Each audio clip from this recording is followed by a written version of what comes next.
Why is it so depressing?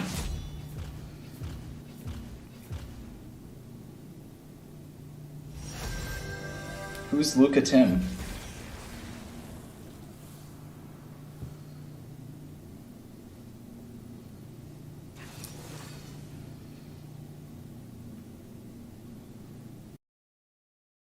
Well, I don't think they get, dude, because I've been playing like Gold Plat 4. It's a different game there. So now I kind of know why everybody's not crying about it. Because high-elo suck. I don't care. It's terrible. People only play these disgusting meta champs. Or the most broken. Low-elo, you guys play whatever you want. That's how it should be. Which, I mean, I know that's how it's supposed to be, but... Because that's why they're called meta champions, right? But I feel like this season especially, if you're not playing meta, you're at even more of a disadvantage than what you used to be. Time when meta abusing was frowned upon, yeah, but people don't really care anymore. Get the LP by any means necessary, even if it's Temp Elo. The difference between A-tier champions and S-tier champions is way too big. True, actually, exactly. And then imagine, like a B-tier to an S-tier or a C-tier. Like you cannot function. It is not playable. Plus, also, fair point. Look how long these games take to even start. I've been trying to get in a game for 15 minutes. Bro, in Plat 4, I press Q, 30-second lobby, nobody dodges, we're in game right away. I'm saying, like, bro, I haven't ever played in iron, bronze, or silver. Like, imagine, and that's where most of the players are. Imagine how different the game is there, even from gold to plat. Like, that's what I'm saying. Like, you guys don't know how bad the game is because you're not playing the game. You're playing the game, but you're not playing the game.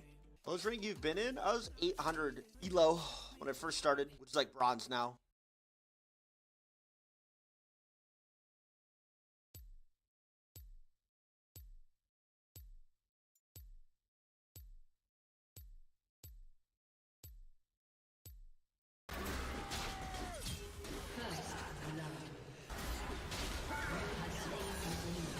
Only in gold? First of all, it's like Plat 4. Secondly, when I play a character I don't play, Gangplank, you guys spam, oh, getting shit on by platinum, by gold, blah, blah, blah. So what do you want, bro?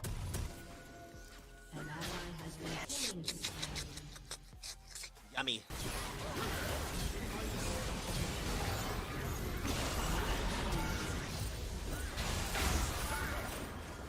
Don't put down! So this is the person who's been ruining my promo smurfing in Plat 4. Jesus, I'll just play ARAP. Oh, it's so crazy. Yes, now I'm the challenger smurf. But when I'm playing Gangplank, no, everybody just wants to laugh. Get fucking twisted. I'm learning a character playing for fun.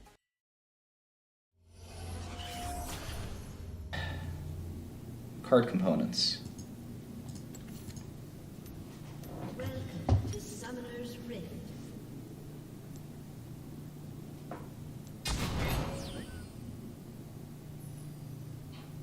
30 seconds until minions spawn.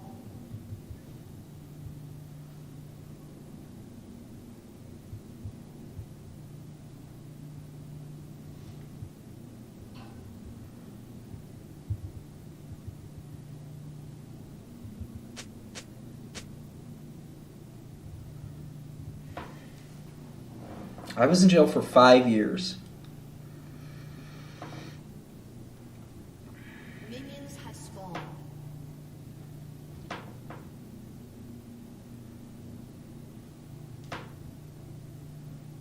Alright, let's make another component. Card.typescript. Or is it TSX? It's like JSX.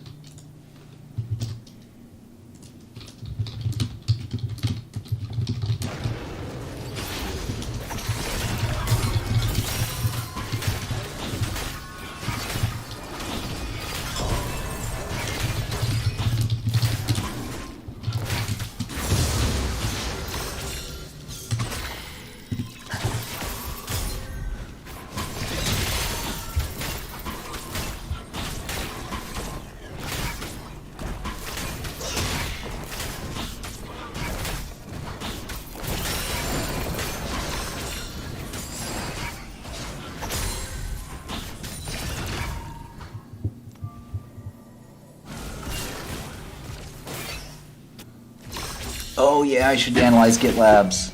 Good idea. Never say never, Oshipe. Who you?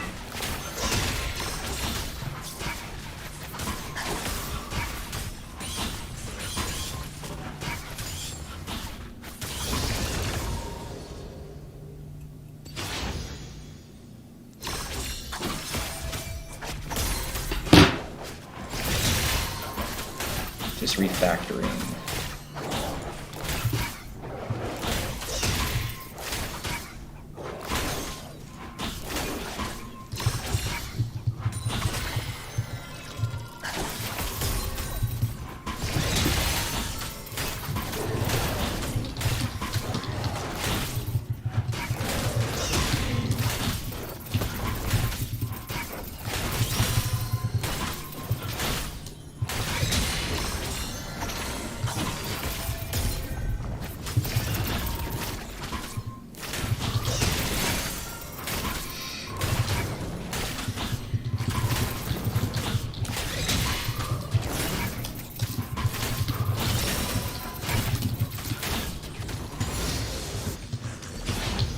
So this will all actually be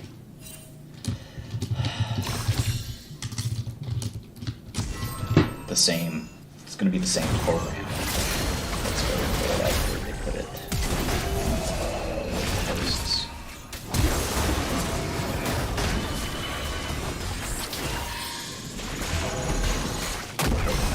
What device 3002 maybe? Yeah.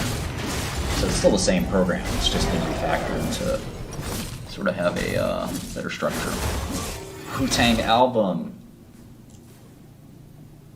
I can't commercialize the Wu-Tang album. I'm a doctor that can code. Oh shit.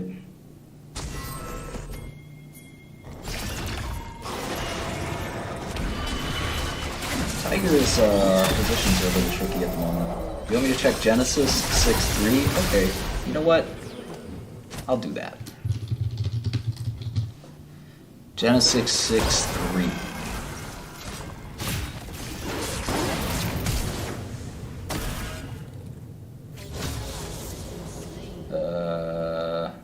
I don't even know where it is. Let's try this.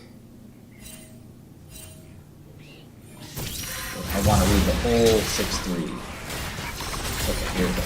6.3. Then the Lord said, My spirit shall not abide in man forever, for he is flesh. His days shall be 120 years. Oh, goddamn.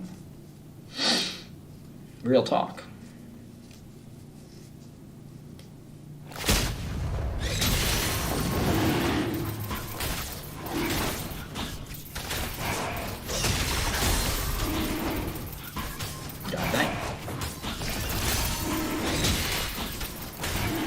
Yeah, I think this is a nice story, but I don't think this is really good scientific proof. I think. Sorry.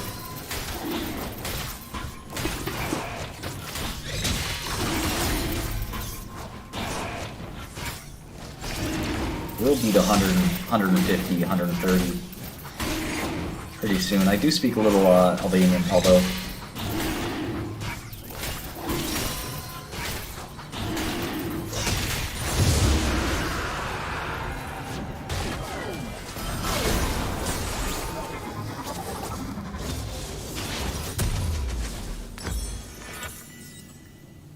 People will live to 150, 200 even.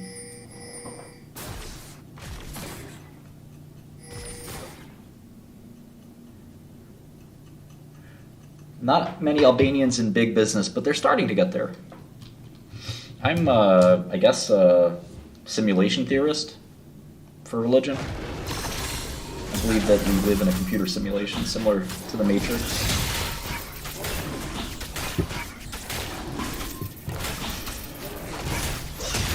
Not the Namir. I don't see myself ever really leaving New York, but I could have a couple apartments, a couple different places.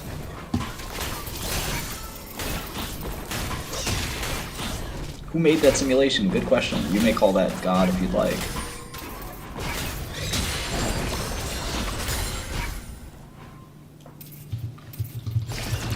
No, I do believe that.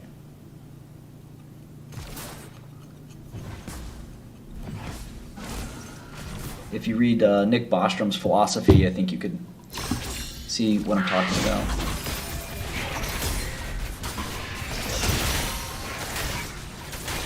Well, John, then I'd say you'd be right. No, I would not leave New York for a dingy apartment in Albania. Sorry. There's a reason my parents left. It'd be a slap in the face if I went back to Albania. We'd be going backwards. Do I think Jesus was a person? Yeah, I do think so. Am I still a millionaire? Yes. Let me just take off my webcam for a minute. I gotta get naked. Hold on. Okay, here we go. Perfect. Would I live in Switzerland? Absolutely. Did Jesus have Riz? No. Content alert. Content alert.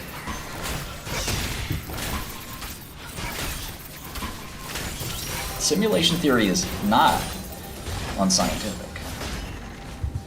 It's getting hot in here. So take off all your clothes. Show the nip. Free the nip. I don't know if the penthouses are worth the money. It depends on what you're going for, I suppose.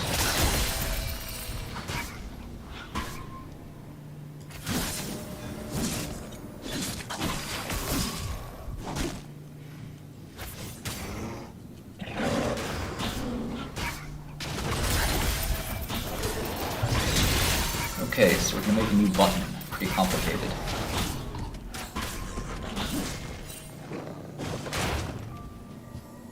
I should try other champs, but not this game.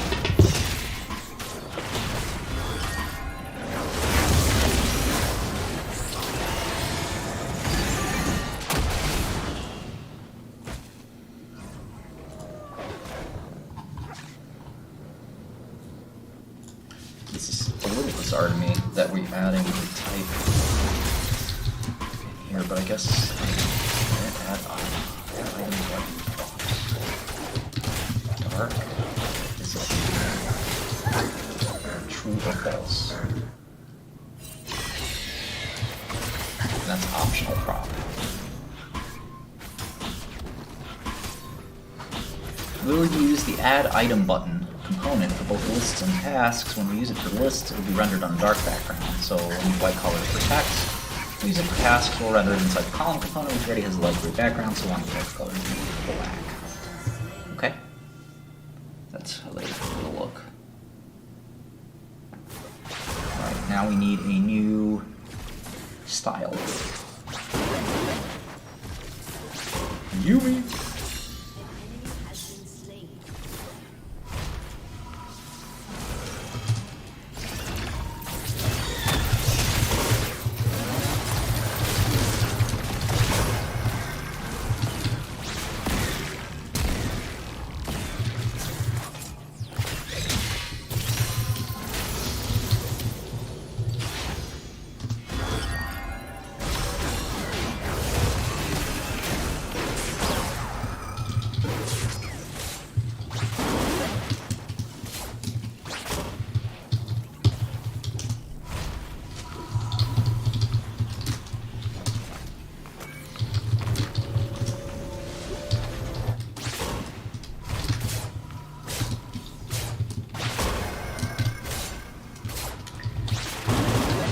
Ternary here. Assuming this is what it says, we'll see. Yep.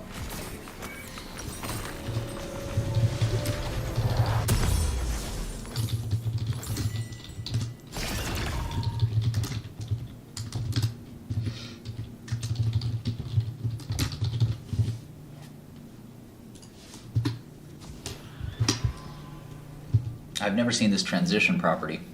85 milliseconds, ease in. Pretty cool.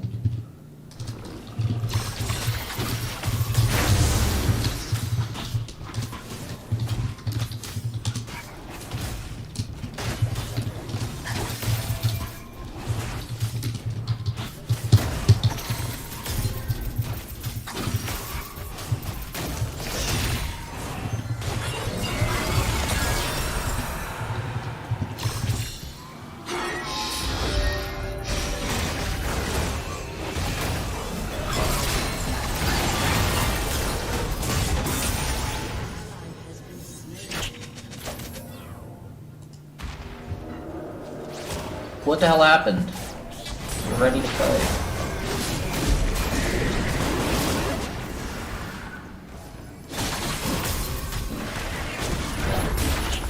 Somehow.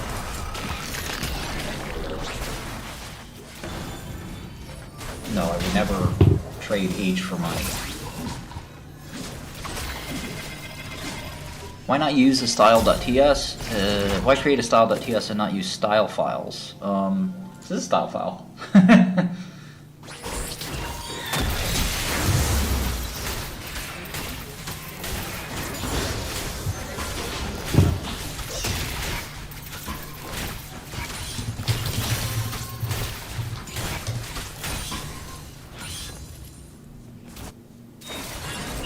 Nah, I know, but this is the way to do it in TypeScript.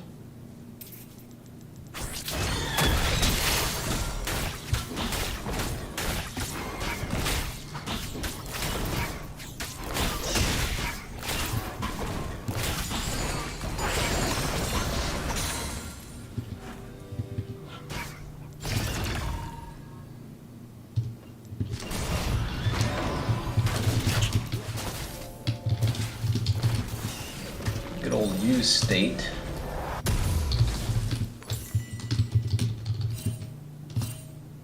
Okay.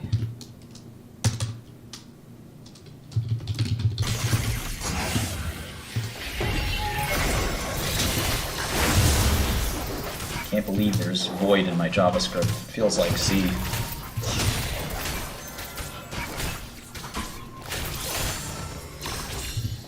onAdd is our callback function, okay.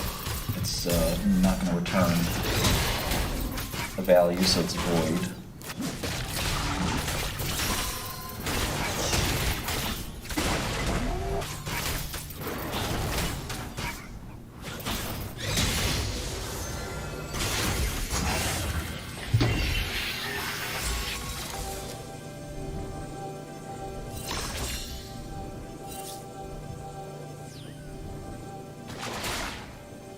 I'm with you, Emmy.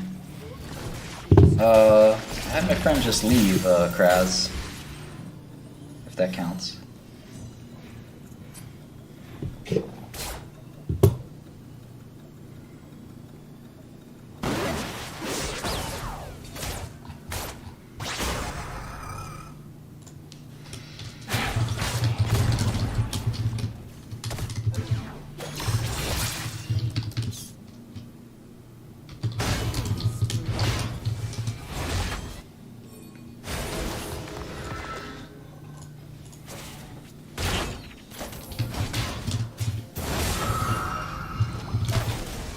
More destructuring.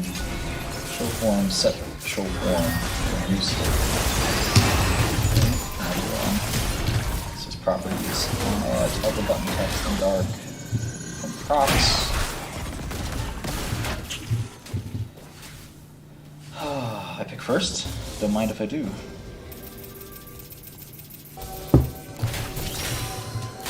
If show form. Show item creation form here. Okay. We return the structure. Add item button, dark is dark. True or false, I'm guessing. Conflict is parameterless function.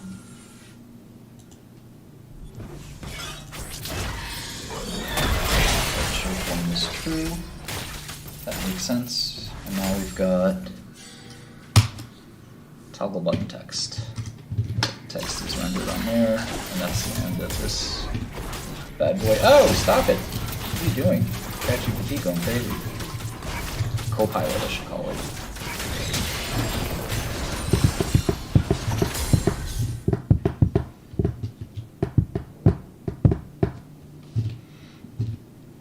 Show form. This is set show form. Nope, there we go. Show form. I see it now.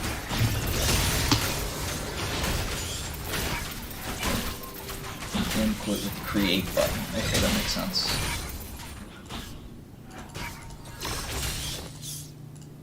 So we have to make some more code in here.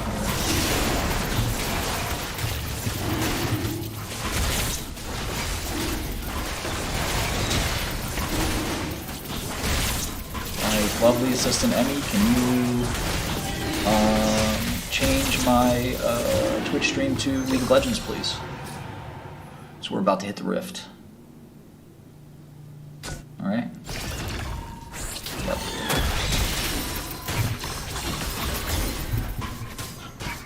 Yeah.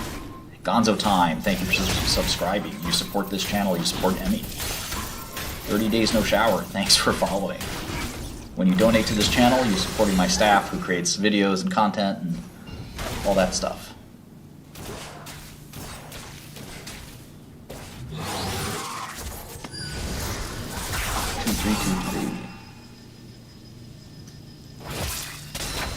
Of course.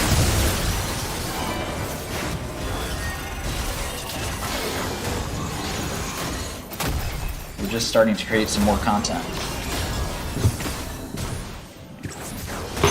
Why shower? My frames per second is... cat. Yumi is a cat.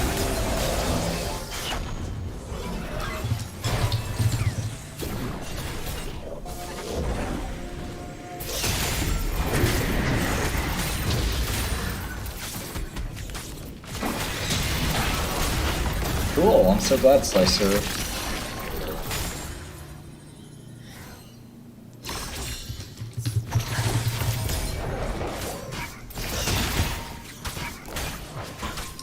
Fishy fish, fish, fish.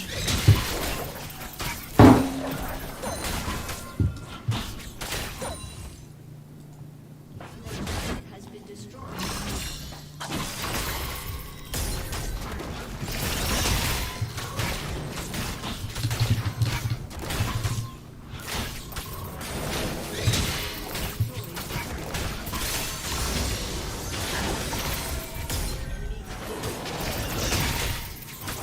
Is it gonna regenerate its health? Yeah, that was pointless.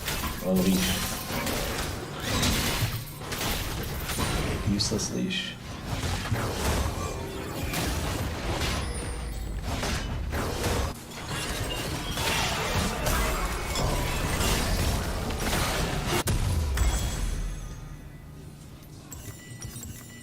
Emmy script 2. Shut down. Don't fork Emmy.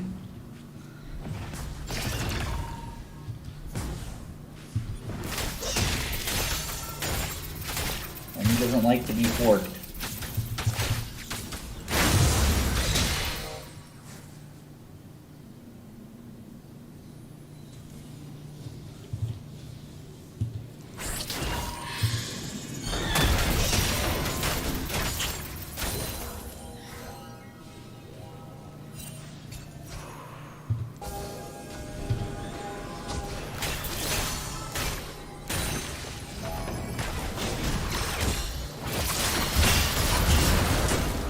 What's up, League players, gamers of all kinds?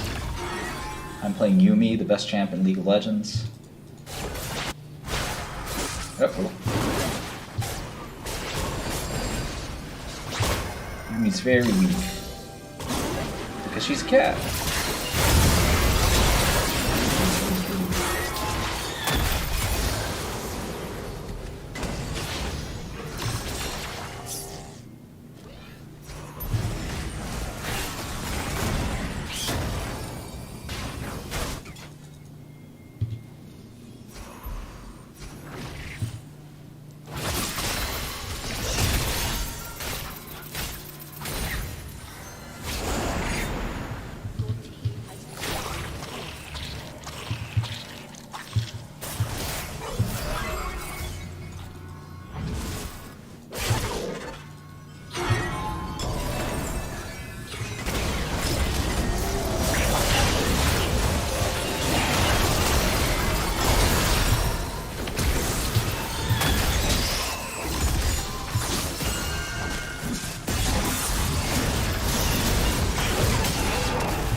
Fuck.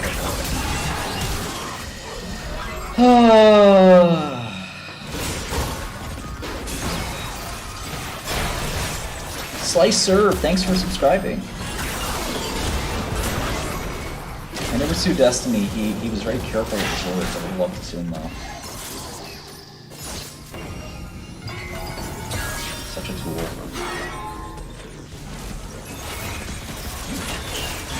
I might see this other person who said it, less well known as Destiny, but Destiny was like very careful with his words. He was like, I said he might.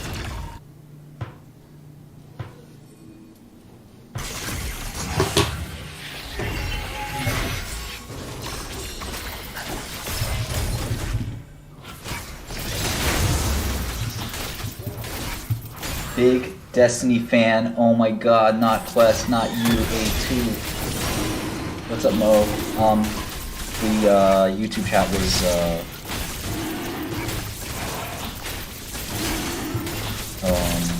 had a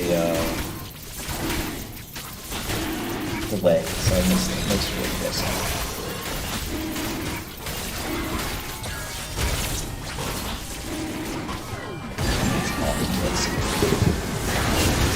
Hello? Hello?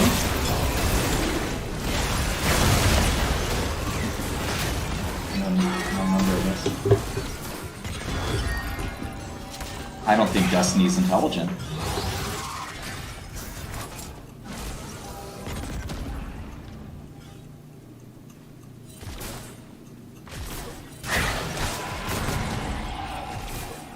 What has he ever done that demonstrates his intelligence? Just because you can speak kind of quickly, like a Ben Shapiro or whatever, doesn't mean you're intelligent. You know what's intelligent? Quantum physics, programming, finance, that's intelligent. Science, real shit. Real technical matters. You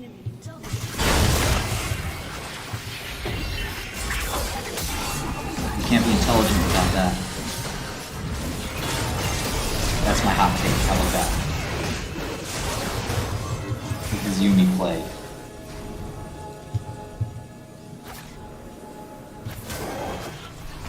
Oh yes, landed another one. Quest, you just haven't learned that stuff yet. You can and you will, but I don't think Destiny would be successful for that. Look at that hop off. I was a little late with the hop off, alright, I admit it.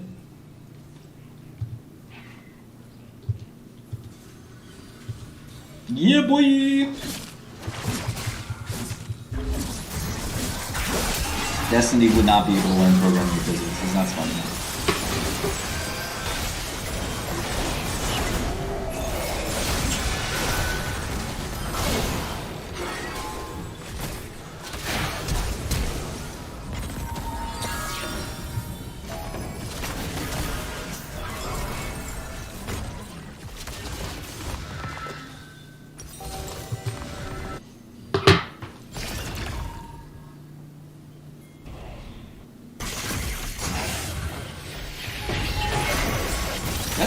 He's a streamer, he's never done anything important.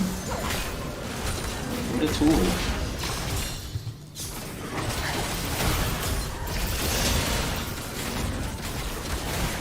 Oh, stop. Listen, Quest. You know I like you. But some of us have been in the real fucking world. Alright? Not in this fucking fantasy land called Twitch. And League of Legends. Real fucking world.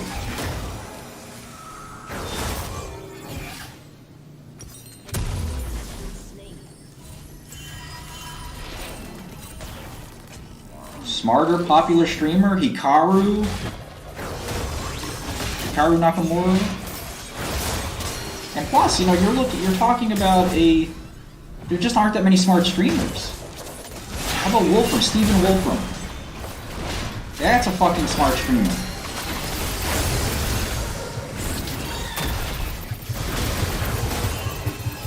Come on. Let me in the fight. Problem with Yumi.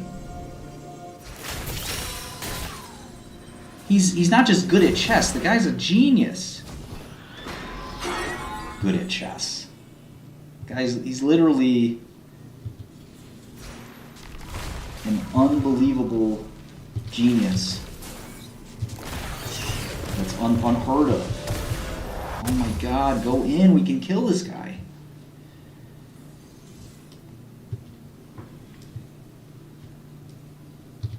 I'm not saying B-Rai is not smart, by the way. I bet you B-Rai is really smart. He seems really smart. Okay, this is weird. Hop off. Hop back on. Nope. I'm fucked. Yumi's so squishy. Can't hop off with 3 of them. Oh, man.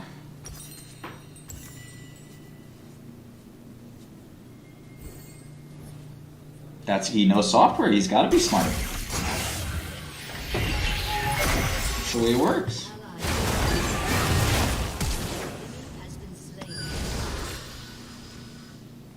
I want to see Destiny IQ test.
Oh my god, I missed.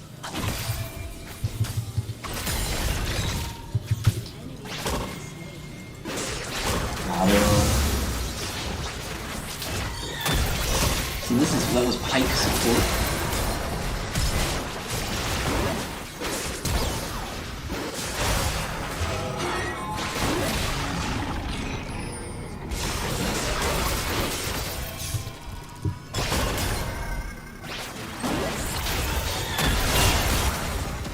National security emergency.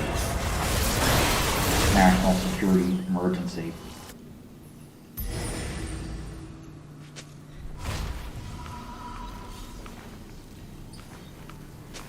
I love Annie. I don't care what you say about Annie. I love her.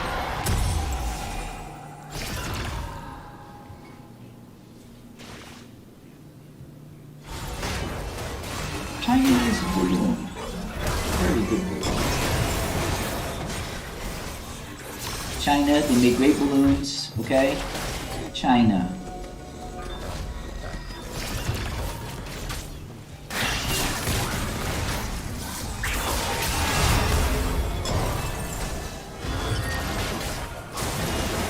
What is this gonna do?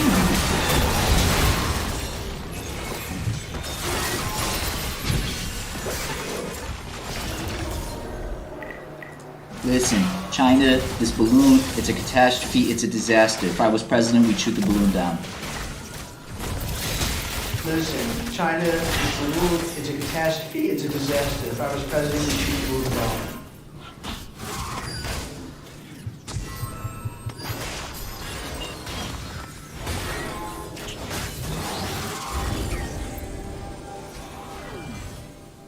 Oh my god, did he whiff?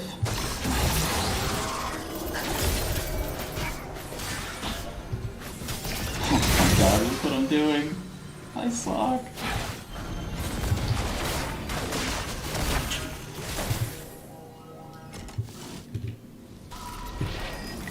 I see Mo, I see Quest, I see a bunch of idiots in this chat. They think Destiny's smart. He's not smart. I'm smart. I'm the smartest president who ever lived. I see Mo, I see Quest, I see a bunch of idiots in this chat that think Destiny's smart. He's not smart. I'm smart. I'm the smartest president who ever lived.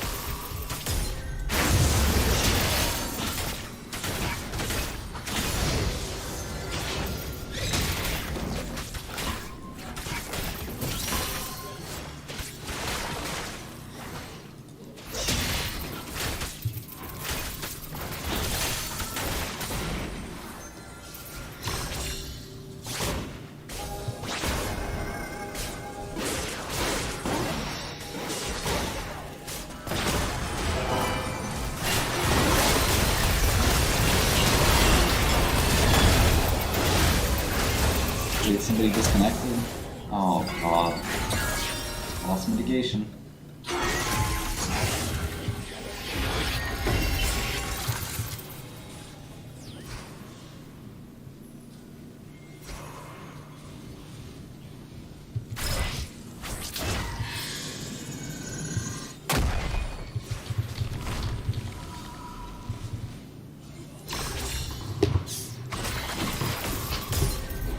Why would I be scared to debate destiny? This guy's an idiot.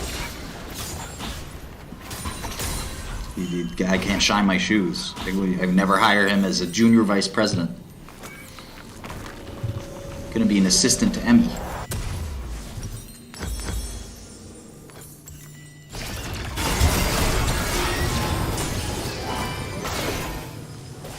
Quest, let's play. Joe Biden lover. Yeah, I'm learning TypeScript. I don't know who Dave Ramsey is.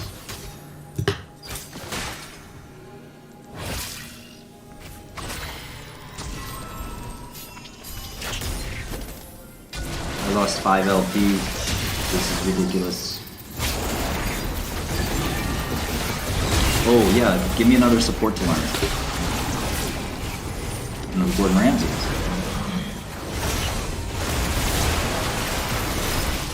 Should I play Zyra? Lux? Rel? Rel is a dude I met in prison. Anything. I played 10 seasons of support. I can do this. You should You lost it, you can play it. Quest. Don't get distracted.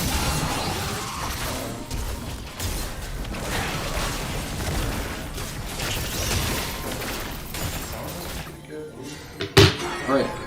I'll play one of those. Do you want to set up runes or doesn't matter?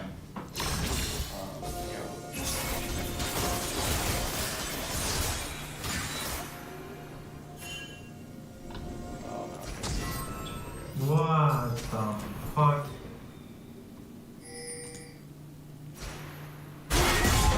First in my chat. My bad. They originally Yeah. thought it was 500. Yeah, I saw that. Yeah, I'll probably get an apartment in Miami.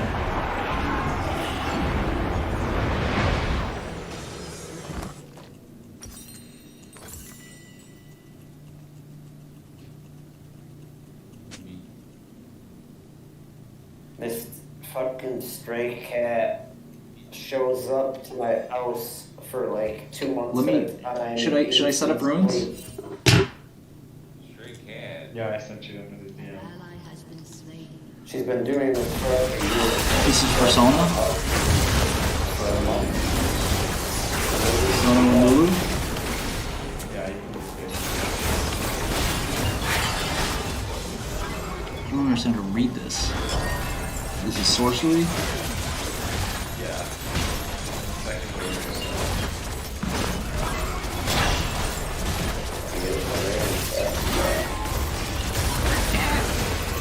She literally showed up one day for weeks and months at a time and stuff like that. And she wants to food. Very good.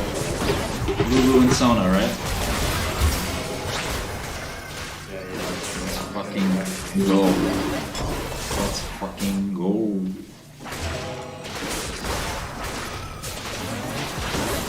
Why flex? Let's do duo. I can't. I haven't played a solo game yet. Oh, okay. You play one game alone before. Why don't you play some? Yeah, bum. I'm too busy to go play a solo game on a fucking. You ready to play Ostia? Or wait, then we'd have 4, but that's okay. We can play with 5. Yeah. Quest, I have an account if you and Martin wanted to duo that's just like bronze with one placement. We're in the middle of Flex Cube, bro. It's okay. It's okay. Oh, is that the stray cat? Yeah. We can get Ostia, and we can get my boy Ollie. Yeah, she randomly No. showed up. Oh, like, look at this cat! So happy! randomly showed up like a year or so ago, and she leaves like every few weeks and then just comes back for food and acts like she's been here forever.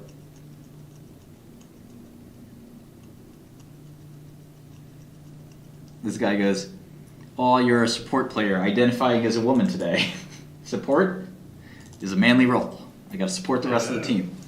All right, let's just queue. Let's just queue. We can wait. Does Oscar want to come? He's in the kind of middle of petting a kitty right now. He's getting a very deep petting job right now. You see, this cat's enjoying it.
This game sucks.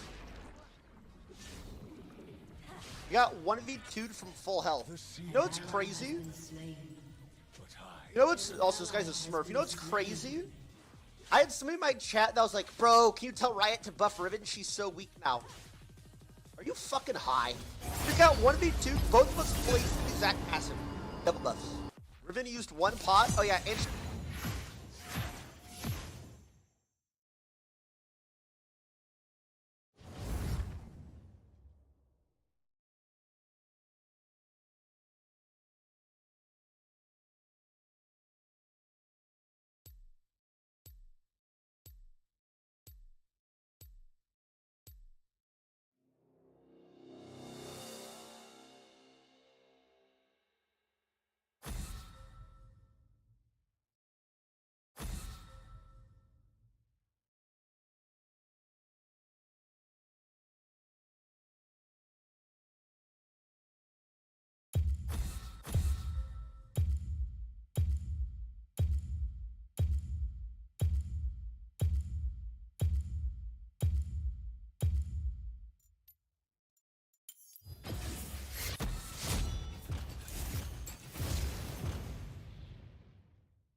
Yeah, is it Pride? I made Quest run home from the Pride Parade, and I told him that run home. you ran, dude. I have the DMs. It says run, dude. It Okay, says I run. ran I'm a little running. bit.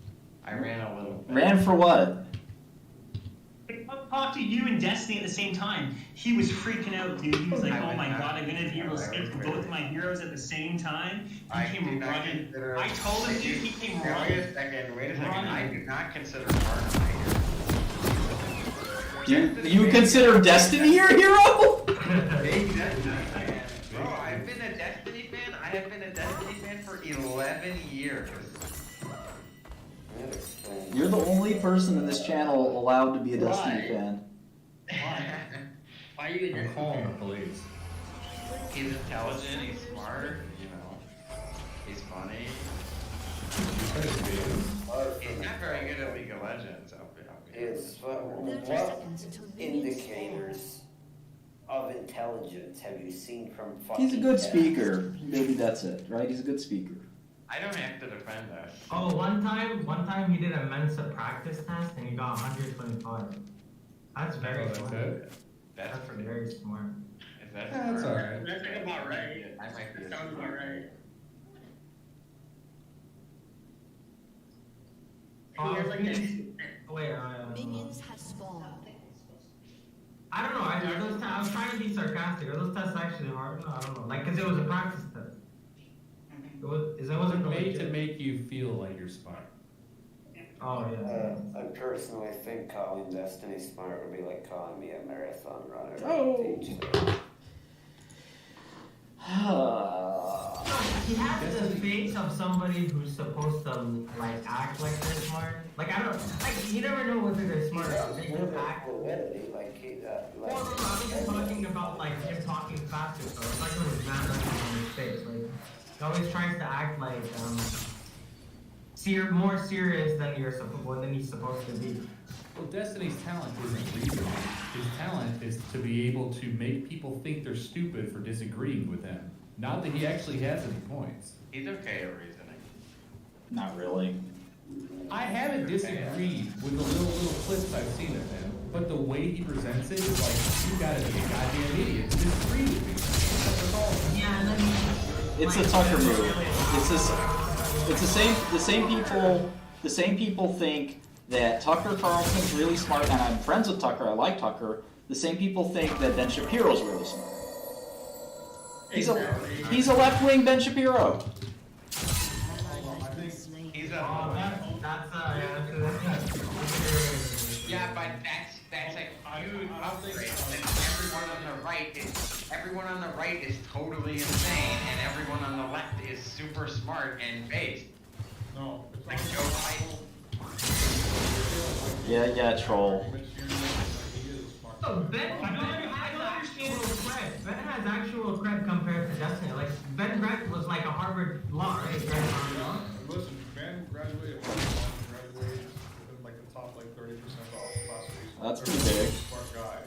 I will say that Like Destiny, what the fuck? Like, yeah. Shapiro isn't like I want to put as an intellectual titan because Oh my god. against retards that are.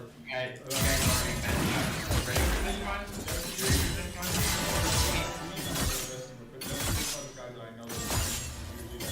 Got it. And he does try to say something wrong, and if you don't see why. I'm about to win the whole argument, guys. Sona. I'm about to win the whole argument. Guys, it doesn't matter where somebody went to school, that doesn't make them smart. Oh. Sona, am I picking Sona? Yeah, you got You're a pretty smart guy. And Flash? Yeah, so take a look. Good night, Flash? Flash exhaust, flash heal, flash ignite. Well, I'm paired with Vayne.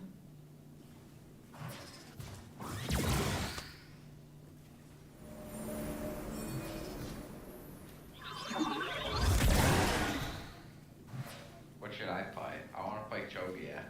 Play something that'll carry and win, please. Alright, word. There's also a lot of criticism about Destiny's marriage I don't know if it's really. I don't know if it's for us to criticize the way he's chosen to live his life, but I don't care, to be honest, and I'm not sure it's our place, but I know a lot of people are interested in his marital life. Why would they be interested in that? I don't know. They just don't. Maybe they're What part is it, Martin? Is it because he's having sex with other women?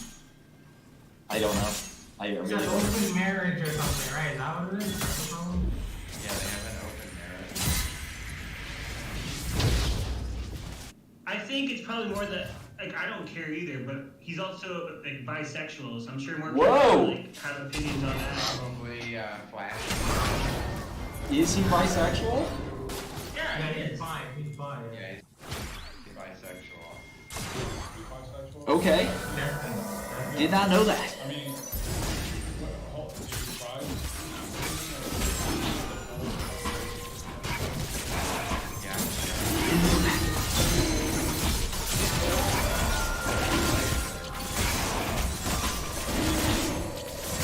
Destiny is the role my man.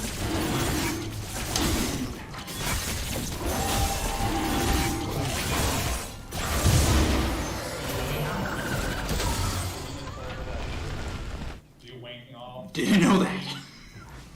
Wait, the chick he's with now had like another boyfriend and he was like I fucking think her? she's currently, I don't even know if she's currently, Yeah, he married a Swedish chick. Okay, I know him like from recent. BRB. Very so then I'm assuming this Swedish girl initially was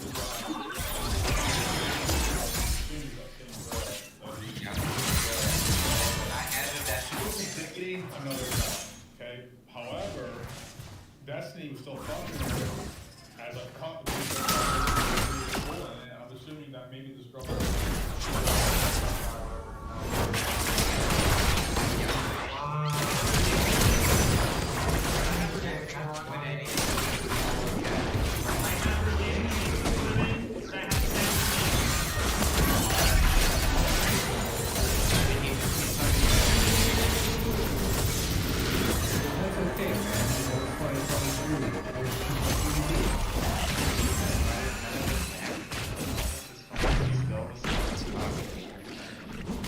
I've learned so much about Destiny that I'm subscribed to Destiny because of this. Thank you guys. I think his wife needs a real man, like Martin Shkreli. That's all I gotta say about that. Alright? I don't know if this man would stoop to those levels. That's what I'm saying. Like his used goods. Come on, guys. I just.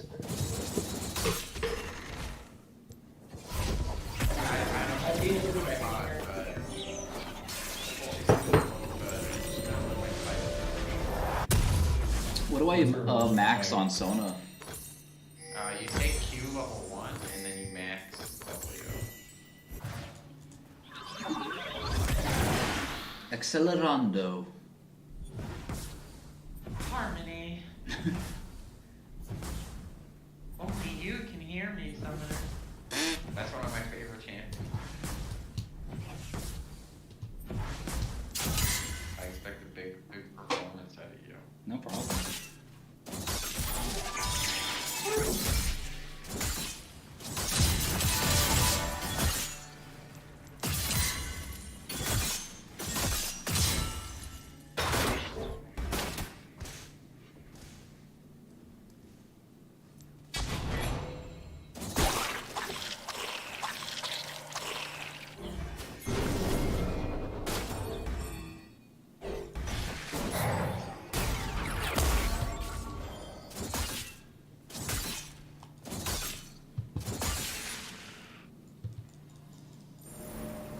Shit.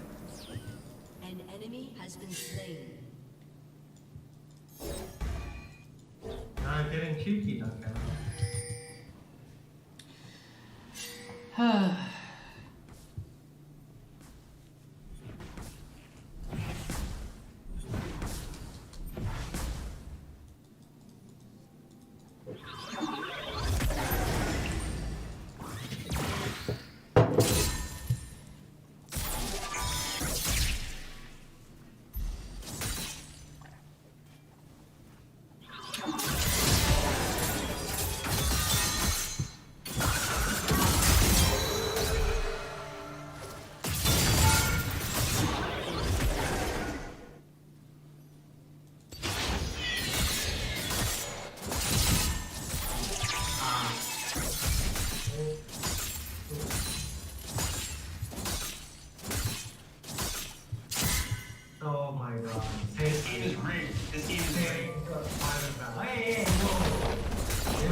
team has destroyed a turret.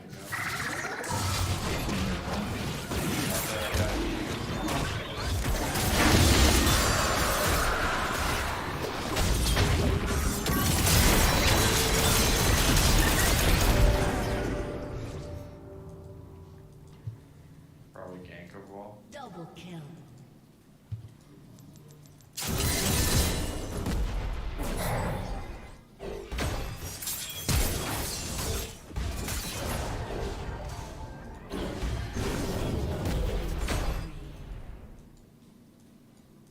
Shut down.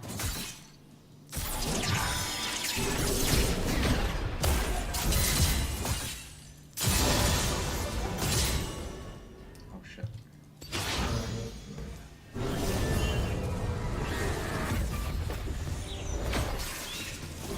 Yikes. Key flash for a kill and missed.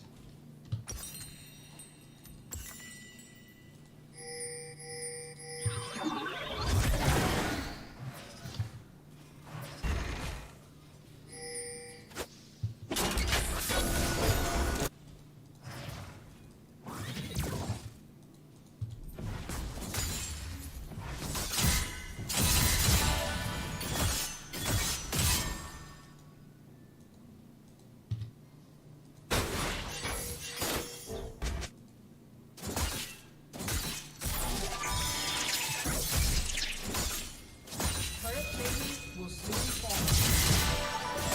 Oh my god. Oh man. Oh, he did it!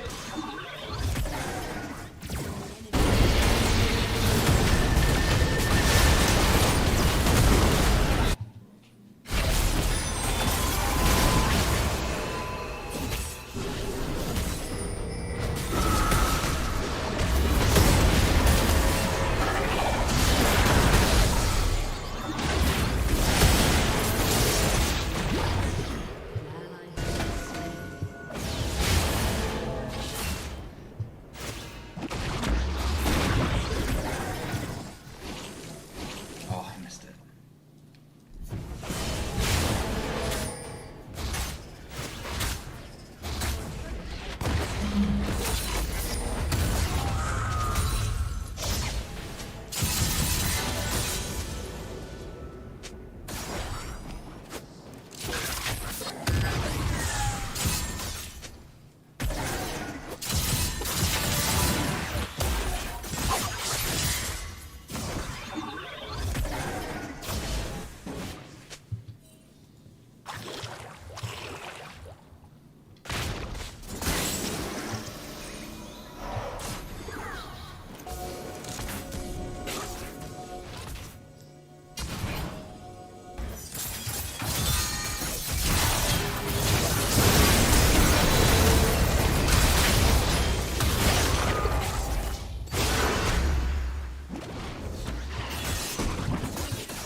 What's up, guys? This. Yeah, you're in. Who is? I didn't know when Waka Flocka was performing at the one bar, and he pulled me up on fucking stage, dude. It was Sick. wild. It's crazy, bro.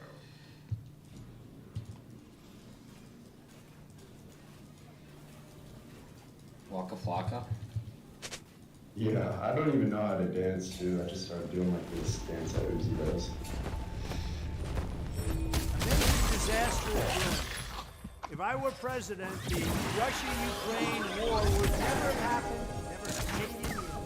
But even now, if I were president, I'd be able to negotiate an end to this horrible and rapidly escalating war within 24 hours. I think we lead Russia. That would be okay.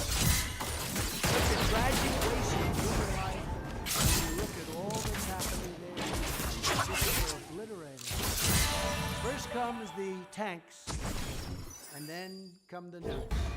Get this crazy war ended now. It can be done. In fact, it's easy. When I'm president, we will be a strong country. People will never be playing these games like they've been doing. They don't respect us anymore. They respected us greatly 2.5 years ago.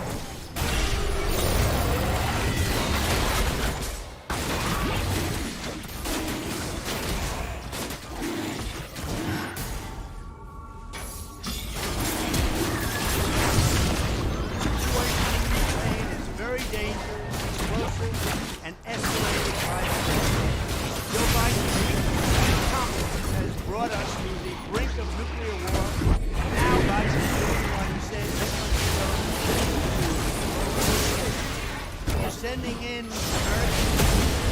It's our passing time for all parties involved to see a peaceful end to the war in Ukraine before this already horrific event spirals out of control and ends up leading, indeed, to World War III. This would be a war like no other war, because it would be a nuclear war. As I have said many times before, Russia's invasion of Ukraine would have never happened if I was in the White House. Not even thinkable, not even a possibility. We must end this ridiculous war and demand peace in Ukraine now, before it gets worse. And believe it or not, it would be easy to do. It would be very easy.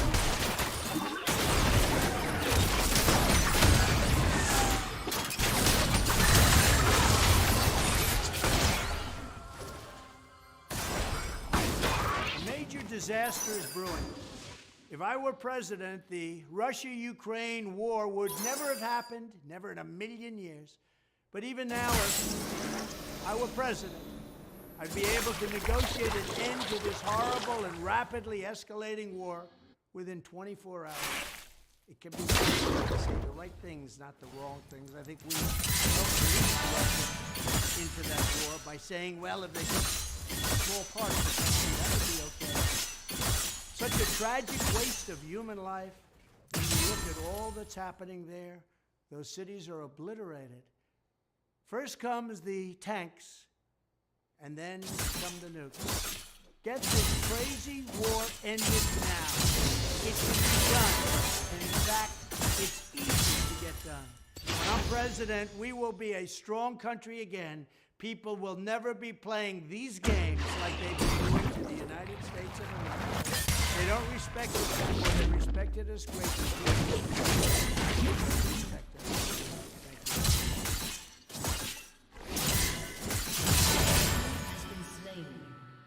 Enemy killing spree.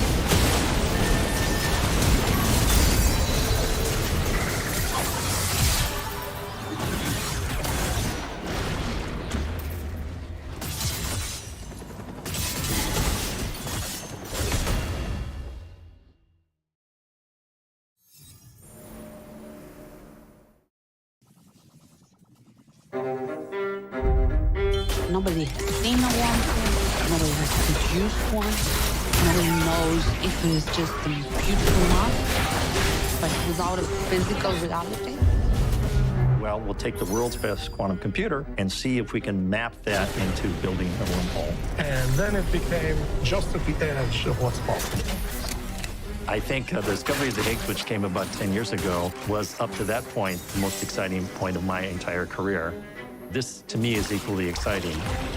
It can begin to explore quantum states that are very hard to realize in nature directly.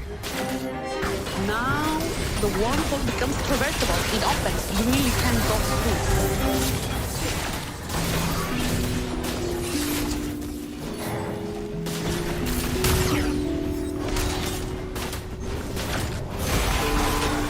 So the story begins in 1935 when Einstein wrote a paper with Rosen, where the first time Einstein-Rosen bridges appear. And these are bridges that connect two seemingly unconnectable pieces of space-time. ER, Einstein and Rosen, they pointed out that solutions to general relativity allowed for two black holes, which are connected, but with a kind of bridge, what we call a wormhole. But that wormhole has the property of being non-traversable. Wormhole is a very unstable passage. It opens and it closes and it gets chaotic and it gets destroyed very fast. So Einstein, when he proposed the wormhole, he was very frustrated because you couldn't actually go through a wormhole, and he was able to realize that himself. And so what good is a wormhole if you can't put anything through it? And it turns out that that's because he wasn't putting in the quantum physics. 1935, same year, another paper, the EPR paper, which is Einstein, Rosen, Podolsky. EPR is about quantum entanglement and what Einstein called spooky action at a distance, something he was not happy with. Entanglement is this property, the subatomic particles, they are partners. Even if you take them apart and take them at the other edge of the universe, they hold information that if you measure the one, you know what the other will be. So entanglement is a strong correlation. Einstein didn't like quantum mechanics, and this made it very challenging for him to understand how to reconcile quantum physics and gravitational physics. Physicists want to understand as much as they can about how the universe works, so it has been a challenge which has occupied many scientists over decades to understand better how quantum physics and general relativity fit together into a coherent picture. Einstein's dream was to figure out how to connect them. Those two papers, there was no reason to think at the time or for decades afterward that they had anything to do with one another apart from there being some authors in common. And then comes 2013, Maldacena and Lenisauskas. They say ER equals EPR. They are the same. This is very daring. Wormholes and entanglement are the same thing. That was totally unexpected. One of them has to do with general relativity. One of them has to do with quantum mechanics. Didn't seem like they had anything to do with each other.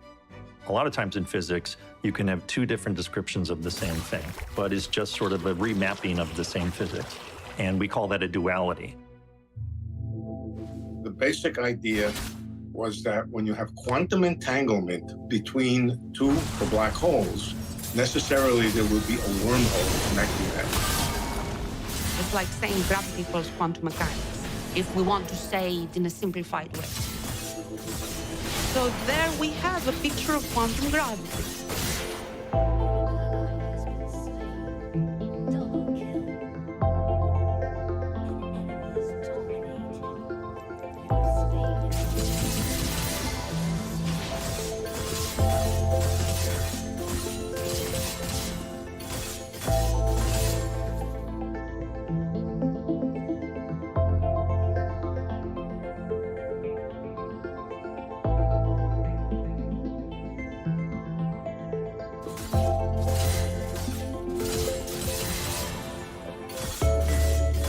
We have this dictionary that relates gravitational phenomena to ordinary quantum physics. You can tackle the same physics from these two different angles, and that's the most concrete path forward we have in building a full theory of quantum gravity.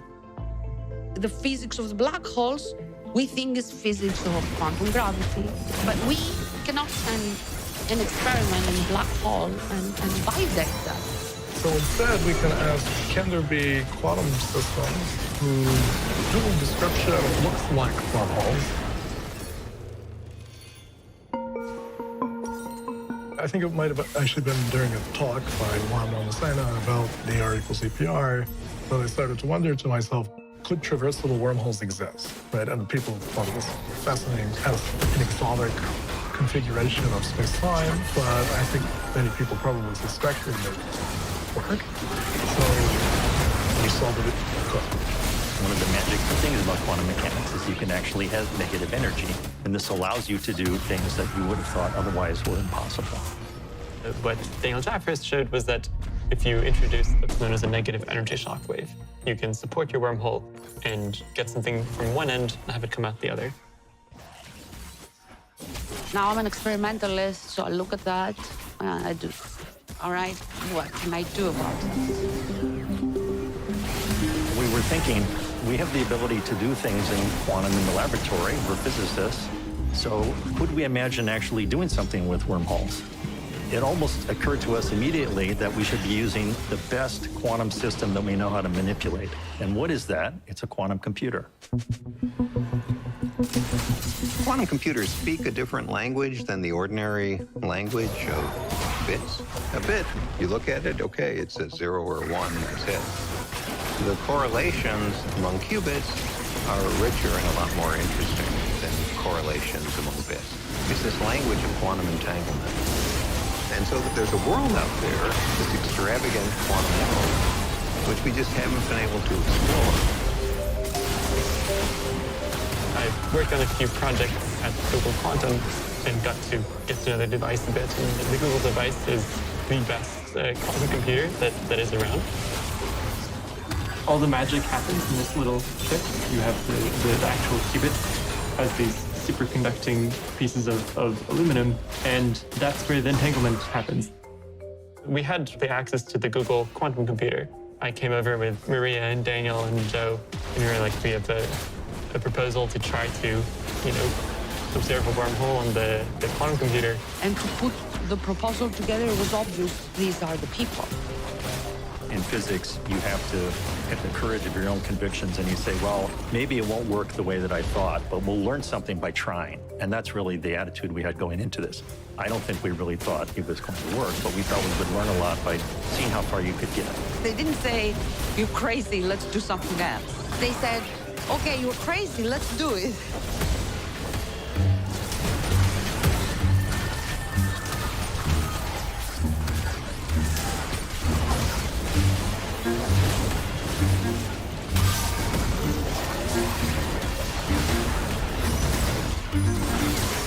You can use the holographic duality to create the quantum version of the system.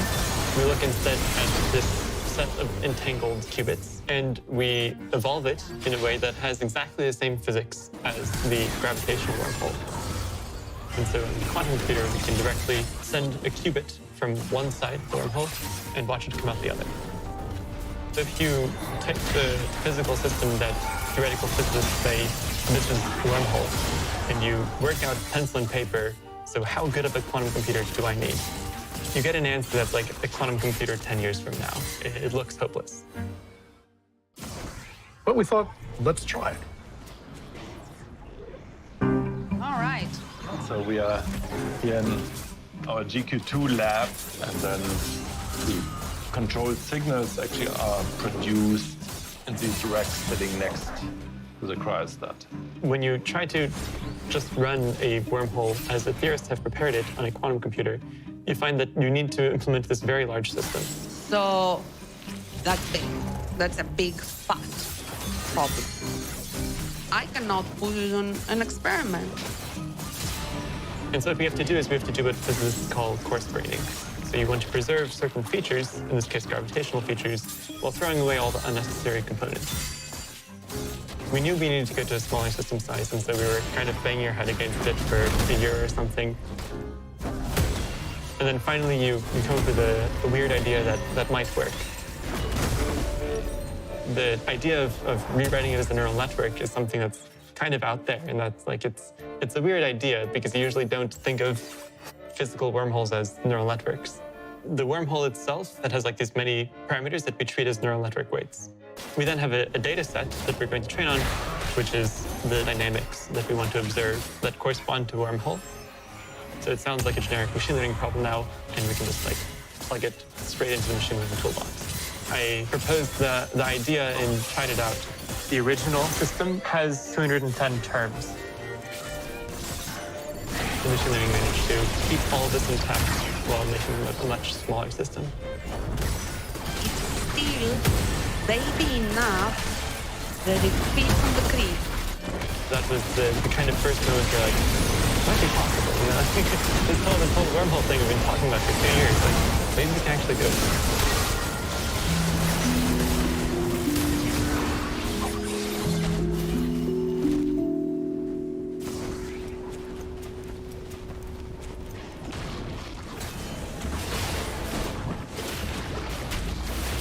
At probably like 2 in the morning, I was running these quantum circuits.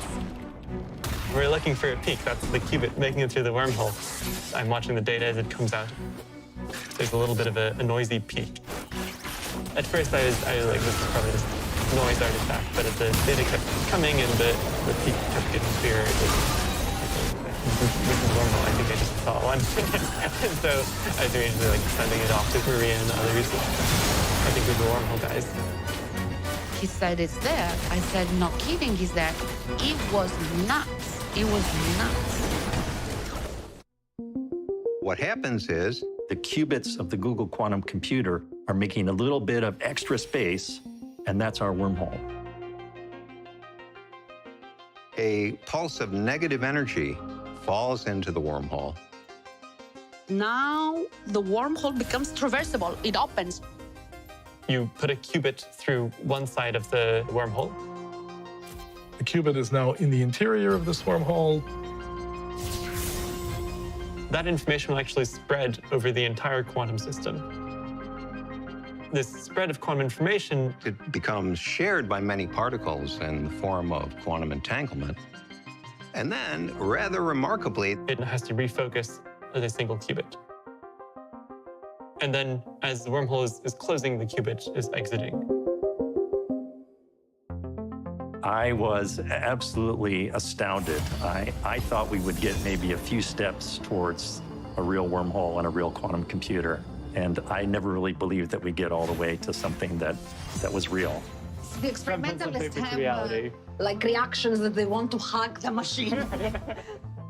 I told my brother in Greece on the phone, and he squealed, and he said, "Are you destroying the world? What are you doing?" And it was difficult to explain to him that nobody is in danger from this wormhole. On the processor, if we had a quantum-sensitive eye and looked in there, we wouldn't see a ripple of space-time. We would see the physics that we expect from the gravity point of view and from the quantum point of view. So if that is the case, then we're making contact between quantum and gravity. That's been the holy grail of my whole career, is to understand quantum gravity and the things that go with it, like wormholes. We are studying quantum gravity literally from the ground up. Einstein committed his life to arrive to some understanding of quantum gravity. Here we are, almost a century later. I wish he was alive to see this, because I would like to know what he would say. Well, what Einstein said. He would have said ER equals EPR. I told you. I knew that in 1935. But he didn't.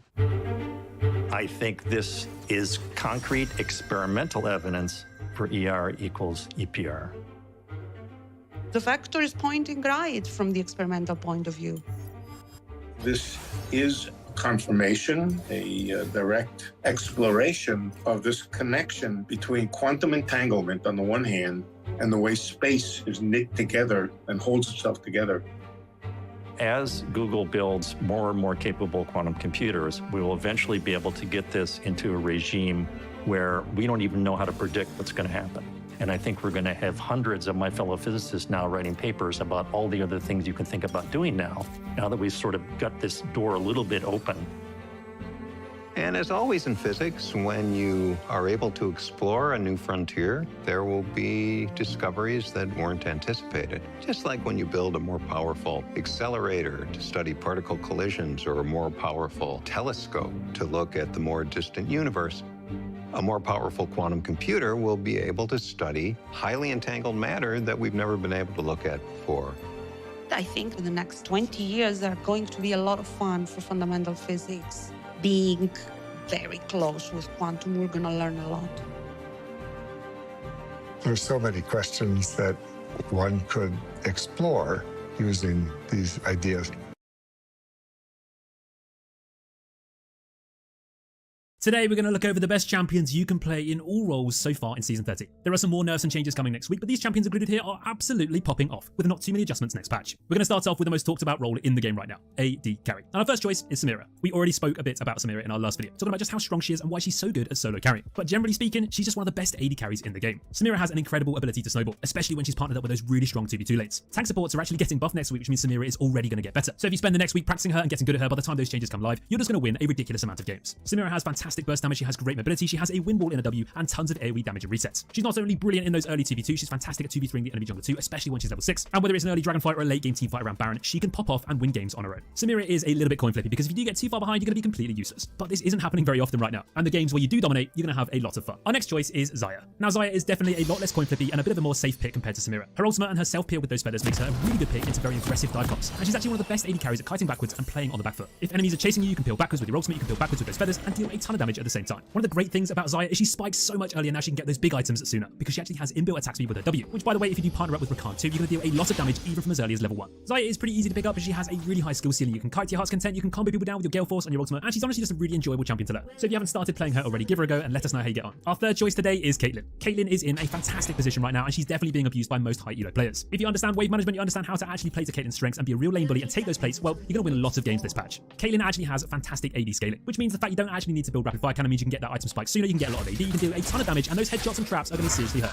Caitlyn has a crazy amount of skill expression and loads of fun combos, little tips and tricks you can use and get good at her. But on a very basic level, if you have good understanding of lane control, you're going to win a lot of games with Caitlyn this week. Finally, just as a little extra, we also wanted to add the best one-trick pony champions for each role today. And I'm pretty sure you all know who's coming for the AD carry position. Draven. Yes, the scariest marksman to play against in that bot lane is one of the best in the game right now if you really know how to abuse it. If you're a master of catching those axes and maximizing your damage, you're going to win a ton of games this week when playing Draven. But if you haven't played him before, we probably don't recommend you try him in ranked. If you want to find out which builds and rune setups are best for any of those AD carries or any other champion in this video, then don't forget to check out our desktop app. There you can import the best build straight into your client, whether it's the most popular build right now or the one your favorite pro player is using. Click the link in the description to see it all for yourself, and don't miss out. Moving on to the jungle now, and before we get onto our choices, we are going to talk about Zac or Maokai because if you're like me, I'm sure you're just super bored of hearing about them. Plus, Zac is finally getting nerfed this week, and so is Radiant Virtue. Our first champion choice though is going to have to be Elise. Yes, this sassy Spider Queen is still winning a ridiculous amount of games, and she actually has one of the highest win rates out of any jungler right now. And one of the main reasons why she's just so good is just how much actual damage she can deal. Elise has access to a variety of different abilities in both forms, and if she lands all of it, well, she's probably going to one-shot you. She's all about landing those cocoons and then turning into that spider and bursting enemies down in an instant. And due to the fact that she has access to all of these abilities as early as level 3, means she can run around the map, ganking everyone, diving everyone, and just getting super fed. Jungle camps don't deal as much damage anymore, which means her spiders can tank more hits, which means she doesn't really take any damage whilst clearing. So she's not really vulnerable to invades anymore. She's always in a position where she can just turn the tables around and take them down instead. She also takes objectives with ease, she can shut down and repeat gank lanes super easily, and the list of strengths just goes on. If you're a jungle main and you don't have Elise in your arsenal, it's time to learn her. Next up, we've got Nunu.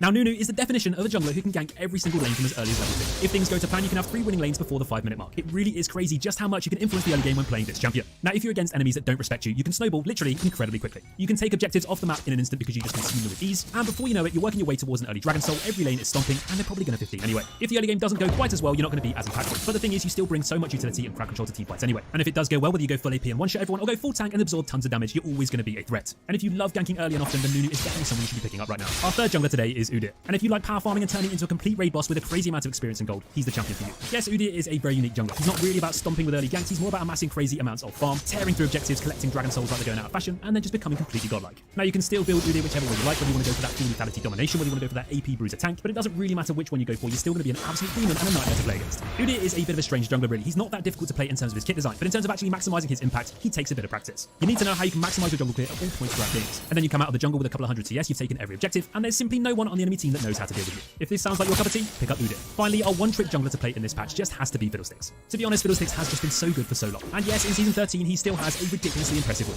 Everybody thinks that Fiddlesticks is just easy to play, but actually he does take a bit more practice than people realize. From optimizing your jungle clear to landing those massive ultimates and also playing mind games with your passive. There's loads of things you can achieve on this champion, whether it's just one big team fight that wins the game or perfecting those CC chain combos to completely remove enemies' ability to play the game. All I'm saying is if you are good enough on Fiddlesticks and you do enjoy him, just keep abusing him. No one is really banning it right now, not too many people are actually playing it, but he's just performing so well. Next up, we've got the role where you take your frustrations out in a 1v1 island where half the time you're just 2 tanks plonking each other on the head until your team decides the game for you. That aside, there is still plenty of incredibly strong champions in in that top lane. And the first one to talk about today is, of course, Gangplank. There are not many champions in the game that genuinely surprise me every time I see them land a combo. The damage that this champion can deal is absolutely bonkers. At 1 minute you're alive, the next minute there's a barrel in your face, and before you can even flash it, you're already dead. Gangplank is a melee hyper-carry top laner and mid laner these days. This guy scales incredibly well with items, and especially when he's got a bit of crit under his belt. He grabs an essence reaver, he gets an avoid quick blades, and before you know it, he's popping everyone down in an instant. Gangplank can be a real lane bully too, though. He's got that parley, he's got that passive which does damage over time, and if you get too close to those barrels, they're going to hurt a lot as well. Speaking of those barrels, that's really what decides a good Gangplank and an average one. If you can chain together and land those big barrels in team fights, this is easily going to be enough to one-shot any squishies and win the fight and probably even the game for your team. Now, he does take a bit of practice, but he's just so good right now that even the average ones are doing well as well. Our second choice for that top lane is Olaf, and this guy has been dominating and stomping from that solo lane for such a long time now. The nerfs to Grievous wounds didn't really seem to have too much impact. His win rate is still absolutely fantastic, and his itemization did get a hit too, but guess what? It hasn't made too much of a difference. Strikebreaker is still working wonders on this champion. You land that Q, you press your mythic item active, you stick on them, you spam your Q, you hit your E, you press your W for the shield, and GG well played. Oh, by the way, once you get level 6, you now can't be CC, which in certain matchups just means you can roll all over them and get seriously played super quickly. There's not many champions in the game right now that can sit in a side lane, fight against 5 people on their own, and sometimes come out on top with a pentakill. And if you pick Olaf alongside champions who can buff him and boost him like those crazy enchanting champions, then he's simply must boots. I'm sure you all already know who the third choice is for that top lane. Yes, indeed, it's Jax. His mini mid-scope update rework type thing, he definitely sent him over the edge in terms of balance. He's already in a pretty good spot, but that ultimate change and a few other little tweaks have made him so much better overall. Jax is just the classic split push beast in the side lane. He has a lot of favourable matchups right now. He can get really strong in the early levels, and then he's a master at 1v2ing the enemy jungler too. If Jax does get ahead, it is so hard to find answers to him, and you're probably gonna have to pretend he's not there and ignore him altogether, or just actually focus him as a 5-man and hope for the best. Obviously, this depends on how strong he is. If he does get behind once he's down, he's a free kill. But Jax getting behind doesn't really happen as often these days. And if you've watched a few high elo streamers, I'm sure you're already aware just how insanely good Jax can be in the right hands. He has really good short bursty trades, but he also wins in a lot of extended fights too. And in the late game team fights, if he gets a good flank into a 5-man stun, GG well played. Our one-trick pony champion for the top lane is going to have to be Rengar. Now, we nearly did actually include him in the jungle one, but in some regions, people are completely abusing Rengar in that solo lane. You've got a few different ways you can actually build Rengar at the moment. You can go for that full AD assassin as usual. You can go for an AD bruiser build, or you can literally just go Divine Sunbrit into full tank, which is actually his most successful way of playing at the moment, in the top lane anyway. So if you do like jumping around in those brushes, being incredibly frustrating to play against, dealing lots of damage and sponging a lot too, then Rengar could be someone you should be picking up right now. Moving on to the other solo lane now, the mid lane. And at first, we've got Irelia. She literally has one of the highest win rates out of any champion in the whole game at the moment. She's easily one of the most consistent champions in that mid lane to play at the moment, and pretty much at every single rank too. In lower elos, people just don't know how to play against it and how to actually shut down her wave clip, and in higher elos, people can completely abuse that wall and stun combo to shut people down and burst them out in seconds. Ever since those Saracen Grace and Rod of Ages buffs, Irelia has just got even stronger, and she's already in a really good spot already. There are so many hard matchups that she can survive now. There are so many easy ones she can completely thrive in, and to be honest, as long as you're not too far behind, it doesn't even really matter how the lane phase goes, because as you go into the mid to late game, you have an incredible amount of damage, you have survivability, you have utility, and yeah, not only are you really fast kills, but you deal a huge amount of damage too. Kassadin is our next choice in the mid lane, and he is one of the champions being nerfed next week. He did get nerfed already, but it didn't really make a difference, so he's expected to see some more next patch. However, Kassadin is just so strong that he's probably going to still be in those top spots anyway. We've spoken quite a lot about Kassadin already in our recent video, so if you are a subscriber, you probably already know why he's so good, or indeed if you've actually played a game against him in League of Legends recently. But seeing as his ban rate is so ridiculously high, maybe you actually haven't had the chance. If Kassadin does slip through that draft though, and you manage to pick him, well, your chances of winning are going to be seriously high. His lane phase really isn't as bad as it used to be. It's nowhere near as vulnerable, and he still scales like a weapon. Level 16 Kassadin or Kassadin is still just as good as ever. And unless the enemy team have loads of crowd control to shut you down, they're probably not going to be able to do anything about you. You just rip walk around the map, flash onto enemy AD carries, one-shot them, and clean up the rest of the team too. Just be careful of those Tristana mids though. It's a bit spicy at the moment, and it's a really bad matchup for it. Our third and final mid laner is Cassiopeia. Guess what? It's another user of Seraph's Embrace and Rod of Ages. Yes, the mid lane meta really is all about these items at the moment, which is why we've also seen champions like Ryze doing well too. But Cassiopeia in general is just a bit more consistent. She has an amazing ability to shred through any type of target, whether it's tanky, whether it's squishy. She has AoE CC in her ultimate. She has a good lane phase, she has a relatively good mid game, and she scales incredibly well. She's actually much harder to shut down than people realise because of her itemization giving her so much durability, as well as that natural sustain from her Q and the movement speed from her passive. There are so many ways you can win games with Cassiopeia this patch, whether it's absolutely stomping the lane phase and becoming ungankable and uncontrollable, or just waiting for that big moment in a team fight to land a big flash ultimate. By far the most attractive thing about Cassiopeia, and no, it's not me thinking, is actually her relentless DPS. She can genuinely just deal insane amounts of damage consistently throughout the whole course of any fight. So if your enemies leave you unchecked, well, you're probably just going to kill everyone. Our one-trick pony champion to play in the mid lane at the moment is Irelia, one of those champions that's just all about showing up. Yes, those good Aurelias are seriously hard to play against right now, and at the moment she's having more success in that mid lane. She has crazy kill threat from as early as level 2 and 3, and if she does kill you, well, she's now going to start bombing you. There is simply nothing you can do if Irelia sets up a freeze. She'll wait for you to come in close, she'll Q for the minion, and she'll jump to you and take you down. So if you are good enough at Irelia, she's definitely up there with some of the best champions to play in that mid lane. She has mobility, she has sustain, she has scaling, she's fantastic at split pushing, fantastic at team fighting, flanking, cleaning up, you name it, she can do it as long as you're good enough. To finish off this video, let's take a look at the best supports to play this season so far too. Our first choice of this video is Blitzcrank. Now we already know just what Blitzcrank is capable of. We all know the famous hooks and what they can do throughout all stages of any game, but there's also so much more to it than that. Obviously Blitzcrank has fantastic pick potential, he's got great CC, he's got a silence, and he's all about getting his AD carries super fed in the early game, shutting down the enemy bot lane with ease, and roaming around the map and getting everyone else super far far ahead as well. Blitzcrank works with so many different AD carries and bot laners, and if the matchup or synergy or even the lane just doesn't go too well in general, just abandon ship and carry elsewhere instead. Follow your jungler around the map, gank every other lane under the sun, and GG well played. Our next support pick is Rakan, and this guy definitely takes a bit more practice than some of your other usual supports. He's a lot trickier to pick up and learn in the first place, but he also takes a lot more skill to master. But when you do master him, the champion's ceiling and potential to influence games with is absolutely nuts. Rakan has definitely the most amount of ability for any support, hands down. There is just no question about that. He has tons of AoE CC, he has other utility with his shields and his healing and his Q, and if you can put all these things together and know how to really utilize everything, well, you can really understand just how good he can be. Rakan is definitely a bit more matchup dependent than some other supports, and somewhat comp dependent too, but if you need some AoE CC, you need some engage, he's just fantastic. And if your enemies do pick a low mobility bot lane and you have the right AD carry alongside you, Xayah, you can genuinely just farm them on repeat. W in when they have no flash, they can't do anything. Pressure ultimate lock them down even further, and your AD carry sits behind you, just pew-pewing away until they both die. Throughout games, Rakan only gets better because his team fighting and his setup, his disengage, it's all just so impactful. So if you do want to learn someone new and you haven't tried Rakan yet, this is the perfect time to give him a go. Finally, our third support is going to have to be Sona. Now, Sona is completely different to the last two supports we've just mentioned. She's all about scaling utility, sustain, poke, and just basically being an absolute nuisance while staying alive at the same time. Yes, Sona is extremely vulnerable. She's squishy as a minion. If you do land those hooks from Blitzcrank, you're going to one-shot it in seconds. But if you're hot on your heels, you keep on the move, you can just dish out so much damage, so much poke, so much healing, and you can just outscale almost every other support in the game. Sona's ultimate can also be completely game-changing, whether it's 2v2's early game, whether it's 2v3 in the enemy jungle, whether it's an early dragon fight, whether it's a late game baron fight, or just picking someone off in the jungle. There are so many benefits to using this ultimate well, so if you do get the hang of it and land it often, it can definitely make a difference. Sona is one of those supports you can pick with any AD carry alongside you. So if you are looking for a really consistent support to go for, one that's easy to play and one that works well throughout all stages of any game, Sona is a great one to go for. Before we do get onto the one-trick pony pick for the support, well, we just had to mention the AD carry supports running right at the moment. People are picking Ashe, Jhin, Caitlyn, and even other AD carries like Kalista in that support role, and it can be really effective if you actually know how to play it. But if you don't understand why it's good and how to play it, then we don't really advise first timing it. Which brings us back to our one-trick pony pick of the support role, which just has to be Bard. Now, when your support does pick Bard, it's not the most exciting thing in the world. In your head, you're thinking, well, he's just going to roam and abandon me, I'm going to sit here 1v2, main base. But then you load into game and you realize that your Bard support player has 1 million mushroom points. He lands every stun, he sticks tons of med packs under your tower for you, tunnels you out of danger, and he lands those massive ultimates in the right moments. Bard is one of those champions that's just so good if you're good enough on him. But he can be a little bit questionable if you're not. If you use that Bard ultimate at the right time, you can win a game for your team. But if you use it at the wrong time, you could prevent your whole team's damage. So it definitely takes some getting used to. But by far the best thing about Bard is just how much fun he is. So if you are a little bit tilted, you're on a bit of a lost streak, and you just want to play someone that you're just going to enjoy, then why not give Bard a go? Well, as long as you've tried him before anyway. Let's be honest, first timing in ranked, never a good idea. Well, that's going to bring us to the end of our quick video all about the best champions you can play in patch 13.1b season 13 in every single role. Some champions are being buffed up next week and some nerfed too, and we're really excited for that, but the picks in this video will still likely be extremely strong. So if you do enjoy these champions, keep playing them. Thanks for watching, guys. Leave us a comment below if there's a specific champion you're absolutely popping off with, and we'll see you all in the next video. Take care.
They move off at insane rates of speed, so it's one of two things. Either he said there's some sort of parallel science, some science that's going on where nobody knew about it, and all the top physicists were completely unaware of this tech, and they were developing it independently in some fucking lab in the mountains for the government. Or someone else. There's a bunch of other options. And one thing is, I just talked to David Kippen. It's just, I highly recommend it. It's Cool Worlds. It's like legit. That's a human. You sometimes get these like legit scientists who are also being communicated. They'll step up. So he's a young guy. You'll probably have him on eventually. I'm betting. Sure. There's I'll have him on. He's brilliant. Definitely check him out. Anyway, he's an astronomer, so he says it needs such a computer. He tries really hard.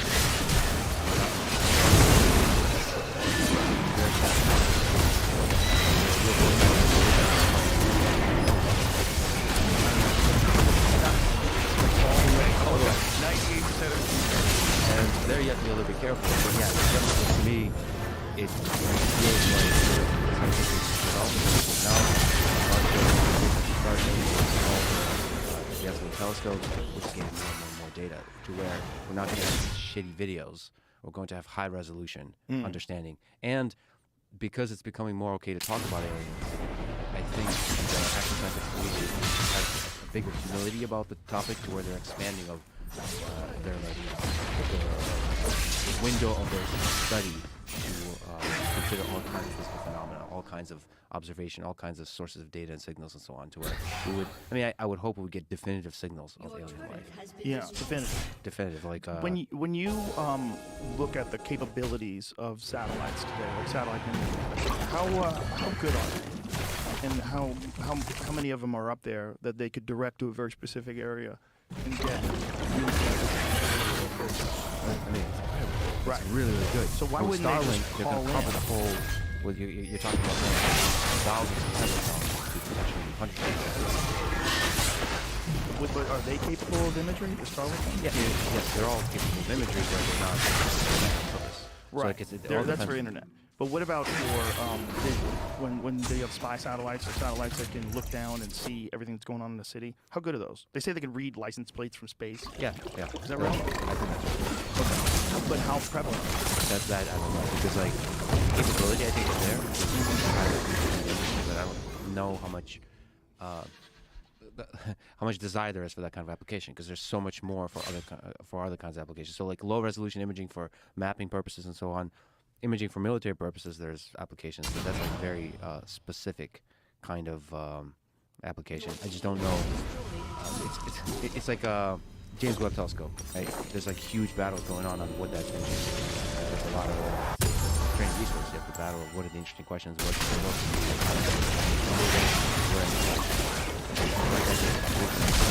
that same kind of way.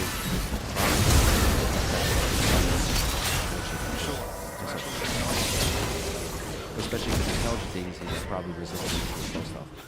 If I was a dictator and I wanted to tell my government this guy have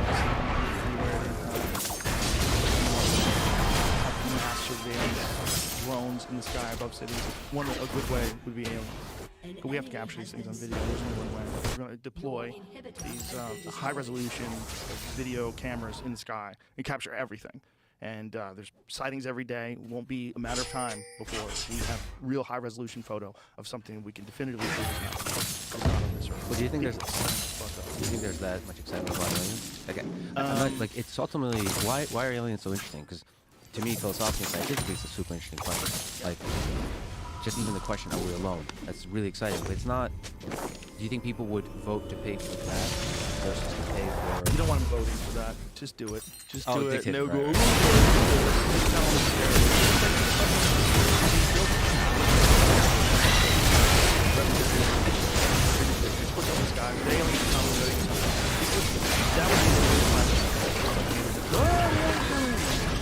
With us, aliens, or you with the aliens? What are you, a fucking traitor? You come to the aliens, you piece of shit? So there's some sort of a ideological conflict on whether or not you don't need money for defense. Like the Democrats would want to defend against the aliens.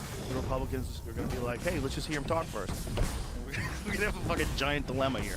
Yeah, I hope aliens are if they're out there. I hope they're detectable by us humans and we can interact with them, probably not communicate with them. But from my perspective, you have to be humble. Advanced alien civilizations are probably so sophisticated that we dumb descendants of apes cannot possibly detect them. There's all sorts of ways that they could be. Some of them could be undetectable. They're intelligent. They might be made of light. Who knows? But other ones are going to be just there's nothing now. And it's going to be an instant number one.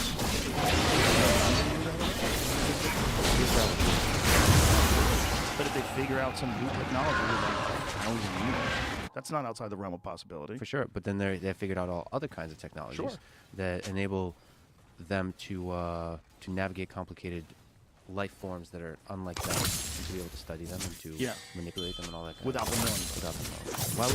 Why would you have them know about it? Well, the idea could be that you want to kind of plant the seed of this idea because it's so shocking to the psyche of these very fragile apes. Yeah, be careful with the fragile apes. Yeah, you would have to. Well, you have to think about what we are, right? We're real close to like what we were a million years ago. We're real close to like very violent, hair-covered, barbaric animals, and now we have thermonuclear weapons. And now we have satellite imagery, cell phones. We're close to some new thing. And I think if I was an alien, I would want to watch. I would want to watch this very bizarre transition because, like, if you could study, look, think about all the things we will study. Guys dedicate their whole life to find a new fern. You know, I mean, what are we? You know, we're the most fascinating fucking thing in the known universe by far. If we didn't know about people, if we were some logical creature somewhere else, we found people, we'd be like, holy shit! You got to wait to see these fucking guys. Where they have a popularity contest. Who controls the weapons? They're all like obviously paid off by these corporations and special institutes, and everybody's like, oh, I don't get it. These politicians, they make hundreds of millions of dollars on a job that pays $100,000 a year, and we're like, what? What the fuck is going on? Well, if they're observing us, do you think humans stand out that much? Yes. From the rest of life on Earth? Because it could be the same kind of life force that you just described. Some basic stuff, some basic dynamics of interactions between species that could be equally as fascinating as the interaction between ants. Well, I think those are fascinating too. I don't think anybody would think that ants aren't fascinating. Ants are fascinating to us. I'm sure ants would be fascinating to someone from another planet that doesn't know what ants are. But ants can't nuke the whole fucking planet. We have a weird way to change the surface of the Earth. Hundreds of people made out of glass.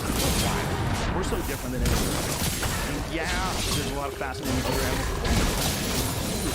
Everything's fascinating, but not like us. No, if you came here from another planet, the first thing you'd go is like, these crazy talking monkeys are out of control. And you would just start rattling off what they do. You talk about Real Housewives of Beverly Hills. You would talk about rock stars. You would talk about the internet. You would talk about TikTok, about phone addictions. People would think it's fascinating. Or, just like ChatGPT and GPT 1, 2, and 3, they see that as a trivial consequence of evolution, that you just increase the computational power of the brain, you can start getting these kinds of interactions, because they know what happens in the next thousands of years. They understand the general trajectory is going to be, we don't know. It could be AI, and then there's stages in the development of AI and the kind of system it creates. Maybe it'll be one collective intelligence that encompasses the whole world, where it's one intelligence trying to solve type 1 scale civilization that's unable to become a multiplanetary species. They know this whole development is trivial to them. They're going to yawn, and then. Or maybe they know that this is the stage where it's inevitable that these creatures destroy themselves. Because, like, in order to develop intelligence, there has to be a fundamental desire to fight. And the better the weapons get, the more the conflict will be.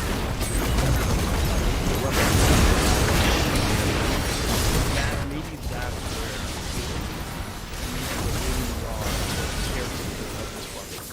Which is why, you know, one of the things about UFO folklore, when they dropped Fat Man and Little Boy, when they dropped those bombs on Hiroshima and Nagasaki, like UFO sightings, there was a pretty big uptick. Yeah. And we're talking about like why do they want the aliens to be there? I think because we realize how many questions we have. We realize like how little we really know. We know so much but so little, and we don't have much time. We live for 100 years of everything. We don't know what's right. nutrition. Someone will tell you this is terrible for you. Another one will tell you that's essential for human development. You're like, what?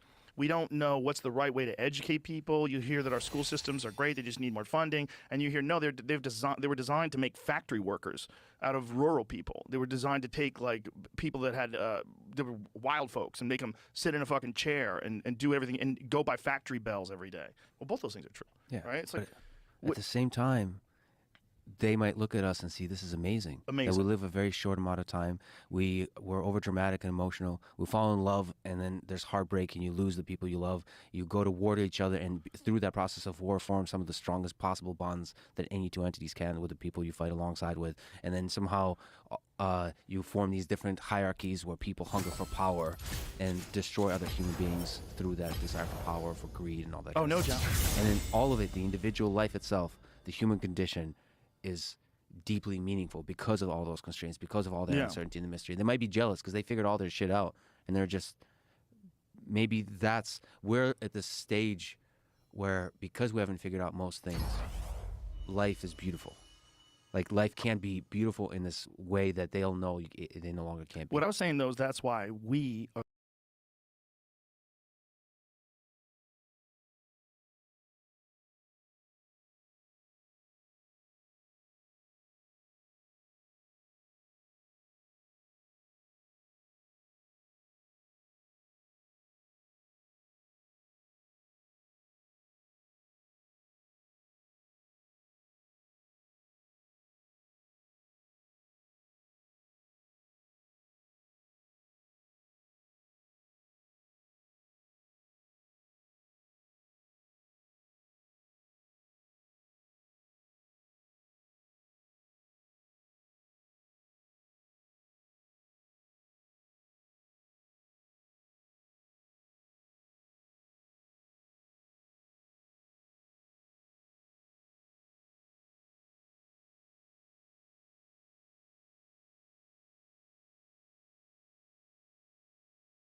This headaches, large hive-like swelling on the face, eyelids, lip, tongue, throat, hands, feet, legs, or sex organs. Jesus Christ. Hive-like swellings. Maybe it's not. Maybe it's only on your dick, but they want to like scare you. Throw in all this other stuff too. Nightmares. Oh, Jesus. Wait, what do you mean?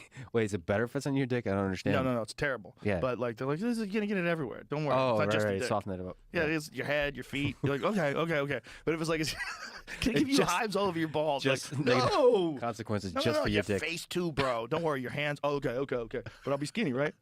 Pain in the stomach, side, or abdomen, possibly radiating to the back. Skin rash. Unusual tiredness or weakness. Yeah, makes sense. If you're not eating much, you're gonna be tired unless you're taking our Adderall with it. Oh, it may cause some people to have suicidal thoughts and tendencies, or to become more depressed. Oh, Jesus Christ. Also, tell your doctor. Go back to that again. Also, tell your doctor if you have sudden or strong feelings, including feeling nervous. That's my whole life. Sudden, strong feelings. Angry. Man, it's so interconnected. all of it. Violent. Restless, violent, or scared. If you or your caregiver notice any of these side effects, tell your doctor right away. You tell your doctor says, don't be a pussy. Do you want to have a fucking six-pack for summer or not, Lex? Yeah, take that rash on your dick like a man. Bro. Doesn't stop did taking Elon say he was taking that stuff? I think he might have. Google that. I think he said he was dropping weight. I And think a lot of people are dropping weight with that. Yeah, no, I mean, his big thing he changed is fasting. Oh, that's a good move. What is it saying? What's it saying? Down 30 pounds. Okay, world's richest man responded saying fasting plus, Ozempic plus Wegovy. Yeah. Ozempic, that's it. That's semaglutide. Yeah. Plus no tasty food near me. Yeah, no snacking, fasting. Yeah. That's I think a really good way to lose weight without the drug. He says, bro, I also take Ozempic for my diabetes. Did he say that? No, someone else did. Who said that? Another user asked if his diabetes. This is drug the state of caused modern side effects. Oh journalism. my Like, what? God! Look at this. Someone's tweet gets fucking locked in there. Isn't that funny? That like someone that's what they do with articles now. They'll just take some random crackpot who makes a tweet to Lex. If they're writing a hit piece on Lex, they're like, Lex, time to get rid of that stupid fucking suit. A lot of people are very upset about the suit. Yeah. And they'll add that to the article. And nobody's bothered by it. Nobody's really bothered because there's no It's weird. mechanism to fight it, fight that state of journalism. Well, it's also no one's reading that. That's the other thing. It's I think the impact that these things have, as opposed to if it was on the front page of the Boston Herald, like it used to be, if the New York Times had a story, that was where you got your information from, on the front page of the New York Times. Now it's like, who's reading that? Well, anonymous accounts or just people on Twitter that are trying to create drama will cite that as a source. That's true. So it's losing power for sure, but we're in this transitionary phase where, these magazines still have power. Like New York Times still have prestige and authority. Yeah. So if it's written there, even though they're misusing that authority because New York Times, online, there's a huge number of articles. I don't know, Forbes. I don't know any of this, but there's just a huge number of articles. They're using the prestige of that title, and they can write whatever the heck they want, and they're incentivized to write the most dramatic possible thing. I'm hopeful about ChatGPT replacing all of that because they'll just be able to automatically generate a bunch of bullshit to where we'll realize it's all bullshit, and then we look to actual authentic human beings for our sources of information versus organizations with a nice, pretty logo. Yeah, because all you would have to do is hire someone to write that hit piece and then cite that hit piece in a bunch of accounts, and then these fake accounts have their take on this hit piece. Yeah. And what do you think? You're close to this. What do you think the number of actual bots are in terms of social media? Let's just say Facebook, Twitter. I mean, they found out about Facebook that top 20 Christian sites. Sorry if I keep bringing this up, but I thought it was fascinating. 19 of the top 20 were Russian troll farms. Top 20 Christian sites. So all these people are going there for Christian news or whatever, and they're steering people. They're getting people riled up. They're putting things out there. They're getting people fired up about stuff. They're organizing things. Mm-hmm. I think currently AI, it's actually very difficult to build an army of bots that looks human-like. I think currently it's just cheaper. If I wanted to control... But I don't think it necessarily has to be an army of bots. Yeah, right. So I think if I was troll a farms. rich person, troll farm, I would hire a bunch of people that act as bots, essentially. Not act as bots, but they have multiple accounts and they control different, and they get really good at controlling the conversation in a way that steers you towards a particular narrative. And that's will be very... I can see less... I can honestly do it with a team of 10 people, probably, control a narrative of a particular... I don't say on anything, on the election. Because I've seen this time and time again where you seed the idea and then the rest of the humans that seek drama, it spreads. Yeah. And Yeah, I don't know exactly how to fight that. I mean, I still have the hope that you could do the same kind of thing with a love bot army. But I honestly think that a lot of that can be can be fought with just developing critical reasoning in people. Like Yes.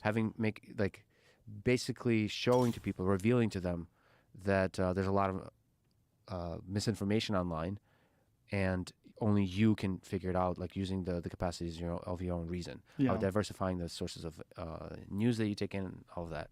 No, I And think people you're right. listen to. But how many people are going to develop that critical reasoning?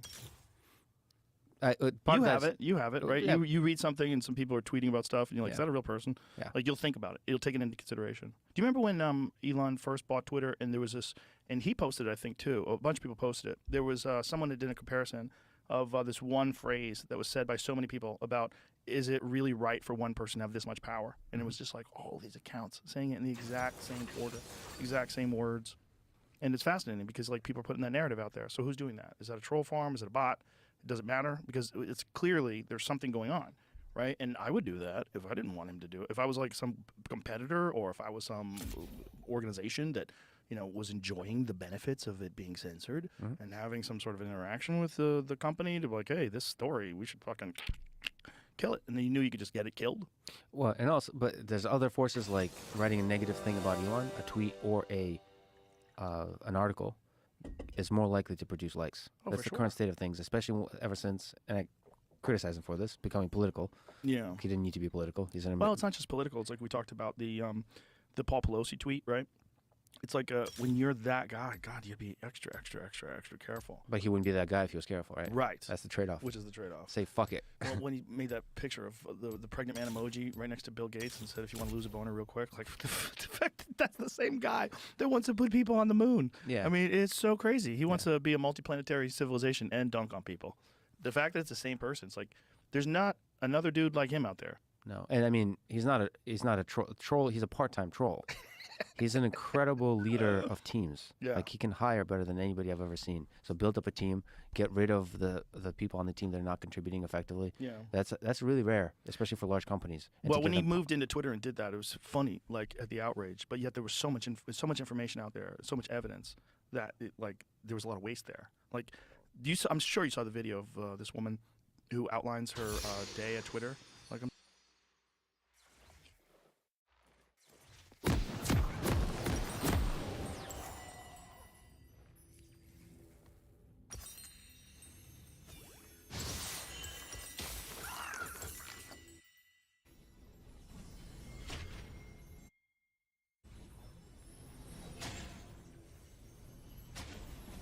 Welcome to Summoner's Rift.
Your team has destroyed a turret.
been slain.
An enemy has been slain.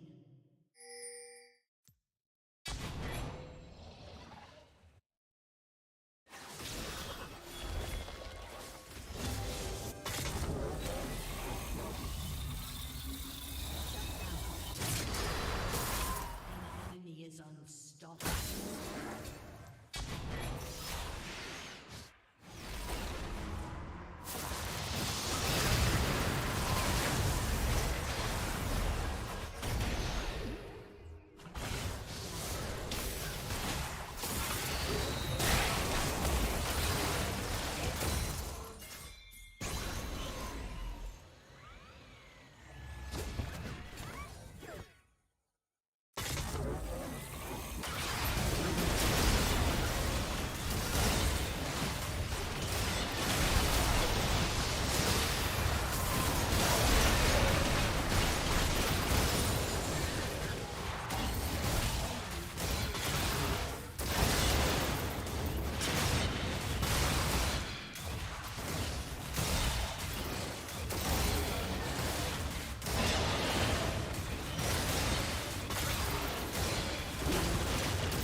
seconds until minions spawn.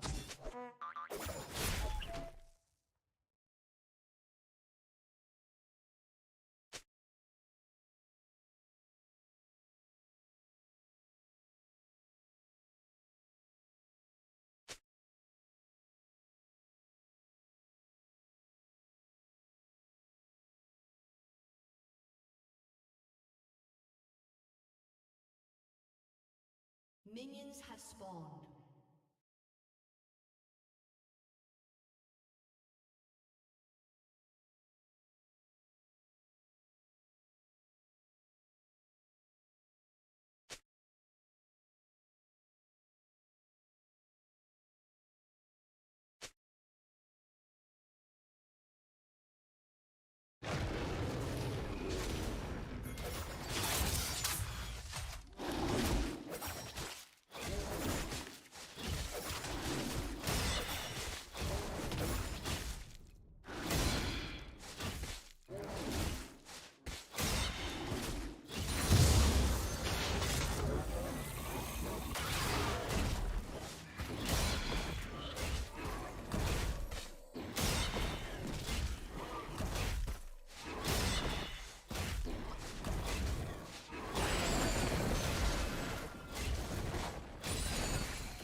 slain.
Shut down.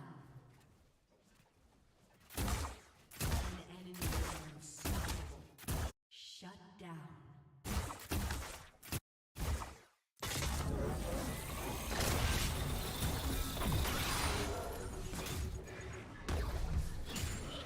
An enemy has been slain.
sometime next week, Racing Games.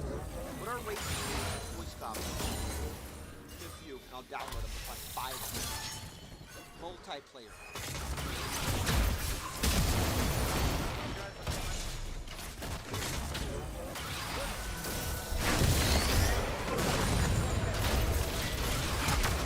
I can't watch it. Don't ever do that again.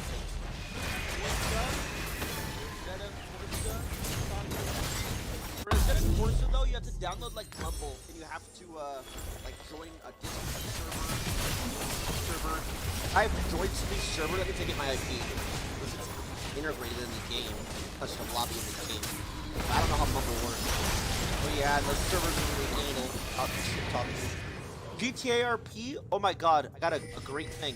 I only play GTA RP, and then I as my character, get this, I'll play a 6'5", 255-pound Jack Freakin' Nature that every single game, good at everything he does, is the smartest player alive, is never wrong, has a smoking hot girlfriend, successful, beautiful, handsome, strong, 450 bits per 600 pound squat, challenger on 5. Wow. Oh wait a minute, play that character in real life already. Boring.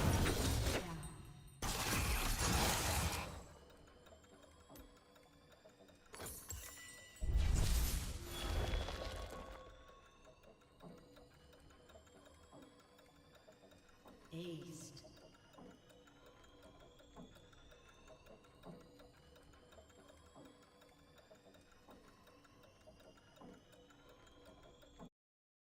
When I've tried resting a hot pizza on my plastic cutting boards, the crust tends to take on the flavor of the dishwasher, which is gross. After seeing Joshua Wiseman's pizza video, a lot of you guys requested that I review Adam Ragusa's, and today we're going to do just that. My name is James Makinson. I have been cooking as a chef for many years, and I have plenty of other recipes on my YouTube channel as well. And if you do guys like this video, then be sure to share, like, and subscribe, and let's get started. For 10 years, I've been trying to make real New York-style pizza at home, and I think that I've gotten as close as I'm ever gonna get. 10 years! Adam's been trying to perfect this recipe. Start with a teaspoon of yeast, a teaspoon of sugar, and a quarter cup of warm water, and wait 5 minutes. I have heard that blooming the yeast like this is not really necessary, but I like to do it just to make sure that my yeast is still alive before I spend 2 days waiting for a dough to rise that it never will. It is a good idea to test the yeast. It is, because it's not like you're in an industrial kitchen and you're using a lot of it. It can die on you, and you need to check to make sure that it is alive. Now, if you don't have dry yeast or instant yeast and you're using fresh yeast, you're gonna have to make adjustments to this recipe. Then put in 2 more cups of warm water, a tablespoon more sugar, and a tablespoon of salt, and then a glug of olive oil. That's like a quarter cup at most. Then red flour, high protein flour, 5 cups to start with, and then knead in the mixer with the dough hook attachment. For those of you who don't bake a lot, if the recipe calls for either bread flour or strong flour, the name for it, this is not the same as all-purpose flour. Strong flour contains more gluten, more protein in it, and it will also make the bread more elastic. So if you are working this by hand, it's going to be a little bit of a workout, but you don't necessarily need to use a mixer. Wait until it comes together into a reasonably smooth, solid mass, and then you gotta poke it. It should be only slightly sticky. If it's really sticky, add more flour. 5 cups is conservative. You'll know that you've kneaded the dough enough when you can stretch out a little chunk of it so thin that you can see light through it. And this recipe makes 4 pizzas of the maximum size that I can safely bake in my oven, which is 12 to 13 inches in diameter. So, for me, this dough recipe, and again, if there are any pizza makers watching, then let me know your thoughts, but for me, this is a little on the dry side. Now, if you've made this recipe and it works for you, that's great, but if the recipe is just a little wetter, the dough will be easier to manage. It shouldn't be like Play-Doh, you know, it shouldn't be like a hard cement. I mean, it's not even moving on the cutting board, nothing. Rip the dough into 4 chunks, and then I roll each of those chunks into a smooth, even ball. Their shape really matters, which is why I rise each ball in its own oiled container. toss the ball around in the oil and then use it to grease up the sides of the bowl or the Tupperware or whatever it is that you're using that will allow the ball to rise in an even round shape. Cover them up and put them in the refrigerator. A long, slow rise in the fridge is what gets you the best flavor and texture. 24 hours is the bare minimum. Now you will see in a lot of places, and also what we saw with Joshua in the prior video, that they will do a first rise for the dough. This will be for like an hour or so. And after the first rise, you then work the dough or turn it into the little dough balls for then a second rise. Now you don't have to put them into individual containers. If you do, that's fine. You can make it how you want it at home. But the container that Joshua was using in the last video is actually the container that I have used in the past, and a lot of other places do use as well. It works fine as long as you give them some extra space and you coat them with a little bit of flour, and that's it. Now this recipe, it may take 24 hours because it's this recipe. It will take the yeast a little bit longer to proof when it's in the fridge because yeast is a living organism. So if you put it into the fridge, it will start to slow down.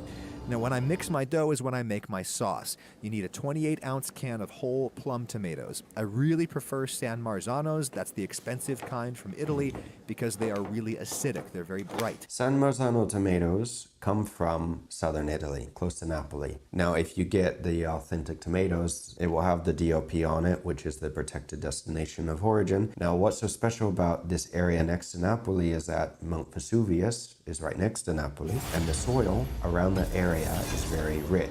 It makes a massive difference with the ingredients that come from that area. Now, as far as the acidity is concerned, these tomatoes are not supposed to be super acidic. They're supposed to be a little less acidic, a little sweeter, or tastier in general. But no matter what kind you get, they will be packed in some kind of liquid. I think the liquid is usually ground up, lesser quality tomatoes that tend to taste pretty bitter. So I fish the whole tomatoes out into a bowl and I throw away the liquid. He honestly throws the juice away. Sometimes, or at least where I am, not everything that you import is cheap. But for these to have the definite certified from the area, the DOP on it, it should not be another type of tomato that they mix in with this. Canned products are cooked. If anybody does have experience, do they use a lesser tomato to make the juice? You could just squish them with your hand, but I like a smooth texture, so I use my stick blender. And I put in a pinch of sugar, a glug of olive oil. That really improves the flavor of the olive oil. And then I put in a lot of dried oregano, which I think is the defining herb of New York-style pizza. Finally, I put 2 or 3 tablespoons of tomato paste in. Without the tomato paste, the sauce is never intense enough, though if you put in too much, it spoils that fresh, raw tomato taste that you get from, the plum tomatoes. Tomato paste is, of course, just heavily cooked and reduced tomato sauce. So I stir it up and I add more tomato paste until it looks just thick enough to me. If you're trying to get that super deep red color, then yeah, you can add a little bit of tomato paste to this. It will help the color. The tomatoes, or this canned tomatoes, they're not raw. They've been cooked already. The question is, do you want to further cook this to reduce it, to intensify the flavors? In the last video, we saw Joshua making a completely different sauce. He cooked it further, he added a lot of other ingredients to it. The best thing to do at home is to make it one way, add the ingredients, follow a recipe, and if you like it, that's good. But the next time you make it, if you want to try something different, then change a couple of the ingredients, omit this, add that, write everything down and see what you like. Because the most important thing when making this at home is to make it how you like it, not to make it how it should be, supposedly, the traditional way or this way or that way, unless that's what you're trying to get. And I put this in the refrigerator with the dough because I think it tastes better after it sits around for a few days.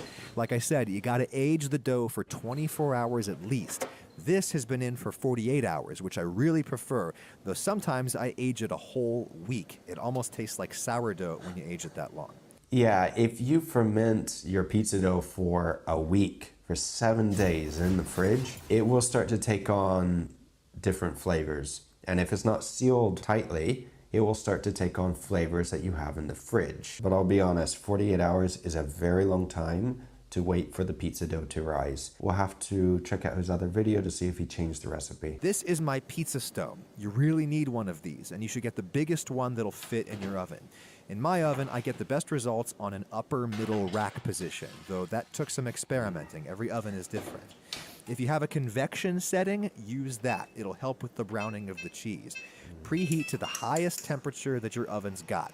No matter how fast it comes up to temperature, let it sit and preheat for 1 full hour. Because this is not just about heating the oven, it's about heating the stone. The stone has got to get rocket hot, and it's very dense, so it takes a while. Preheat for a full hour. This is true. When making a pizza at home, if you use a pizza stone, you're going to get better results. It is something extra that you have to buy if you want to take it a step further. The other thing is, and it's true, you need to know how your oven cooks. Time to think about cheese, and yes, I use string cheese. It is ridiculous, but where I live, this is the only form in which I can get whole milk, low moisture mozzarella. If it's part skim, it won't taste right. If it's not low moisture, the pizza will be soggy. Now, you can probably buy a block of whole milk, low moisture mozzarella in your city. I have to make do with these stupid sticks, but it's not so bad. 6 of them is the perfect amount, 6 ounces for a 12-inch pizza. That's perfect. Now, Adam is trying to recreate a New York pizza, so yeah, using low moisture mozzarella is a good idea. If you don't have that, and if you have, well, just fresh mozzarella is fine, but you need to use less because it will be very watery. Then again, if you have some authentic mozzarella di bufala, buffalo mozzarella, you don't need to put a lot on because it's super flavorful. It's a very good product. Then I also grate up some Parmesan or Pecorino to put under the mozzarella layer, which I think is traditional in the higher quality New York style places. If anybody does work in any of the higher end pizzerias, is that true? I mean, you don't have to spill all the kitchen secrets and all the little secrets on making a perfect pizza, because I'm curious to see if it is. So let us know. When the oven is ready, get your pizza peel. Yeah, you really need one of these too. Then you have to dust it with something so that the pizza won't stick. Semolina or cornmeal would be traditional, I think, but I have found that coarse ground whole wheat flour works best. It does the job without adding any gritty texture. Now get out your dough ball. That smooth top is going to be the bottom of the pizza because it's more likely to slide off of the peel cleanly. This rough underside will be the top because it'll better adhere to the sauce and the cheese. I start by just going around and forming the cornice. That's the fluffy outer ring of crust. Never smash it down, otherwise it'll never fluff up. Then I just stretch out the dough with my hands. You could toss it in the air like a boss, but that takes skill, it's risky, it's messy, and it really only saves you meaningful amounts of time when you're making 100 pizzas a day. For one pizza, hand stretching is fine. Okay, so yeah, it is very difficult, it can be, to get a perfect circular pizza. I mean, it does take a lot of skill when you see a lot of the pizza guys spinning the pizzas, or even as we saw with the Italian technique or the Napolitan technique of slapping the dough, they use that to get a perfect pizza. If you have to, if you must, you can use a rolling pin. You don't have to be so delicate with it. I mean, you don't have to treat it like it's a newborn baby and you're afraid you're gonna drop it. You can be a little more aggressive with the dough. You'll know that you've got it thin enough when, again, you can see light through it. Once you lay it down on your peel, you have to work fast. Otherwise, the dough will bond to the wood and you'll never be able to slide it off into the oven. Put your sauce on. I like lots of sauce. Flour or put semolina or something down to prevent it from sticking. It will stick very badly. Now, what I would recommend is instead of using a tablespoon for the sauce, if you have a ladle, use a ladle and use the back end of the ladle to spread the sauce out. It'll be a lot easier if you have one at home. Then the Parmesan layer. This really improves the flavor of the pizza, makes it much more rich. Then put on your mozzarella and really take pains to get it on evenly all over, otherwise it won't melt or brown correctly. When you're done, pick up the peel and shake it back and forth to make sure that the pizza is going to release when you take it to the oven. You got to be able to do this with some confidence, like flipping an egg. This reminds me of the tortilla video that we watched with Adam. You have to be confident, but as we saw in that last video with making the Spanish tortilla, you also have to be confident when flipping it. Now, a lot of people can cheat. They'll stick it in the oven or they'll put a lid on it or whatever so it's not as liquidy. Yeah, that can work, but if you want to get that perfect, if you want to make it more authentic to how we make it here, you flip it. I recommend doing it over the sink so the mess goes into the sink and not on the floor or on you. And I recommend, if you're new at this, to put a cloth or kitchen cloth over your forearm so you don't burn yourself. Because if a little bit does go on you, at least it touches the cloth first and not your arm. This should only take 5 or 6 minutes to bake. The trick is waiting for the cheese to brown, but not so long that the cheese overheats and starts to separate, and you get a lot of that orange grease layer oozing out. Some separation is inevitable, but you can minimize it by not leaving the pizza in there for too long. This is one thing with every New York pizza that I've had, they have always been very greasy. Some more than others. Obviously, there should be elements, shouldn't be a pool of grease. But it is very interesting, though, to see the evolution of pizza and to see all the different styles, because there are a lot of different styles. Rather than use the peel, I like to pull the pizza out with a pair of tongs right onto a cooling rack. Resting the pizza on the rack helps keep it crispy, but also when I've tried resting a hot pizza on my plastic cutting boards, the crust tends to take on the flavor of the dishwasher, which is gross. When it's eating temperature, you're safe to transfer to a cutting board. You never put your plastic cutting board into the dishwasher. Why? Because unless it's super, super, super thick, it will warp, and then it's uneven to cut, uneven to use. Secondly, this is right, you never rest, say, a hot pizza or any other meats or any pies or anything like this. You don't let them rest on your plastic cutting board. It will absorb the flavors. Now, for all of you that have a plastic cutting board at home, it is a good idea after every so often that you take your plastic cutting board, you take your silicone spatulas and anything else, and you bleach them. You put them in the sink with hot water, bleach, and you let them sit there for a while. Plastic products will start to absorb the flavor of either cooked products or veggies or other ingredients. And with the cutting boards, you obviously use them a lot. You'll have creases in there, and while that develops bacteria, if you don't scrub them, if you don't sanitize it, it will start to fester, it'll start to smell, and it's not nice. Now this pizza is only like 12 inches wide, which is way smaller than traditional New York pizza because we just have a normal little home oven, right? But to me, a defining feature of New York pizza is big foldable slices. So I just cut this pizza into quarters. You can see what I mean by the cutting boards start to warp. That's a nice big slice. Look how brown the bottom is too, by the way. That's what you get from heating the stone for a long time. So there you go. I really think this gets me very close to my favorite New York style pizzas. If you think you know a better way, seriously, please tell me. I'm sure that I will be working on this for a further 10 years. Okay, so overall, for me, the final product, it looks good. It does. It really does look good. But for me, the critique would be the dough recipe, to modify it a little bit. It looks too dry, and it shouldn't take 48 hours to proof it. That is like a very long time. Now, Adam does have another pizza video. He has a mini, but he has a 2.0 video on this recipe, so I wanted to check this one out first to have a bit of a reference, so we have the base to see then in the next video to see what he changed. Let me know your thoughts down below on any critiques that you have or any improvements that you could see a need for in this recipe. In any case, guys, I hope you enjoyed this video, and I hope you enjoyed what I added to the video as well. And if you have any questions or comments about any other videos, then let me know if you want me to review any. And be sure to check out this video here, and I will see you guys again very soon. Until next time, take care.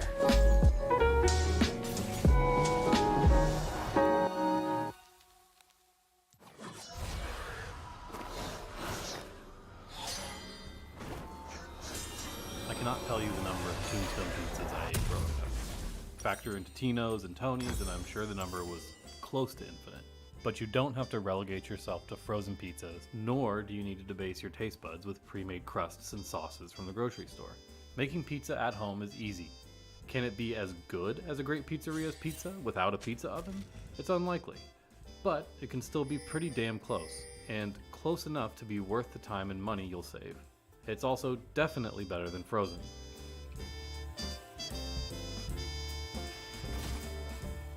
First things first, here's your recipe.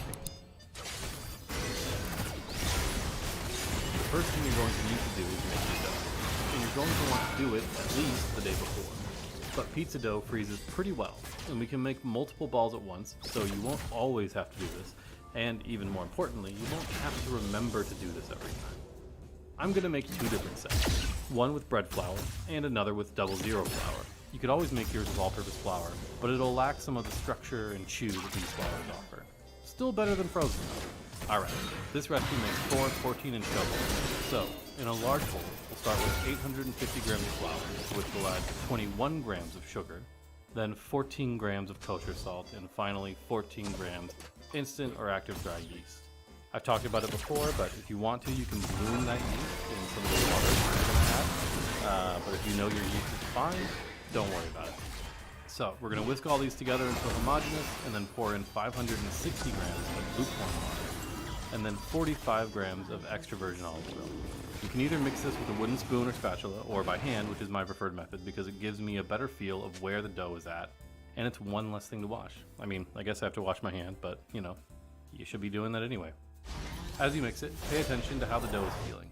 It should end up feeling maybe a little wetter than tacky, but still workable with a light dusting of flour.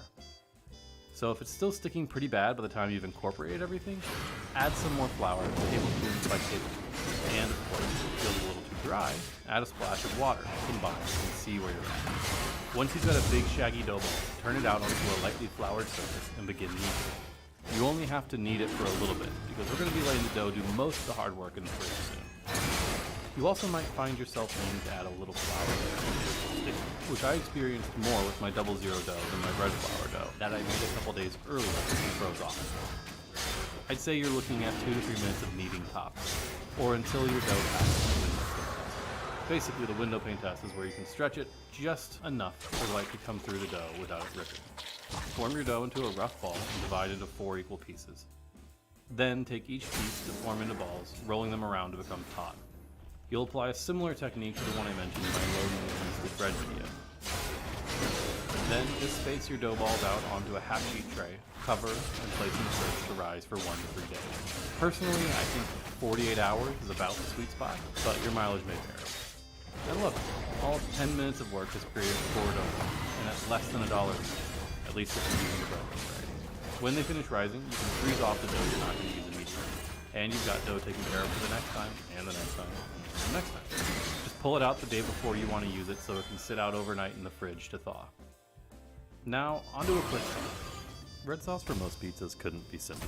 I'm making a pizza too, but all the recipe is based on the 28-ounce can, which should get you around 4 pizzas worth. Using a blender or stick blender, another 1 28-ounce can of whole peeled tomatoes. Your choice here does make a difference. Look to get San Marzano or San Marzano style, or at least a can which indicates just tomatoes and tomato puree or juice. Some may also have a single basil leaf in it, which is so handy. The main thing I try to avoid is a flavored can, or as I was made aware of by Ethan Chablowski's can of acid. Really don't.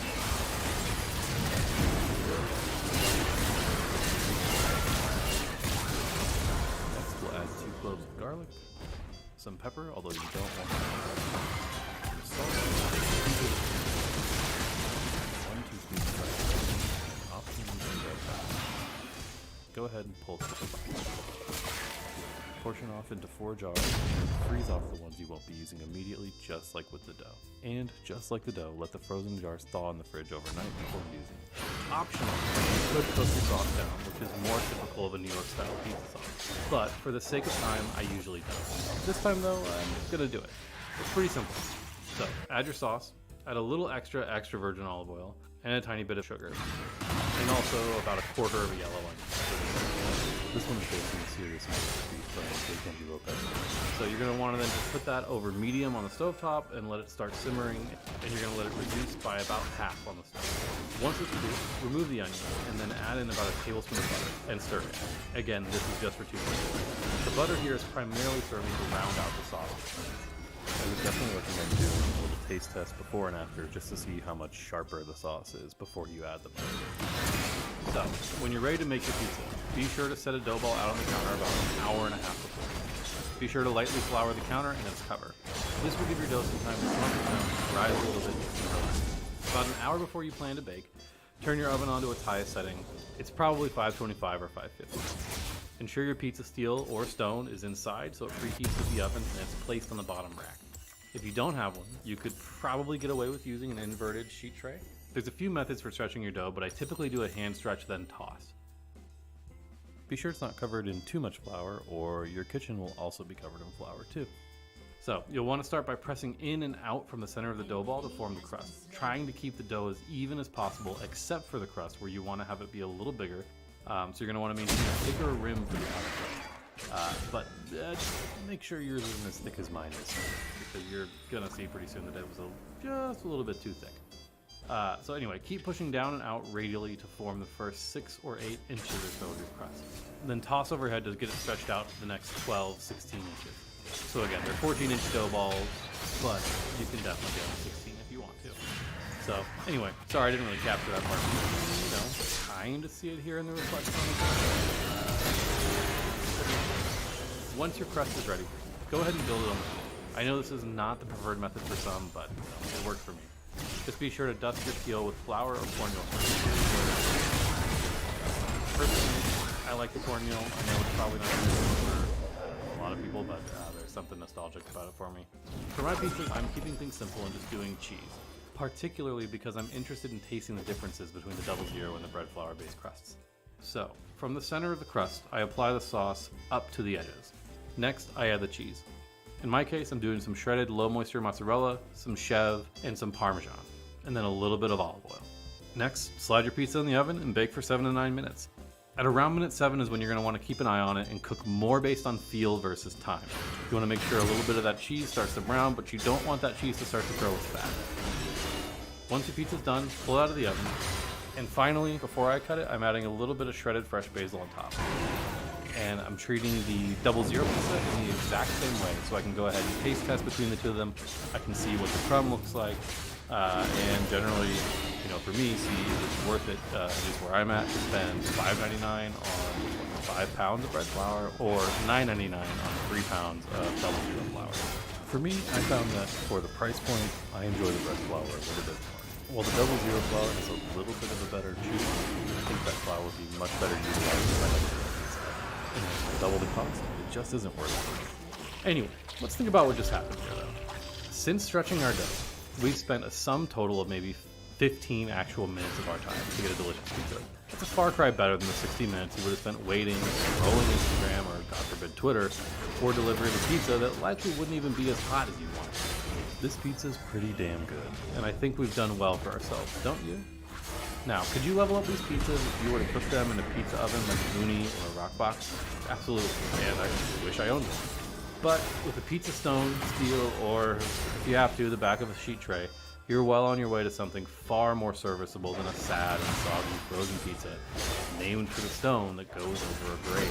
Look, there's no doubt that any pizza is going to slow your march towards death, but at least these can make it a little more bearable. Anyway, until next time, like, subscribe, whatever it is you people do.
In today's video, I want to do a side-by-side test of something I've been wondering about for years.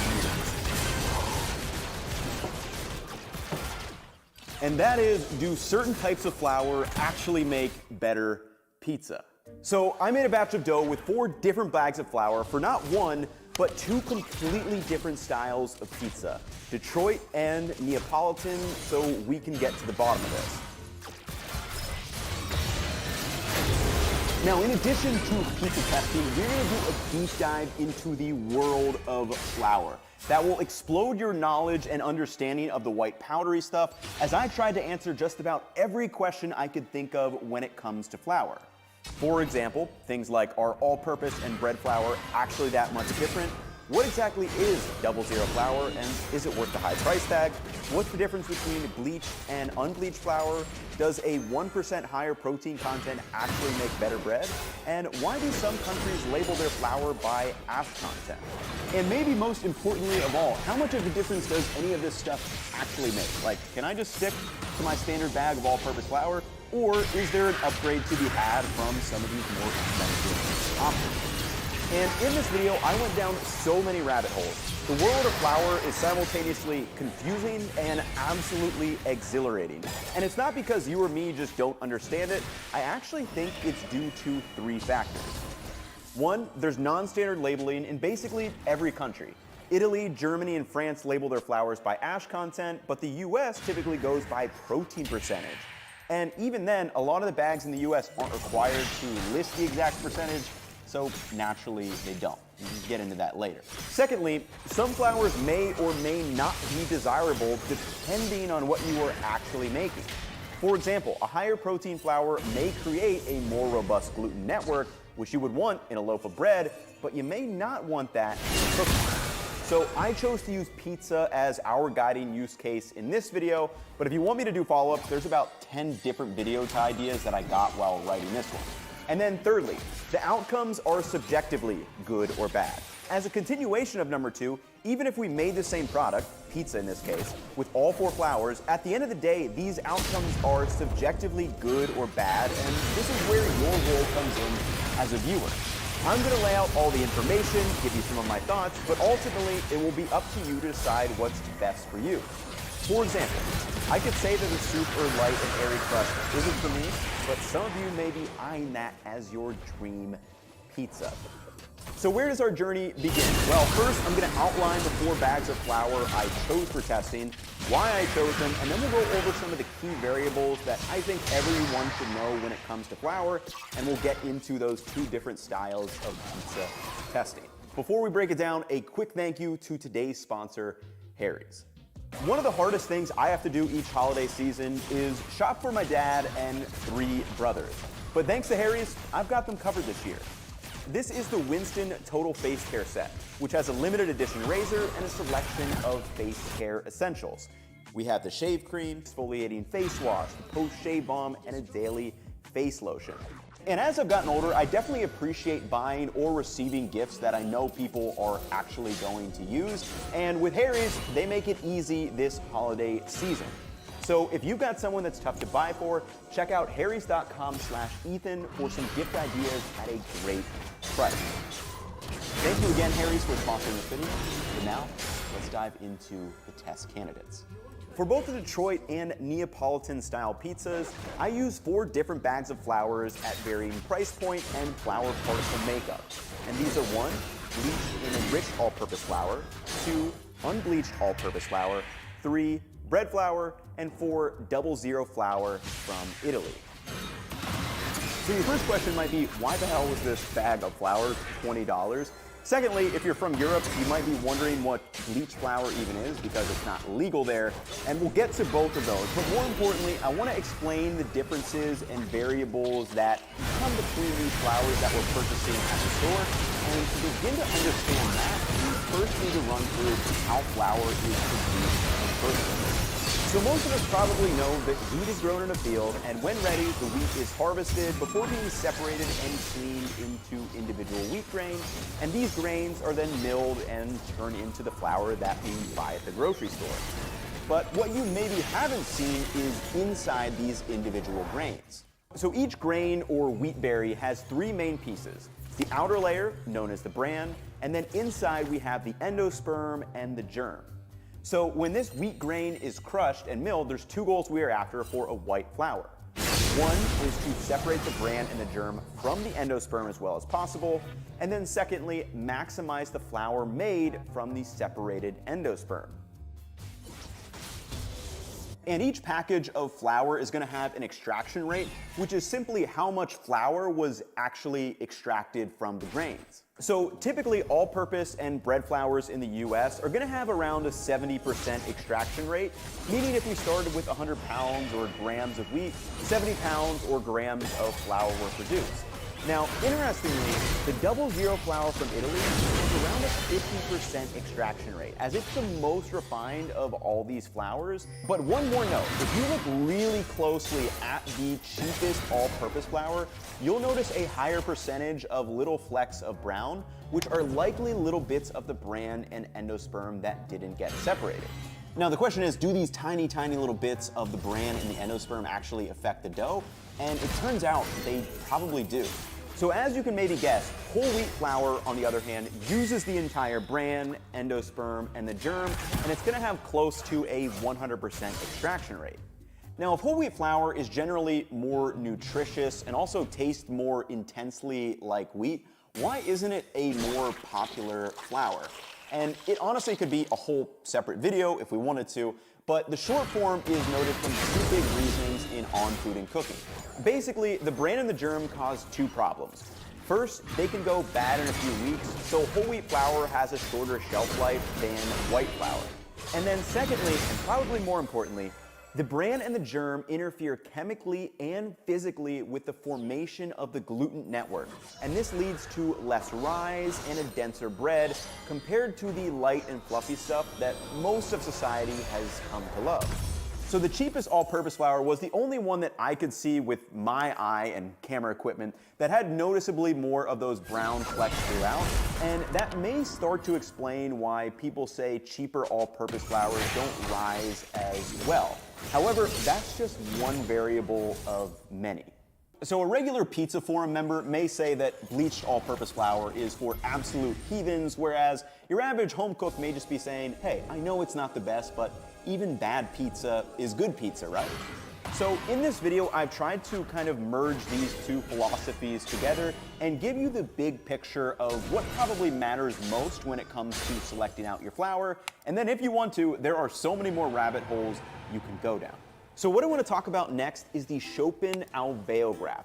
Not because you need to fully understand it, I definitely don't even understand the science behind it, but I want to talk about the Chopin-Alveol-graph because it proves a fundamental question, which is, does different flour actually make measurably different dough? So for commercial purposes, there's this machine made by a company called Chopin Technologies that can evaluate how different flours will work in a dough, and it works by going through 5 stages. And there's this kind of cool video where you can actually watch this entire test, but basically it pumps air into dough like a balloon until it pops. Now this test spits out 5 measures onto a graph. Now if you want to read more into this test, I'll link some resources below. But again, my reason for bringing this up is that theoretically this proves each flour will produce a different dough that will vary in textural qualities, aka they will produce different readings on an alveol graph. So what this means for us is that there may not be a big difference in one of the pizza tests, whereas the other pizza tests, there might be huge differences in the dough texture and quality. And naturally, I think this brings up 2 important questions that we need to answer. One is, what are the variables that would cause these flours to produce different doughs? Because again, they kind of all look the same. And then secondly, how noticeable are the differences when we taste them? Now we'll get into those variables in a bit, and there's some really, really important information in there. But first, let's just hop into the first pizza test, which is the Detroit-style pizza. Detroit-style pizza is probably my favorite pizza to make at home. And it's made in a carbon steel pan, and for this variation, I made 4 identical batches of dough, which was 300 grams of flour, 75% hydration, 225 grams of water, 6 grams of instant yeast, and 6 grams of salt. And I actually just threw all of these in the blender or food processor and pulsed over low to quickly combine the dough so I could give my forearms a little break. Once each dough was done, I added a capful of olive oil to the container and then laid in the bleached all-purpose, the unbleached all-purpose, the bread flour, and the 00 flour before covering them.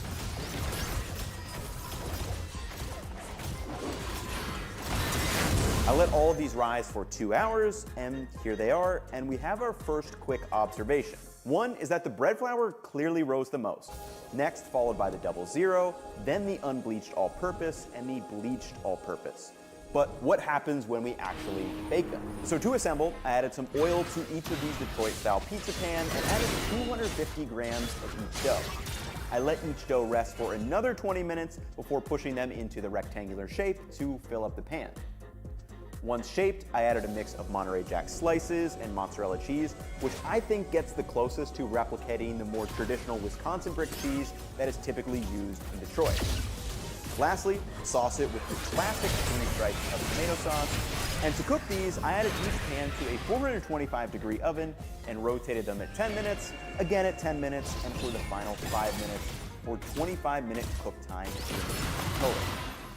Now, I don't know about you, but after slicing them up, all of them look pretty darn good to me.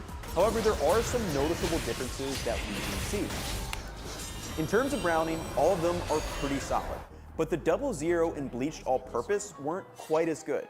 And for my money, I'd say the bread flour browned up the nicest. Now, I was doing some digging and stumbled across this pizza forum where they kind of mentioned that 00 typically doesn't brown that well in lower temperature ovens. So that's going to be something to keep an eye on in the next test where the pizza oven will be at 900 degrees Fahrenheit. But browning aside, I think the bigger difference is in the crumb of the dough. Again, the bread flour rose the most and is so much more airy compared to both of the all-purpose flours. Now, the 00 also has some larger bubbles, but overall didn't rise quite as much as the bread, and it's definitely not as airy. So we can see some of these differences, but how much different do they actually taste side by side? I haven't had pizza in a while, so I'm really stoked for this taste test right now. And in this taste test, I'm not necessarily trying to guess which one is like which or which one is best. I'm just kind of trying to observe at this point. It's good. All pizza's pretty much good. It's hard to make bad pizza. Number 2. This one's a little bit denser than the first one I tasted. All right, number 3. The one thing from this one, I think there were some bigger bubbles in this one, but still a little bit denser than number 1. I'd kind of put this one in between number 1 and 2 in terms of kind of like lightness, a little bit bigger bubble.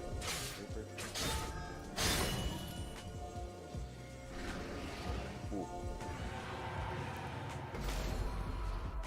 Okay, so number 4, definitely the lightest of the bunch. It was really nice to bite into, like nice and airy. As far as taste goes, it tastes really good, but definitely there is a noticeable difference between number 4 and the rest of them, especially in terms of lightness. So you guys know, but I'm looking now. So bread flour, 00, bleached all-purpose, and then the regular all-purpose. So straight up, for this style of pizza, I think the bread flour is clearly superior. You get this crazy juxtaposition of that crunchy and crisp crust that turns into just this light, airy bite and chew, which I find very, very addictive. Next time I make Detroit-style pizza, I'm definitely gonna have some bread flour on hand. So clearly the video's not over, because if you were like me, you still have a lot of questions you want to be answered. For one, why did the bread and 00 flour rise noticeably more than the all-purpose versions? And then secondly, why did the bleached all-purpose flour have such tiny holes in the crumb? And overall, why did the taste kind of stay the same? And then for test number 2, I want to know how are these flours going to react at 1, a much lower hydration, and with a heat at over 900 degrees Fahrenheit. So now it's time to dive into the 4 variables that I think are most important to know when it comes to buying flour at the grocery store. And these are the type of wheat grain, the gluten protein content, and why it's important. Third is the ash content, and then 4th is added ingredients. Take a look at this table from On Food and Cooking that lists the major wheat types that are produced in the United States and the protein content of each of these types of wheat, as you'll notice, is different. So in 2021, hard red wheat accounted for 63.5% of the total wheat production in the United States, and these are the wheats used to make our all-purpose and bread flours that we find in the store. Now, another interesting note is that in Europe, I couldn't find the exact statistic by wheat type, but the majority of their wheat grown to produce flours is said to be a soft wheat variety which has a lower protein content. And as we see in this next table, this leads to flours like Type 55 in France and the UK plain flours that overall have a lower protein content than the standard all-purpose flour we have available in the US. There are other differentiating factors that will change how a wheat flour works in a dough, but as Harold McGee notes, the most important distinguishing characteristic of a wheat type, and by extension the flour it is made from, is the content and quality of the gluten proteins. And again, we probably need an entire different video just talking about gluten, but let's do a quick speedrun version because the gluten network is what allows air to be trapped and our pizza dough to rise. Simply put, gluten is a network of protein that allows our dough to stretch and spring, and this illustration shows how it works at a microscopic level. The gluten network is made up of these interconnected gluten sheets that are filled with the starch granules from the flour. And this gluten sheet is what allows gas or air to be trapped and hold its structure before being baked, where everything solidifies in place. But you may be wondering, how does this gluten sheet actually form? So by weight, flour is made up of several components. The gluten proteins typically make up 10 to 15%, the starch granules around 70%, moisture is typically 12 to 15%, and then like 1% less of other stuff. So what I found interesting is that we typically just call it gluten, but gluten is actually made up of two different gluten proteins. One is glutenin, which when hydrated with water forms a very strong bond with each other, and this is what makes that extensive and tightly knit network. And the glutenin is responsible for making the dough elastic or its ability to stretch. The second gluten protein is gliadin, which also when hydrated with water forms a weak bond to themselves and the glutenin, and this protein is what makes the dough plastic or its ability to be shaped. Now, it may seem like glutenin is the more important of the two, but we actually do need both proteins for our dough to work. For example, a dough with only glutenin protein would keep snapping back into place like a rubber band without being able to be shaped. And a flour with only gliadin, on the other hand, would have such a weak gluten network, it wouldn't be able to trap the air and we wouldn't get any rise. Take a look at this photo. It actually shows the gluten proteins from soft wheat and hard wheat varieties that is extracted from the endosperm. And assuming the overall protein content is the same, the hard wheat actually will still create a stronger gluten network because the quality of the gluten protein is higher, and this is why both the quantity and the quality of the gluten protein in a flour is so important. And this difference between soft and hard wheat actually may explain one of the things that I noticed when working with the Neapolitan style pizza dough. So when I was shaping the pizzas, the 00 flour dough was so much easier to shape compared to the bread or all-purpose flour doughs that kept springing back together. And this is important to point out that the 00 is made from soft wheat while the hard wheat was used for the other proteins. So at this point, you can start going down a bunch of different rabbit holes, but here is the big picture you need to keep in mind when it comes to protein content in your flour. And that is, if you have identical flours, the one with the higher quantity and quality of the gluten proteins will form a stronger and more elastic gluten network with a higher potential for rise. So if you think back to that alveograph test, a stronger gluten network will be able to take more air pressure before that dough bubble pops. Now, I need to point out two caveats. One is this is assuming you have identical flours.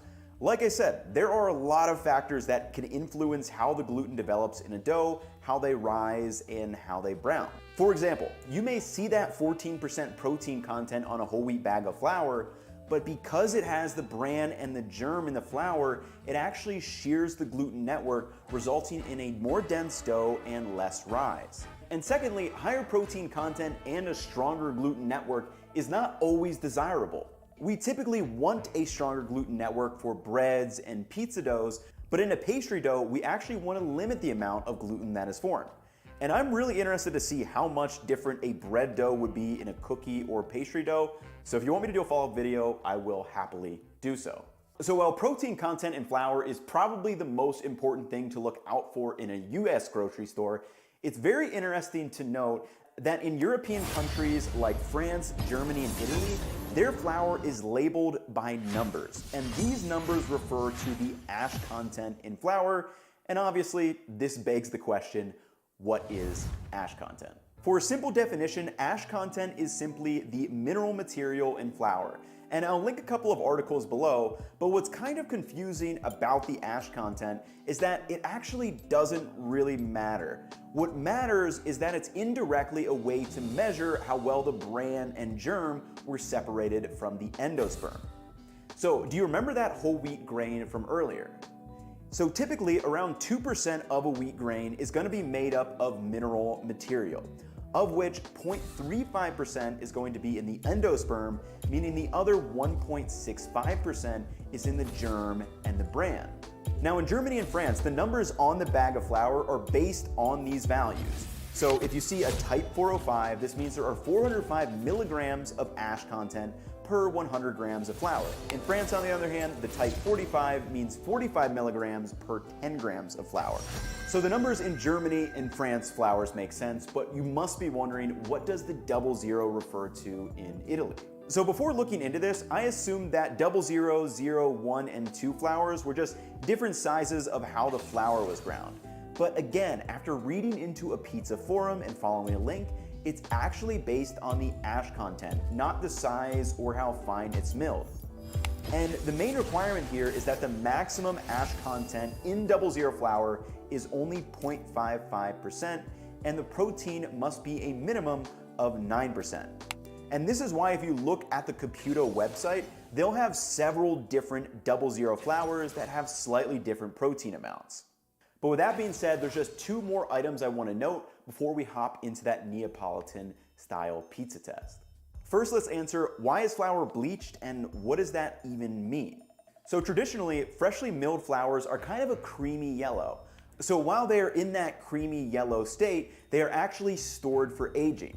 And aging does two important things. As noted in On Food and Cooking, the traditional air aging of flour has a visible side effect, and that is the yellowish flour becomes progressively paler as the xanthophyll pigments are oxidized to a colorless form. And secondly, the oxygen in the air actually frees up the glutenin proteins and sulfur group, so they react with each other and can form even longer gluten chains, giving the dough a greater elasticity. And if you see unbleached flour, this is basically another way of saying aged flour. So if we get two of those great benefits from aging, why did people even start bleaching flour in the first place? And simply put, storage and aging costs money. So adding absorbic acid is another way to whiten the flour and get it on the shelves faster. Now, since bleached flour is not aged, this could be another potential factor why it doesn't rise quite as well as the unbleached all-purpose. So we've got bleaching down, but what does enriched flour mean? So enriched flour started as a wartime necessity where food production and nutrient provision was a concern, and it has kind of just stuck around since then. And the purpose of enriching flour is just to replenish the nutrients in the flour to match the nutritional status of a flour with the original bran and germ nutrients. And here are the nutrients you'll typically find on a bag of enriched flour, which are going to be on the ingredient label. Now, one last tidbit is that you may see two other ingredients on a bag of flour, and that is malted barley and enzymes. And these are mainly there just to assist a little bit in the fermentation process. So for some of you, that may have been way more information than you ever wanted to know about flour, but I bet for a lot of you, you kind of have some more questions. But regardless, let's move into our final test, and that is the Neapolitan style pizza, which introduces a lot of new variables with how the dough is made. I made my Neapolitan-style pizza according to the standards set by Pizza Napolitana, which mandates that a 00 flour from an improved supplier must be used, which is the flour I got, but obviously I'm switching out that variable for this test, and really I'm curious about a couple of things.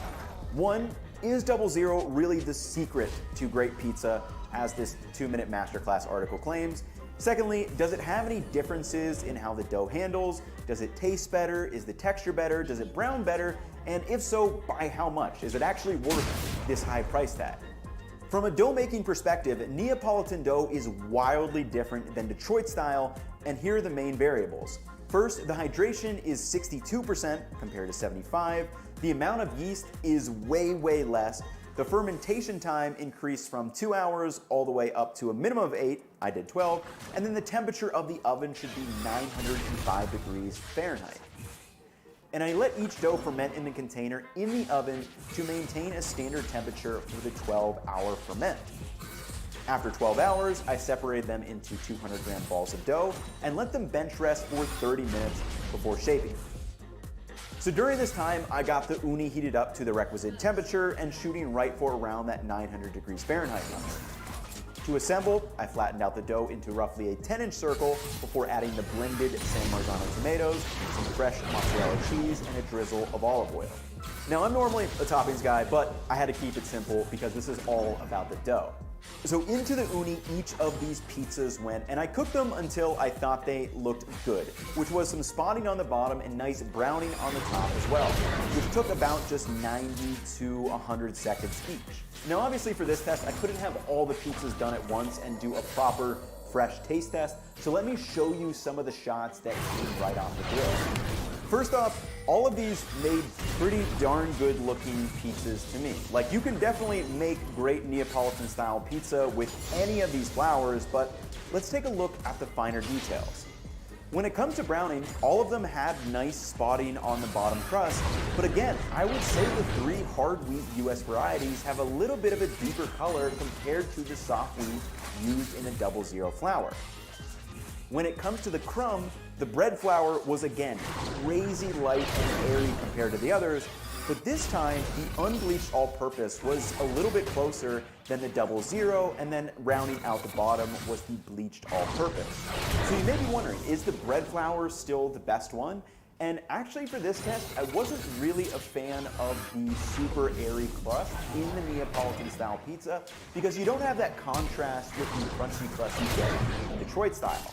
And if I had to pick one of these pizzas to say is the best, I would actually say it is the 00.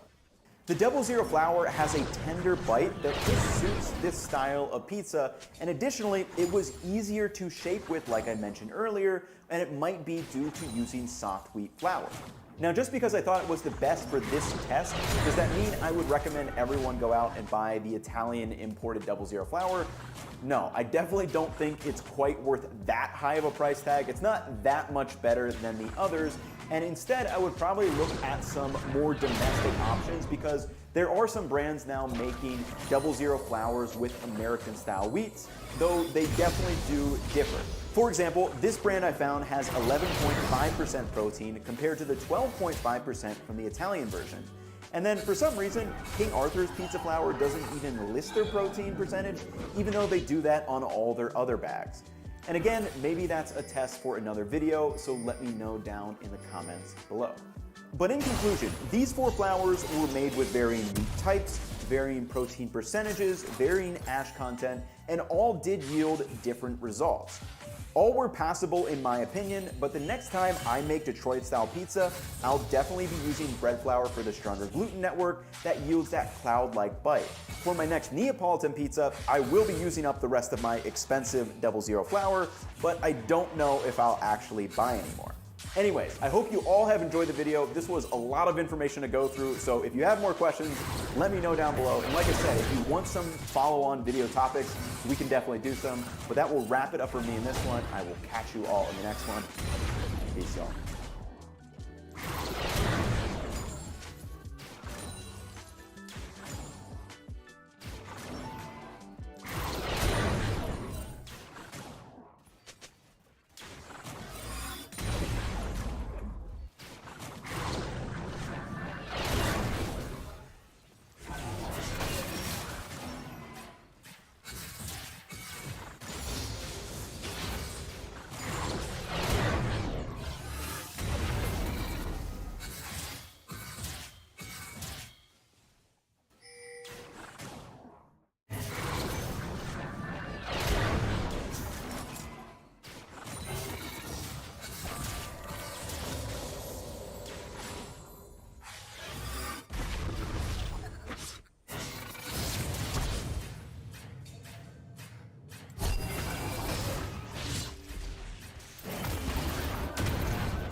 As you have not seen yet, you did not see the tweet earlier. If you didn't follow me on Instagram, you did not see the story share, etc. The merch has finally dropped. It has been 3 months in the making. It took a while to get the material for the shirts to be exactly the way that we wanted it, the designs to be exactly how they are. They ended up dropping during LCS earlier, and hundreds of them have already sold. I'm actually really overwhelmed that they're selling as well as they are.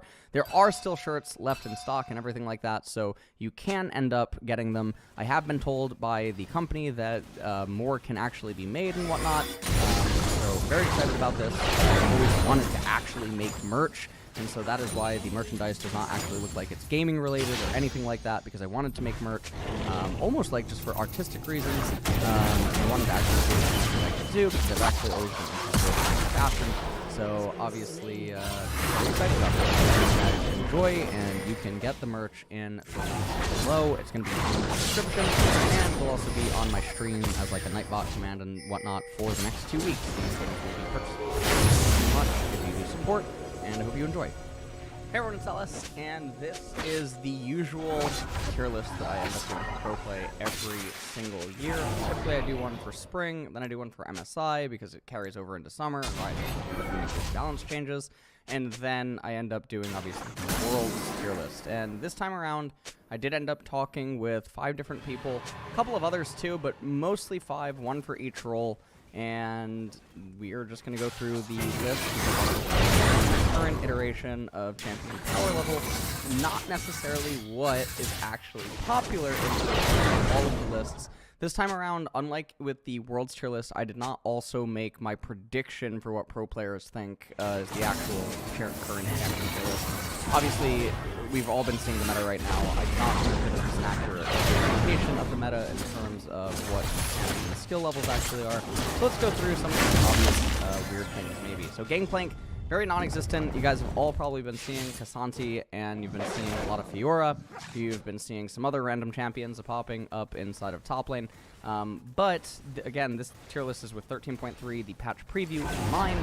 Gangplank, number 1. It seems like every single year he's completely forgotten about. Maybe he'll pop up at MSI. He'll probably inevitably come back at Worlds. This champion is here primarily just because it doesn't really matter if he has a rough matchup. The amount that you have to put him in the grave in order to make it so that he can't really recover inside a game is really, really unlikely to happen inside of a game. And with that being said, I mean, Gangplank, I mean, he just outscales every single champion on this list. And scaling is always relative, right? But the thing is that if you watch Gangplank, you watch the control that he offers with his barrels, you watch the disruption, you think about how many different team combinations and things he just disrupts, etc. It's very easy to just have Gangplank be super high up. Some of the more weird things that some people might wonder about is obviously Tristana and S. With the current patch right now, with the crit changes and everything else going on, Tristana solo lane in both mid and top lane, absolutely broken, really helps enable magic hammer combos as well. Tristana is just pushing menace, getting really good matchups against so many champions on the list that are very high up.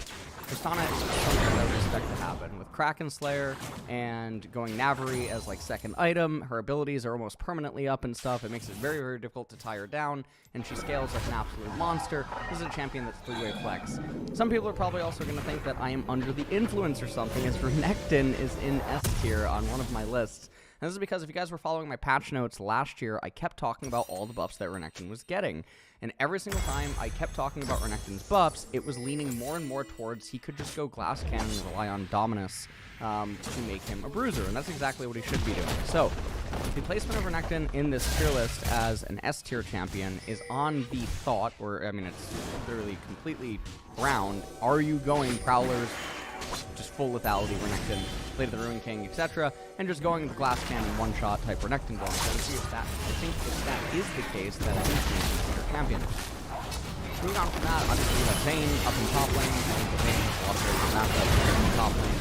I do not think that most top laners are equipped to actually play her, because it's not a representation of how strong she is against the current lineup of top lane champions, how potent she can be inside of a game. And so there's that. Janna is here on this list because roaming top lane Janna never actually died. The nerfs that Riot did made it a little bit more annoying to pull off, but if you really know what you're doing, there's still people that actually run top Janna, even in high current challenger. and it totally still works. So no matter right now where Casanti is just getting blind picked, and sometimes people are even blinding Ornn and other champions like this, top lane Janna, you can absolutely bet, is still one of the best champions in the game, and Janna is also still one of the best supports in the entire game too. That might be a little bit standout and surprising is Rumble. If you are wondering about Rumble, I ask you to go back to the durability patch and take a look at everything that ended up happening, then head on over to Rumble's wiki and take a look at his base damages, his base ratios, and everything else that Rumble has to offer, because it makes literally no sense how after the durability patch he does not actually appear more. It is extremely confusing, especially because he's also flex. Some of the other things that we'll move through is obviously Udyr top lane. It's super, super niche. Darius is also here, has a lot of good matchups. We've been seeing Adam and LEC do really well with it. Riven, I think, is also in a really good state right now, especially with like the Black Cleaver changes and everything that's been going on with her. Ivern's still really high up on the list just because he has a lot of extremely good matchups in top lane, and Ivern's still one of the best champions in the entire game. Probably top 3 jungler right now in the entire game, and yet he's going to go completely unpicked, and that's fine as well. Other champions, I think, are not so surprising that we have been seeing inside of pro play. Then you have stat sticks like Warwick, and unfortunately, I think that Warwick gets a really bad rep because the type of players that play him in solo queue, even at high MMR, are not really thought of too highly by professional players or even high MMR streamers. And so, unfortunately, I feel like it sort of rubs off on the champion, and so Warwick is always viewed in sort of a bad light. Other champions that are on here, Zac, even with 13.3 changes, you guys might know that a lot of the top Zac players build Demonic Embrace or any AP items on him in extremely high MMR, and so I don't think that's really going to do anything. The Twitch on the list is AP roaming Twitch, and no, I'm not talking about the AP roaming Twitch that we saw in LCK. I'm talking about what happens when you really know what you're doing with AP roaming Twitch. This is going to be very akin to the Janna and everything that's going on here. Zilean, we did see at Worlds last year in play-ins. I believe that Ed ended up playing him a couple of times. It is a really strong champion, takes a lot of time to actually learn, and also know how to get through some of his lanes in top lane, but he definitely is a viable top lane. Zilean. Some of the placements on this list, which are definitely a Drutu recommendation, is definitely going to be the Zeri and the Samira, and I mean, it was mostly just him convincing me on the placements of these two. These two have really good matchups into a lot of the champions that you're seeing in both A and S tier. And obviously their scaling need not any introduction because you can just get access to them inside of the game. And this is very akin to Vayne, but I think Vayne, especially in 13.3, is just likely going to be a lot more stable. And so in that regard, I think that it's fine. Other things that might seem a little bit weird as we do move down on some of the stuff is, you know, Akshan being here in B tier, even though Akshan is non-existent. Garen actually has some really good matchups versus some A and S tier champions. And I was actually getting asked about him yesterday while doing the LCS co-stream, I believe by a Tenacity of 100 Thieves, asking specifically about the Garen versus the Cassante matchup. And then obviously you have Attack Suite Kaisa or something on here. You have the Lost Chapter Rylai's Brand or something on the beats here as well. And then you have just random placements of other champions that we've seen throughout the year where I think our actual current power level does stand at this current point in time. And so I don't think it's really all that surprising. Some of the things that some people might be, you know, raising some eyebrows at is like Gwen is like really specific in her current state. What happens with a lot of the matchups up in top lane, yes, receiver against Santi in some instances. Kayle is kind of lower on the list. I believe that one of the changes was actually pulled on her, even though she is getting buffed at 13.3, and then the ability to attack inside of Ultimate is not coming in until later. Draven and Aphelios, while being good and yes, having some of the overheal changes and, you know, the crit changes and everything like that, I do not think is actually worth more than playing some of the other marksmen that are above them. And then you have other like really fringe things that are obviously inside of this list. Aatrox got hurt a lot with a lot of the changes that ended up happening around him. And then there's a bunch of champions in the don't tier. I don't really think that any of them really need to be explained all that much. I mean, we did see Nidalee in LPL, but I mean, it's still an absolutely don't tier pick. You have other things like Volibear, who I think a lot of people actually forgot even exist at this point in time. And then you have things like Set, which obviously has been seen, you know, at certain points. We've also, I think, seen top Xin Zhao. Was it in LPL? I don't remember exactly where Xin Zhao was. Lee Sin is getting buffed, but I do not think that it is going to do anything towards moving him towards, like, lane Lee Sin or anything like that. And I think that pretty much covers top lane. Some of the champions, you know, just are not actually put on here, but I tried to put a lot of the champions that we actually have seen, at least in the last couple of years, that have appeared in top lane and have been considered for top lane, and very considered what power level is, their ability to slot into draft, how flexible they are, how they are with current itemization and whatnot, and how they are scaling relative to the popular meta right now, and what actually could exist. Now we're going to move on to the jungle, and the jungle list, we'll talk about this now too. Udyr, this is a really interesting one. So I think, to literally quote Aribo, who was the person who helped with the jungle making of the tier list, people don't know him, he is a challenger jungler that is very notorious for non-traditional junglers and doing a lot of very deep analytical conversation on optimizing clears, optimizing optimization, and things of that nature, really yada yada yada, etc.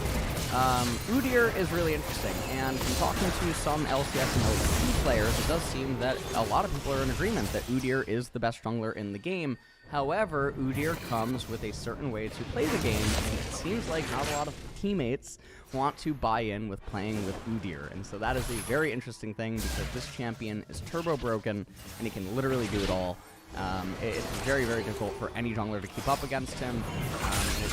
Yes, some people might reference the G2 game where Yike ended up playing the Udyr, and I would say that that was an extremely poor showing for the Udyr, because there were so many mistakes with the clear efficiency inside of that game, but also how far behind he ended up falling early on, and the leads that the enemy team ended up screwing. I mean, it was very one-sided. It could have been a lot of junglers in that situation. The one-game sample size does not really reflect anything about the champion's power level. I wanted to place Fiddlesticks on the Z tier as well. However, I can agree that Fiddlesticks does have a little bit more conditions on him. One of the reasons that Fiddle is really, really, really good is with all of the jungle changes that have ended up happening have only actually benefited him. Fiddlesticks operates on a better economy, and I have emphasis on better because he's able to defeat a lot of gold because of his passive with the effigies. And with that being said, Fiddlesticks' base damage and the fact that he's able to legitimately curve into items way better than other junglers because of his ability to use the recipe components of the item better than other junglers due to the nature of his kit and how he plays is just really, really strong. Fiddlesticks has been top of my list for a really long time. The unfortunate reality is that he has really unique clears. He has an extremely unique playstyle. He's just not a champion that a lot of people want to play. They will also end up saying that Fiddlesticks wants to be solo AP when he's in the jungle. I completely disagree on that, especially because you do not need to be solo AP if the enemy team composition does not necessarily have easy access to magic systems. And this is a really common thing. One of the best examples that I can actually give of in a situation where the presence of the champion that deals magic damage will not necessarily induce magic resistance stacking from the enemy team would have been once upon a time maybe having Karthus in the jungle and Corki in mid lane. No one is going to build magic resistance just because there is a Corki in the mid lane, mostly because most of the magic resistance that you're going to get against Corki isn't going to be that great. And so just because there's going to be the Corki and there's going to be the Karthus and they're both dealing magic damage, one does not actually incentivize the magic resistance purchasing. Likewise, sometimes there's team compositions that just can't afford to get magic resistance, or at least they can't afford to get magic resistance until 3rd or 4th item because it would compromise their builds too much, which means that the early and mid game and the mid to late transition will play out normally, in which case the argument about needing to be solo AP is actually a completely irrelevant point. Other things on the list that might be a little bit weird, Karthus could move down probably to A. Kindred doesn't really need an introduction. We see her show up sometimes. She's absolutely broken. Lilia's utility, especially with a lot of the buffs that she ended up receiving, doesn't really need an introduction. Maokai, he has been dominating pretty much everywhere. Wise Mystical Tree takes over. Taric is probably one that raises some eyebrows. Taric's clear speed, his healthiness inside of the jungle, his ability to 1v1, his ability to 2v2, 3v3, etc. Absolutely bonkers, and then his ultimate is one of the best in the entire game. There's also a lot of combos with Taric. Nunu objective control in the current meta, his ability is speed around the map, his durability, his flexibility, even with itemization. Nunu is just really good. Gragas, with a lot of the changes, comes with really good base damages. He's able to function on low economy. However, if he does have a high economy, he does have itemization options to actually take over a game. I think Viego is a lot better than people give him credit for, and Warwick, just like in top lane, I think gets the same exact explanation, and that the champion just has a really bad rep. However, he has insane amounts of utility early on. He's one of the best of the death champions in the game early on. He's just a massive giant stat stick that comes with a lot of utility, and people don't bother to learn him. Other things like Rumble Jungle, we haven't seen this in a while. I know the Freak's on the balance team, so maybe he won't actually allow this one to fly or something. Rumble Jungle, again, same exact thing as the top lane explanation. And then you move on to Elise. Elise is probably the best sinning jungler that is on A and above. And what I mean by sinning jungler is just a jungler that's able to play a lot more proactively than a lot of other junglers here on the list, and that typically wants to get ahead. She wants to forego farming and, doing camps and whatnot, which she does have some more aid with because of the jungle pets this time around with the Bulbasaur, Squirtle, and Charmander. But Elise is the best AP jungler at ganking early, at least that's high up on the list, and that can forego those camps with really good utility on doing the dives. Evelynn is there on A, just because she's a really, really good champion. Not a lot of people are very good at playing her, and she's also extremely difficult to play against if people aren't used to playing against her. Skarner's in, and Nocturne I don't really think need too much of an explanation. Shyvana could be lower because of some of the changes that have happened inside of the jungle with sustain and whatnot, but I will leave her at B. Darius, extremely healthy and extremely fast clear speeds inside of the jungle, but no one gives him credit there, and also, again, flex champion. Kayn here on the list is definitely just for Rost. It's not really for Shadow Kayn, even though Shadow Kayn is getting a little bit of love. Trundle not existing for a while is a bit of an enigma, especially with Radiant Virtue. I have no idea how Trundle is not popping up earlier than, I guess, like last week we started to see some Trundle, but it makes literally no sense whatsoever how this champion with Radiant Virtue, not only just from the jungle, but even from the support role or something, just never was appearing at all. It is a complete mystery to me. I have no idea why it's happening, but yeah, Trundle is there. Rengar is okay. I definitely do think that he gains a lot of value if Ivern is in mid lane or Ivern's in top lane or something like that, or if you're doing Rengar Ivern bot lane. I think that Rengar has a lot more value there. And then I think a lot of the other junglers on the list here are relatively standard. Sejuani is a mainstay right now in pro play. A lot of people are picking her. Jarvan is seldomly picked, but Jarvan can be picked. I think some of the things that might raise some eyebrows is Vi, because Vi, it seems like, is literally everywhere. She's a part of the Vi Wise Mystical Tree and Sejuani Wukong, quad rotation that ends up happening in pro play. But realistically, Vi is just a really weird champion. She should be going Black Cleaver first item in most cases, but unfortunately, most pro players just don't pay attention to, I don't know, math or actually reading items or what it is. So we get Chempunk Vi's first item. Vi is a really basic jungler, and the reality is that a lot of the champions in A, S, and Z just can completely knock her out, but people like rotating the same champions over and over, and we know that by Zerilution, sometimes Sivir thrown in there and whatnot, and Vi has just been grown very accustomed to, and so they continue to rotate Vi. I think with a lot of the changes, it does get a little bit more rough for her. And I think that Vi's matchups into a lot of the S and even a lot of the A and definitely Z is just really rough. And I think that we would see that more if we saw those champions end up getting picked and not just the quad rotation endlessly rotated. Lee Sin, even though he is getting buffs, I do think that he is probably better than Vi, but I don't think the buffs are enough to actually move him into B. Rek'Sai, I think, is sort of like in the same tier of Elise with the comeback EXP and the counter jungling nerfs and everything else and the ability for those camps. And then obviously you have like some of the lesser common things like Yone and Master Yi. Bunch of champions in the don't tier. Kiana and Sylas are definitely solo queue heroes. Ornn cannot clear the jungle anymore. Unfortunately, it is a very sad thing. Maybe if he got bonus damage to monsters, then he would be able to come back as a jungler. Last season, before the Charmander, Squirtle, and Bulbasaur stuff, Ornn was, I think, one of the best junglers. He was really good around worlds. I remember talking about it, doing a lot of like live coachings with a lot of players that were playing in Champions Queue and whatnot. Ornn jungle was really, really good against Sejuani, against Maokai, against all those other tank and bruiser junglers. Unfortunately, it just never came out. And we do have the Amumu in the don't. I know that you guys might have seen the I actually have it like this so that I can actually move it around. I think that picking a Mumu is really, really, really specific, so I mean, I had him in the dote. Realistically, if it wasn't for the changes that a Mumu would end up getting, I probably would have him in the B tier, and then things would be fine. As it stands, I'm just going to end up moving him into C, because, again, I just don't think the Mumu is actually worth having inside of the jungle, even though he does have that flex potency. But I do acknowledge that he probably could be, like, a really cringe B tier, but I'm just going to end up putting him into C. A lot of the other junglers, I think, are pretty self-explanatory. The Pantheon buffs don't really do anything. Mordekaiser and Holy Bear are non-existent these days. Literally, you're briefing. Ever picking this ironically, when so many other, magic damage junglers exist that are just so much more consistent and don't rely on opponents making mistakes and aren't predicated on that. And then, yeah, Sylas, Kiana, just total flippers, and that's it for jungle. Move on to mid lane. And unsurprisingly, I think Tristana should be at the top of the list and should be one of the main champions to watch just because she's just gotten so many buffs. And with the crit changes, I expect that we see more Tristana. I think that her ability to, gain access to those magic damage junglers helps her out a lot more. We saw one of the best lane phase Tristana mid lanes yesterday in the LCK at the time of making this video.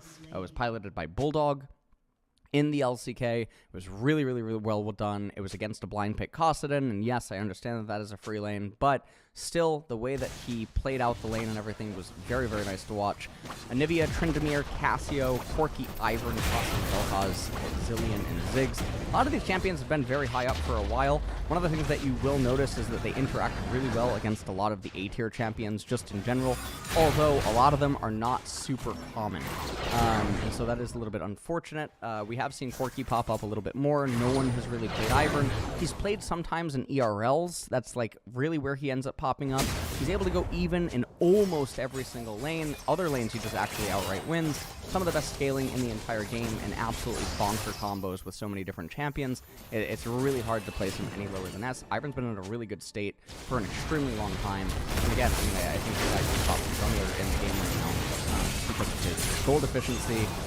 What I mean by that is his access to gain ability, his access to power for so cheap relative to other junglers right now. And even what he's able to do with specialty items and base levels and whatnot. So I think in that regard it's all pretty self-explanatory. I think other stuff on the list that might raise eyebrows is obviously Katarina. I would go more in-depth on Katarina or something. I think that her actual base power level is totally fine. I think that Katarina is inside of solo queue. I had a rant on stream about this like yesterday or something. I'm not talking about Katarina OTPs or something. I think that Katarina is inside of solo queue. It's a little bit weird, and I think that the whole perception of Katarina is a little bit skewed. Katarina's inside of solo queue, perma-roam, they go down in CS, etc. They get a lot of kills, they win the game. If they don't, if they perma-roam, they don't get a lot of kills, they end up losing the game, and it looks like feast or famine all the time. I think a lot of this is because of the nature of solo queue and how uncoordinated their teammates are, and so there is a reliance on the Katarina player to get fed, so they're able to take things into their own hands. They can't rely on their teammates. To a mechanical degree, and I think that is a really big point of, contention. Yes, I do think that she does have to come in as like a counter pick or something like that, and you're not just going to pick her in every single scenario, but I do think that she is good. Malzahar has a lot of good matchups, but again, a lot of the champions aren't going to be counter picks. Orianna should not be getting slept on. I do like the, talked about current new potential Akali build, which is like Bruiser Akali, where she just stacks a ton of HP and she stacks M-Pen. She gets a lot of M-Pen really early on with the Morello Shadow Flame, and then she has the Radiant Virtue stuff.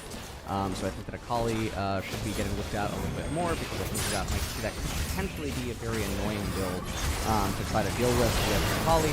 Renekton, obviously there are similar reasons sort of for the Tristana, but again, he just has good matchups into some of the champions because he has a very easy approach with a lot of junglers, and he can guarantee pretty ease of access in mid lane. Some of the other things that might stand out that I can think of is K'Sante. I think that K'Sante is probably actually a better mid laner than he is a top laner, because I think that some of his I think his transitions in mid game are more easily accessed from mid lane than they are from top lane.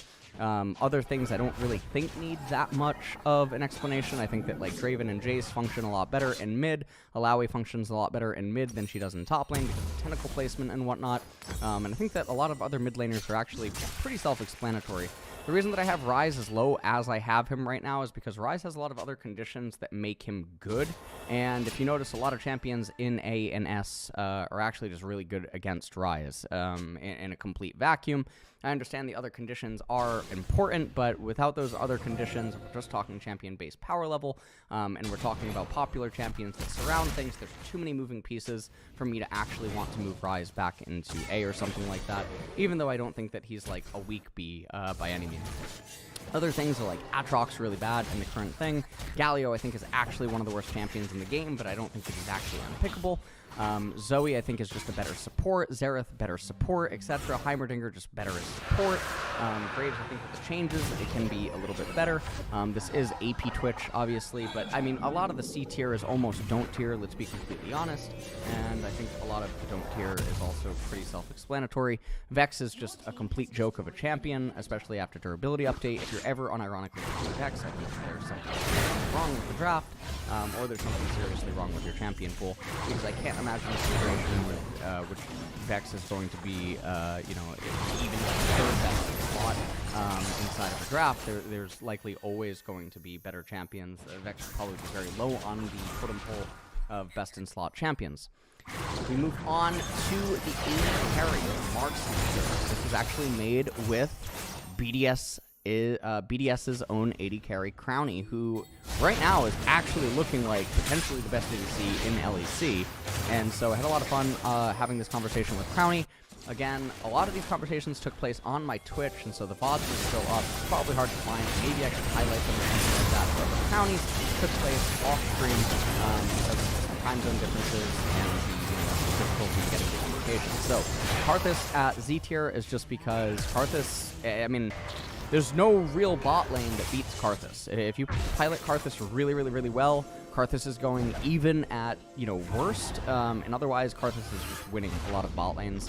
And even if Karthus does manage to fall behind, Karthus is really fortunate. And the recalls are not really all that different, even if he falls behind, and the lane is almost always reset.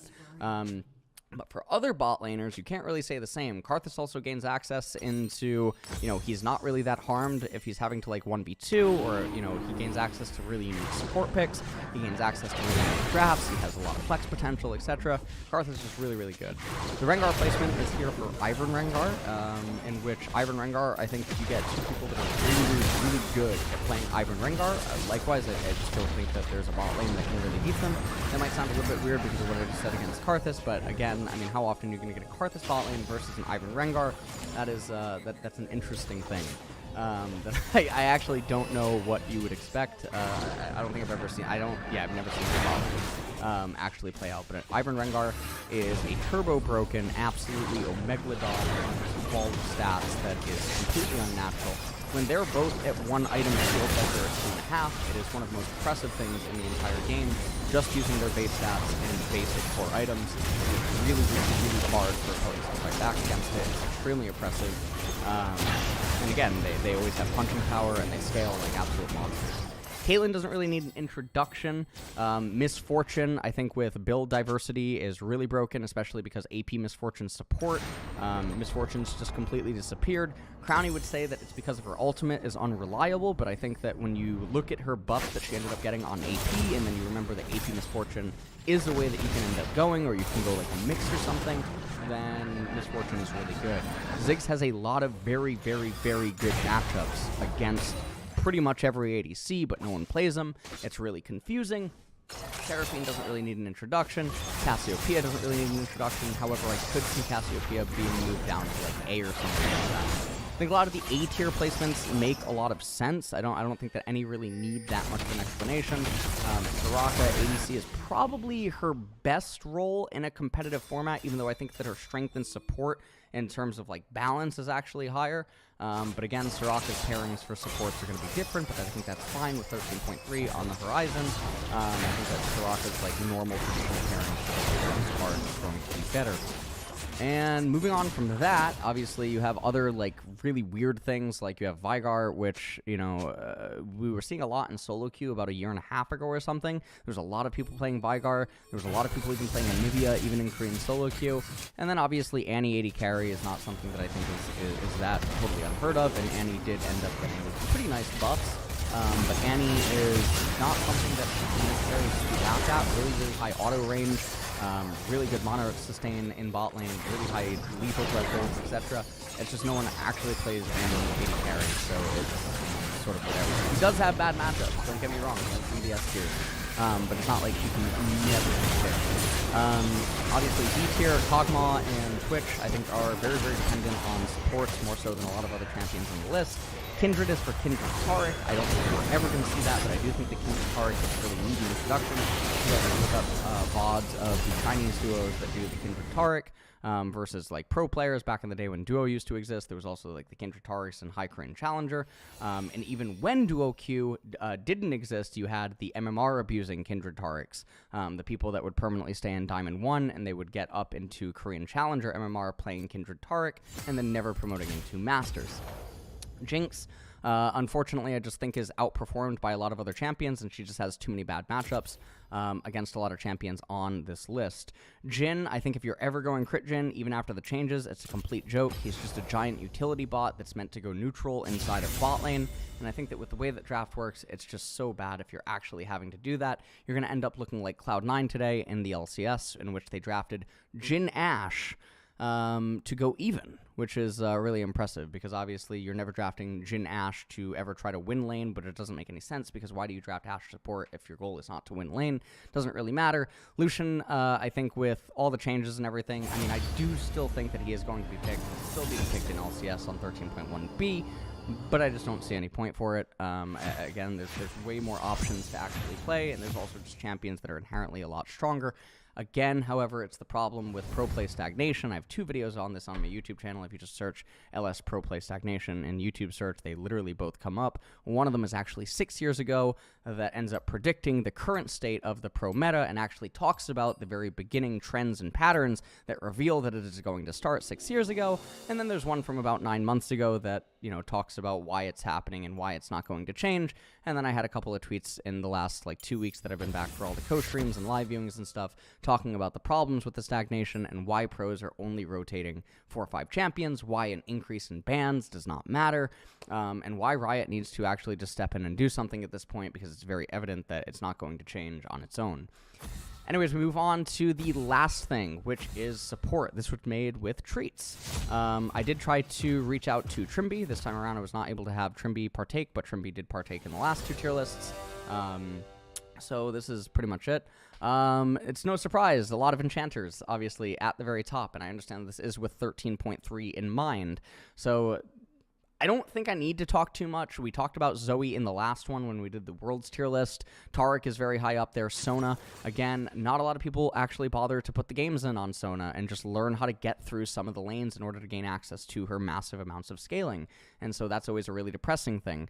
AP Misfortune is exactly what this is. AP Misfortune, really, really good against a lot of bot lane duos right now. Very, very oppressive in lane. Scales really, really, really well, and nothing's going to happen to her, at least not in 13.3.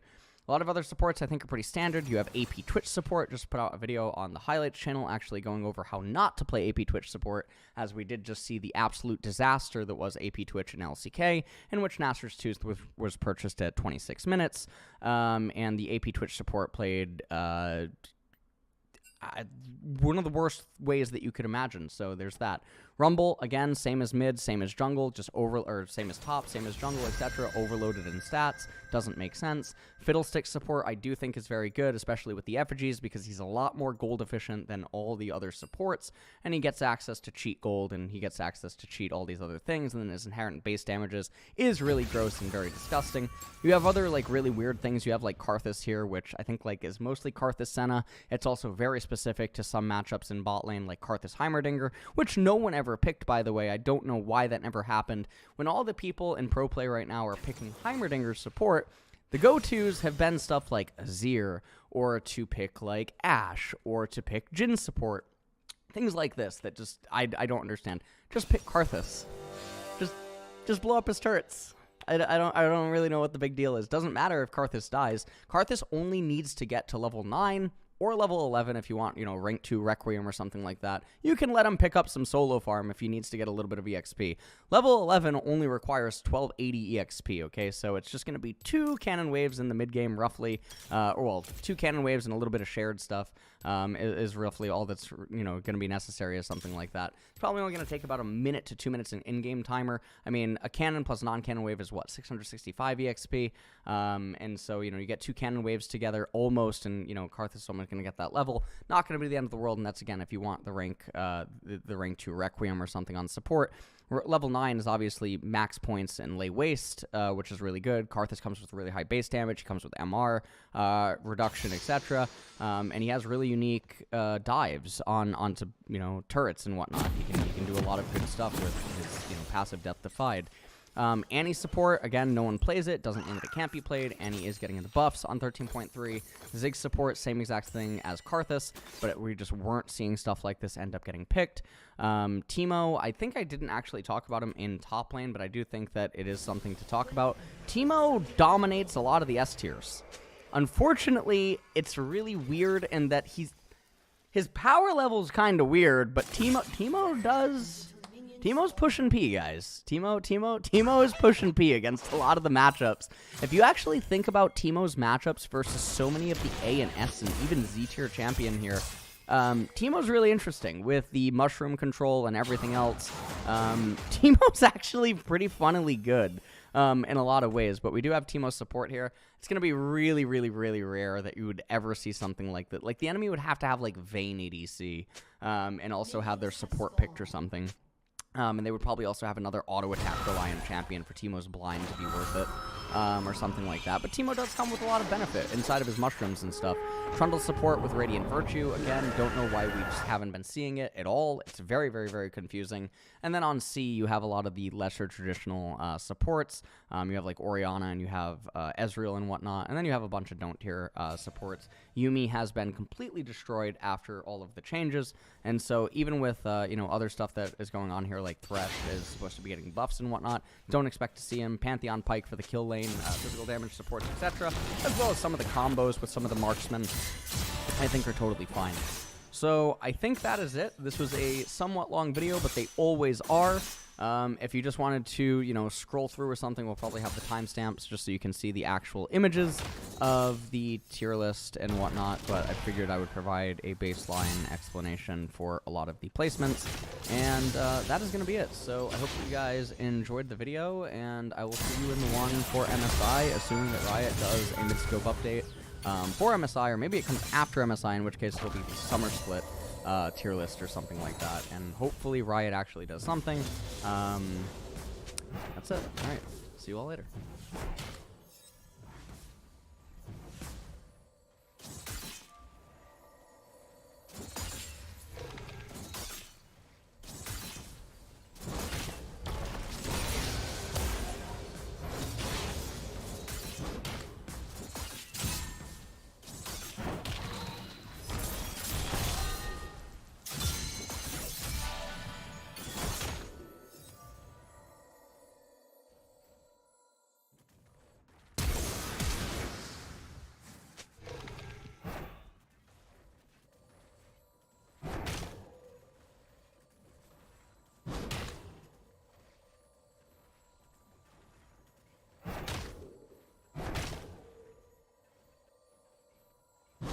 Today, I want to answer a question that I've started to wonder about every time I walk up to the cheese counter at the store. Is Parmigiano Reggiano actually worth it? Because when compared to the Parmesan products you can find, it's always the most expensive. So in today's video, we're going to do a deep dive into the world of Parmesan cheese. I purchased 5 different Parmesan products at varying price points, researched into how these are made and regulated before running them through various experiments so we can get to the bottom of this. Because I, just like you, have heard countless confusing things over the years. For example, you may have heard fake Parmesan will clump up and be grainy, so you should always buy the real stuff. Or maybe you have questions like, what do people even mean by real or fake Parmesan? Is the green bottle of pre-grated stuff even made out of cheese? Are Parmesan and Parmigiano Reggiano the same thing? And how do I know if I'm getting Parm Reg from Italy? Or maybe the most important of all, can you actually taste a difference from a US-made Parmesan versus one that is from Italy? Now, I'm someone who has happily spent my money on the $21 per pound for the imported Italian stuff the past couple of years, so this is actually an answer I'm not sure I even want. but I've opened Pandora's box of this fascinating story of the cheese that Italy's cheese consortium calls one of the most counterfeited and imitated cheeses in the world.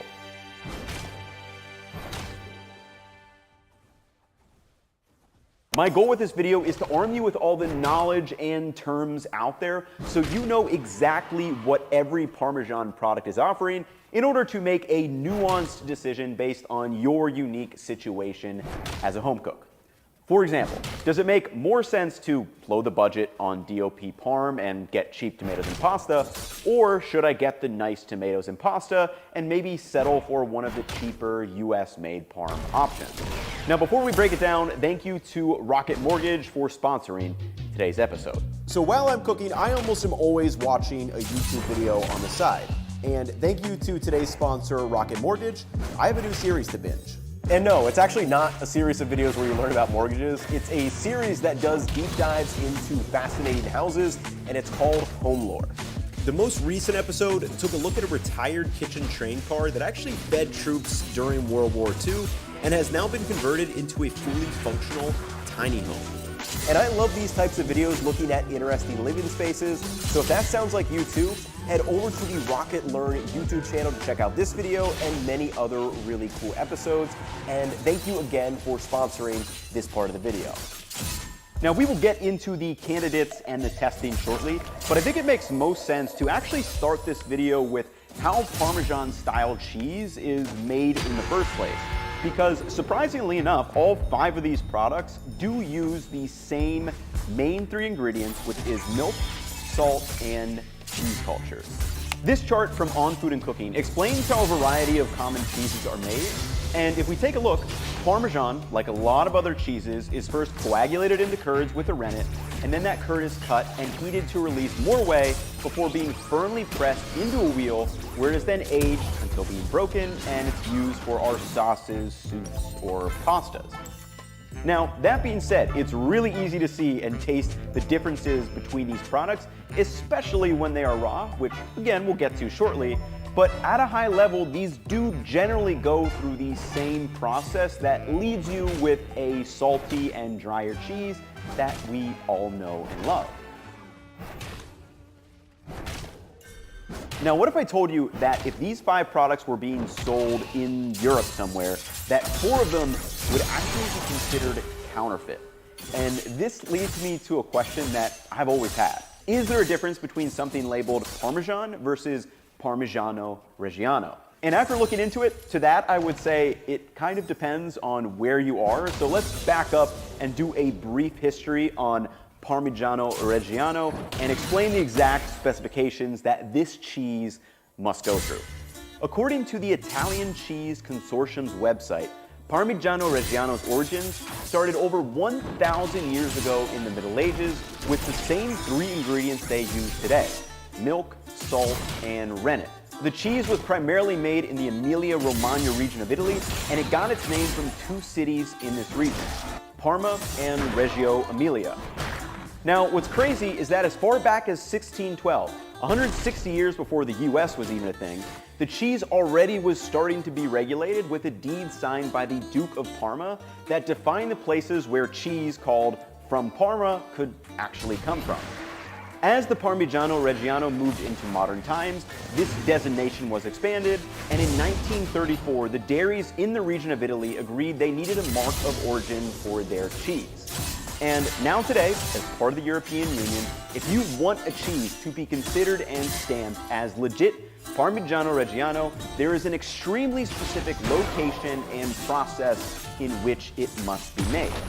Now, all the specification that this cheese must go through in order to be titled Parmigiano Reggiano is actually all summed up in a single document from the official European Union, PDO-IT-02202, titled Parmigiano Reggiano, and last updated November 11th, 2016. Now, I'll link this document below because it's actually just a really interesting read-through because it does have some very specific measures. For example, you have the basic ones like the 3 ingredients that must be used, where it come from, the size of the wheel, and things like that. But then it goes even deeper. For example, there are some notes like the cyclopropane fatty acid ratio has to be less than 22 milligrams per 100 grams of fat, and 75% of the food that the cow itself eats actually has to be produced within the same geographic area, so those cows better not be munching on any grass grown in France. So this outlines exactly what something labeled Parmigiano Reggiano is, but what does it mean if something is labeled Parmesan? And this is where the "it depends" comes in. The word Parmesan is the English translation of Parmigiano Reggiano, and for every country in the European Union, if you see a cheese that is labeled Parmesan at a shop in, say, France or Germany, it is Parmigiano Reggiano, meaning it was made in Italy and upholds all the standards, and this was made in a ruling where it is noted that the term Parmesan is an evocation or extension of Parmigiano Reggiano. And this is where it's kind of interesting to me because say someone made a wheel of cheese exactly how you would make Parmigiano Reggiano, like down to the T. They got it looking the same, they met all the requirements of moisture levels, fat levels, the aging maturity, and all that. But the only thing they changed is that they made it with cows that were from Germany. Now, in this case, even the most discerning Italian may not even be able to tell in a blind taste test, but just because that is so, this cheese still cannot be legally labeled as Parmesan in the European Union. And I was trying to find out some more on this because the EU actually sued Berlin back in 2004 for not upholding the name of Parmesan. And this blog from 2016 also mentions that some French restaurants will use imitation Parmesan, but I want to know what they call them since the words Parmesan or Parmigiano Reggiano cannot be used on the cheese label. Anyway, so why did I give all this background? Well, because in the United States, the words Parmigiano Reggiano are still protected in labeling, but the word Parmesan is not. And this is the exact same thing with how in the US we use the word champagne to generically refer to sparkling wine. But in the European Union, if a bottle is labeled champagne, it must be the specific sparkling wine from the champagne in France. So while the European Union would consider these four to be counterfeit Parmesan, this is perfectly legal labeling in the US, and the FDA actually does have some documentation about things labeled Parmesan, but the restrictions are way, way less. And this brings me to my next question. How can you ensure you are getting the real Parmigiano Reggiano in a US grocery store? Again, the name is protected, so in the United States, it's actually really easy to figure out, especially compared to that canned tomato market. So first, just take a look at the name. If it's labeled Parmigiano Reggiano, it is the legit stuff. If you see it's labeled Parmesan, just assume that it is made with milk or processed in the US. Now the name should be enough, but additionally you can check for the DOP stamp on the cheese packaging, and further, if you buy a hunk with the rind still attached, a last check that you can do is to check the needle stamp that will also say Parmigiano Reggiano. Now there are definitely some pros and cons to kind of the EU versus the US regulation approach. For example, the EU approach would kind of be like saying, in the US, Wisconsin is going to be the only state allowed to produce and label cheddar cheese, even though Vermont and Cabot Creamery may make really great tasting cheddar cheese. They're going to have to label it something else. So very interesting to think about, but it's a whole separate conversation kind of way above me. But what I want to answer in this video is, given the current landscape and options of Parmesan-style cheeses in the US, is Parmigiano Reggiano actually worth it? So to do this, we still need to explain some terms and actually how cheese in general works. But let's just hop into the first of 3 taste tests and welcome in the candidates that I chose. First, we have 2 pre-graded options. These are 1, the classic green bottle, and then secondly, a higher-end 16-month pre-graded version before moving into the whole wedges. For these, I have a 12-month aged US domestic, a 20-month aged US domestic, and lastly, a whole block of the 24-month Parmigiano Reggiano from Italy. And up to now, we've touched on the history, regulation, and common labeling semantics, but none of that information really helps us answer the original question. So let's start putting stuff to actual practice. And this is where I think it gets fun, because there are 3 important areas to consider and have in mind as we go through these taste tests. Number 1, flavor. Does Parmigiano Reggiano have a significantly better flavor compared to the Parmesan alternatives? And then secondly is food properties. Does it have advantageous food properties such as a higher fat content? Does it melt better? Or do those additives in the US made parms make any difference? And then lastly is lifestyle consideration. How is it going to be used? For example, the recommendation may change depend on what we are using it for, such as a shaved garnish for a salad or sprinkling over some pizza, or if we're going to end up using it in some pasta sauce like an Alfredo or carbonara. And for me, I chose 3 tests that you also can easily replicate at home, and I would recommend trying it because they're just pretty fun. But with that being said, let's hop into taste test number 1. So for this raw taste test, all I did was grate the blocks of Parmesan that I had, and then also spooned out some of those pre-grated ones, blindfolded myself, and had Gabe give me a small spoonful of each one. And spoiler, it's pretty easy to tell the difference. That one's good, really good. It's nice and creamy, kind of really melted on the tongue.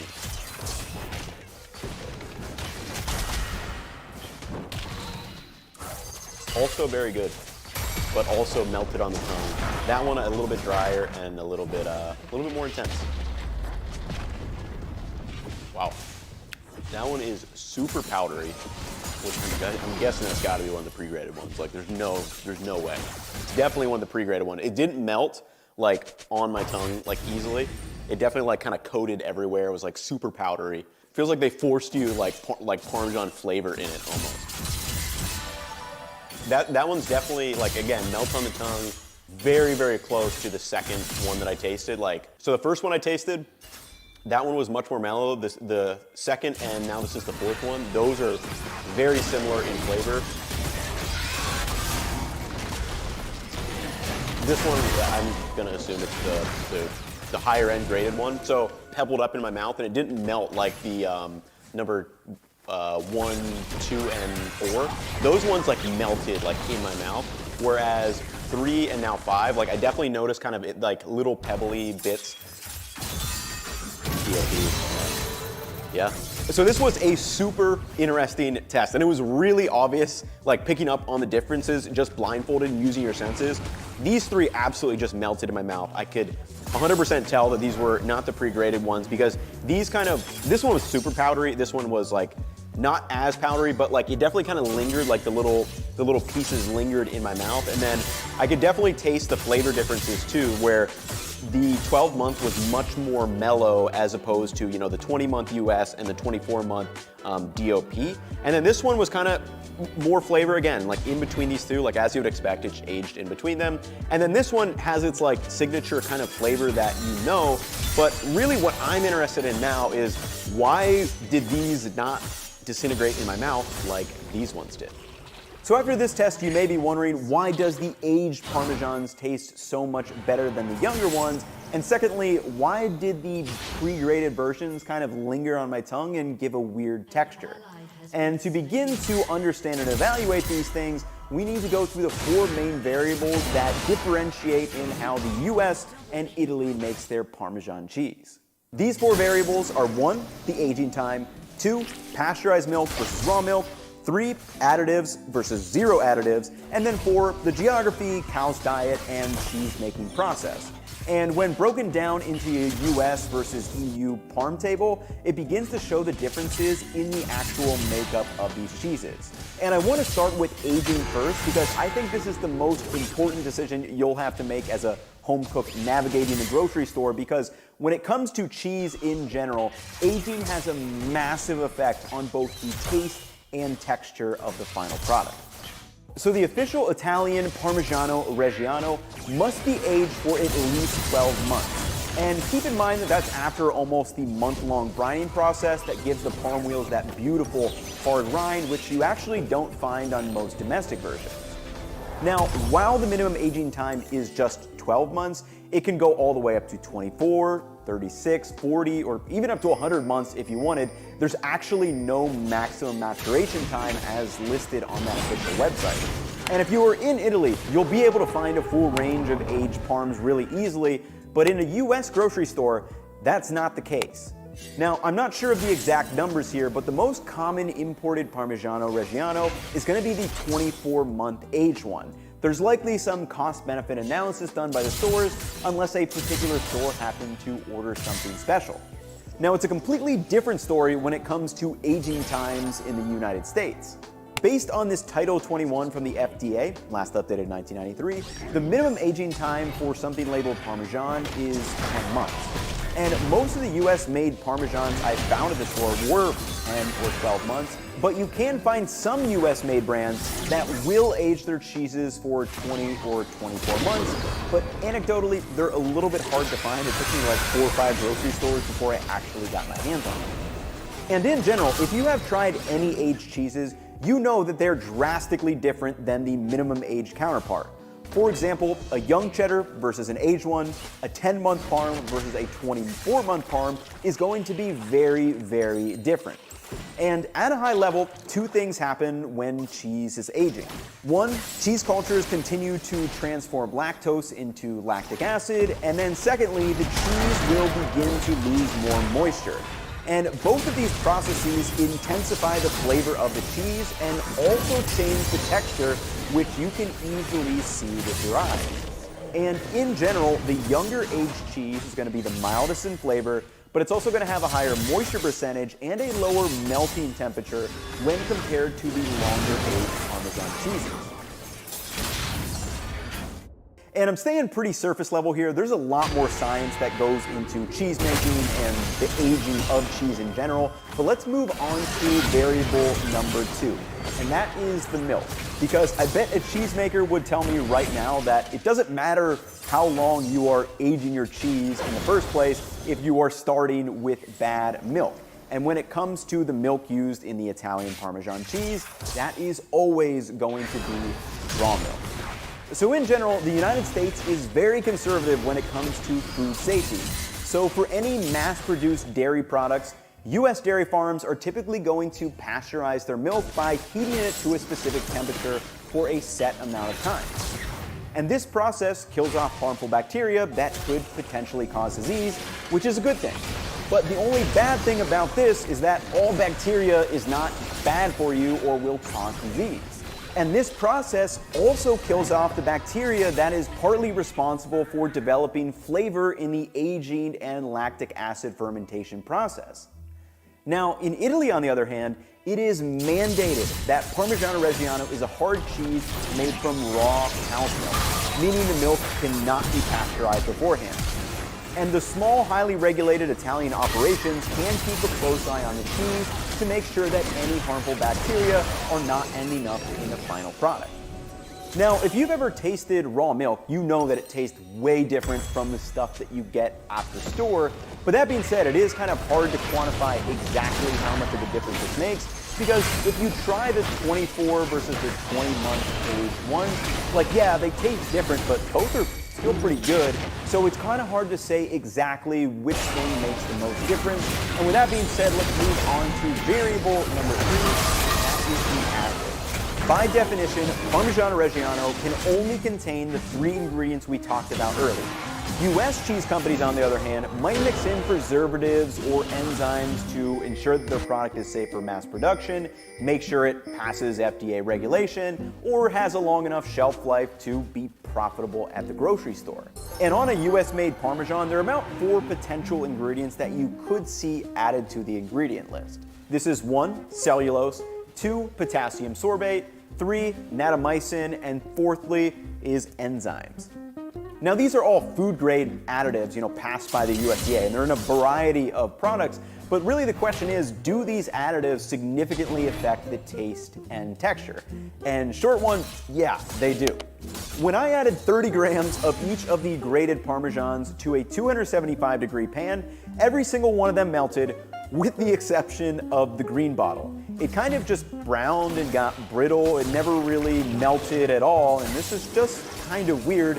which may lead you to wonder, why is this Parmesan cheese from the bottle not melting? And I actually think this is due to a variety of factors. Number 1, a lack of moisture. Number 2, a lack of fat. Number 3, a tight protein structure of the cheese before being grated. And these might partially be caused by 1, adding cellulose powder, and 2, adding potassium sorbate. So let's talk about it. Cellulose powder is a common anti-aging agent that is typically added to grated, shredded, or shaved parms to keep them from clumping up, and it does a good job. Now, this alone won't stop cheese from melting because the other pre-grated parm has cellulose powder added as well, but it melted just fine when I added the 30 grams of it to the pan. But I do suspect that this is what caused the green bottle and the pre-grated parm to kind of linger on my tongue in the raw taste test, because cellulose is insoluble in water.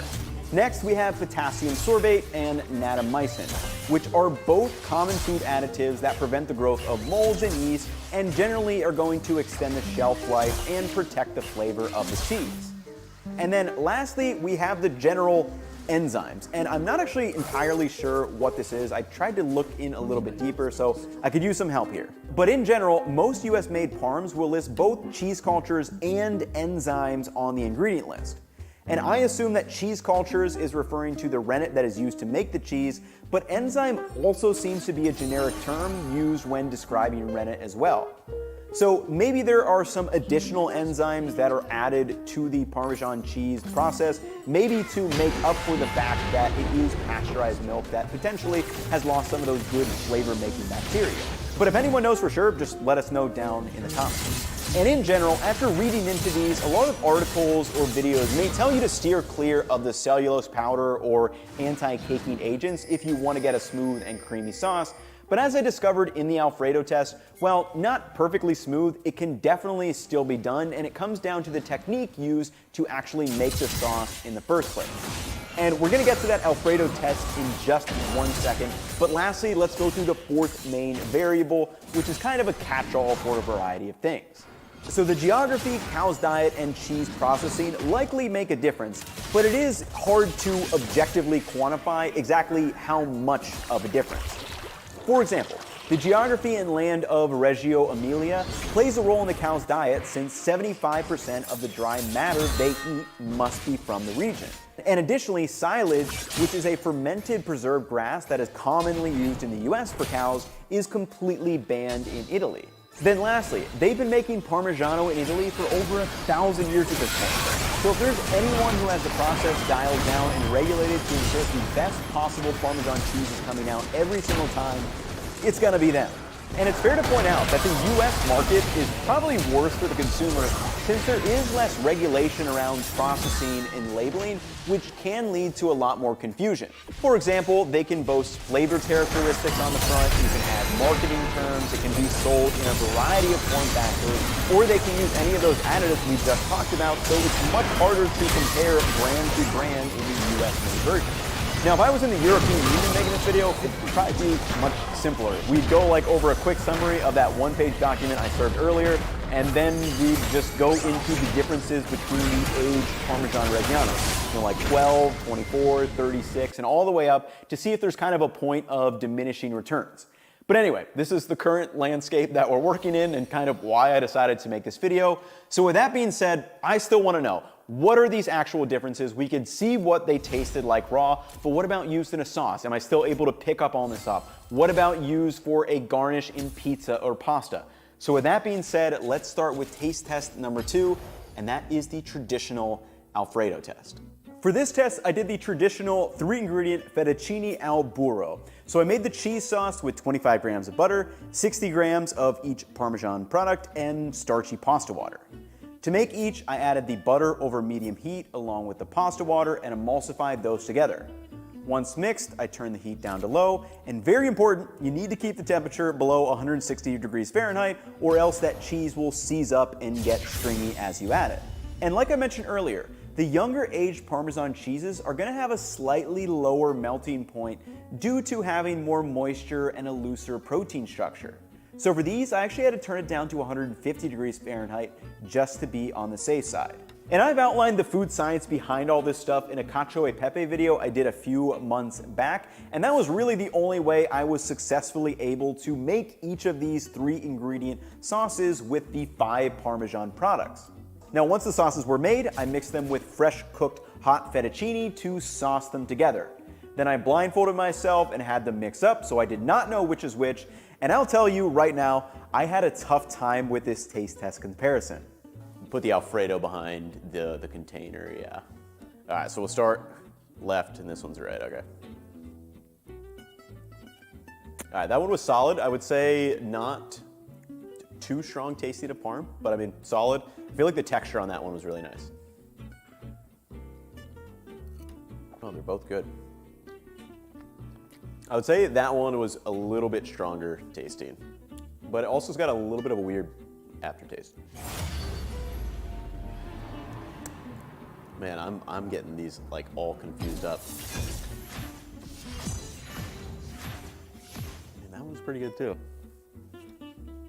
All right, these are way harder than I thought they would be to differentiate from. I don't know if it's good or bad, but definitely stronger tasting. This one is 3. That one a little bit more mellow.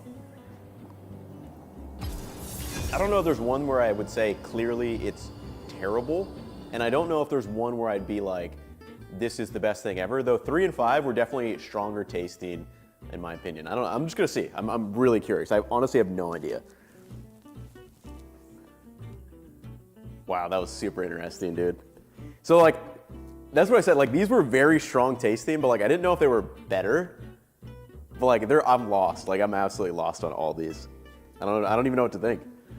Very interesting. Do you guys want to try these? Like I'm like actually like kind of baffled. Like I had no idea. Like absolutely no idea.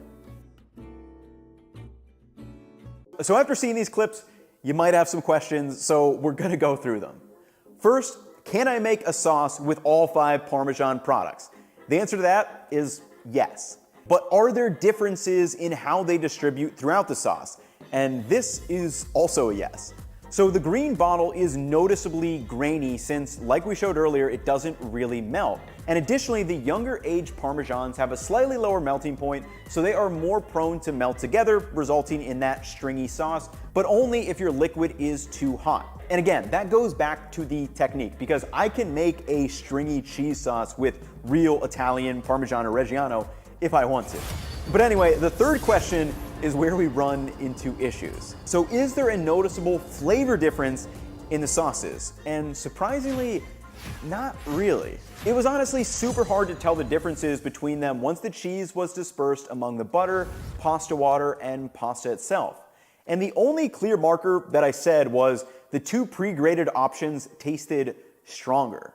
And I didn't articulate this well in the taste test, but I didn't say they tasted better or more flavorful, because what I meant by stronger is that they tasted saltier, which makes sense because on the nutrition label, the green bottle has double the amount of sodium per a 10-gram serving when compared to the other options. Now fourth, this may make you wonder, so if it was hard to tell the difference between the Alfredo sauces, does this mean that maybe I should not be buying Parmesan Reggiano for Alfredo sauce? And to this, I would say no. Think about it. If you make a sauce with 1 part butter and 2 parts cheese of any kind, it's probably gonna taste fairly good. But I think the main reason why I had such a tough time differentiating between these 5 was because I didn't add any garnishes to the pasta themselves. Now, I did this completely on purpose because I wanted to taste the sauces on the merits of these sauces themselves. I didn't want to be influenced by a fresh, raw grading of any of the parms over the top because, again, I did that test prior alone, and then secondly, the third test is all about the garnishes. So let's dive into those.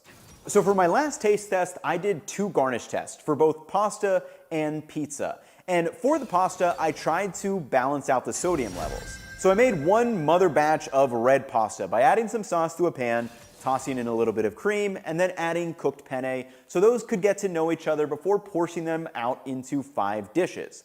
And next, I added the parm in varying amounts before mixing them up and doing the whole blindfold thing, and here are some of my thoughts. Okay, so that one, pretty good. And obviously I can tell, yes, it's the one of them that I graded. That is the advantage of being able to use a block. You can get that kind of micro-graded form. That one, pretty solid. I'd say maybe a little bit mellower than number 1. All right, this one's definitely stronger than number 2. Number 3, noticeably stronger than number 2. That one kind of just like tastes generic to me. Not bad, but just kind of meh. That one is okay. That one might be the green bottle if I had to guess. It kind of had like that green bottle taste. Number 3, I would say it was definitely the strongest and probably my favorite of the two. I think mellow, strong, stronger, and then this 4 tasted kind of generic, 5 tasted, I think that one might be the green bottle one, but let's just give it a C. We have the 20-month, the 12-month, the DOP, the pre-graded, and then the green bottle, which, yeah, makes sense. And as you could guess, this garnish test definitely fell much more in line with the raw taste test that we did firsthand.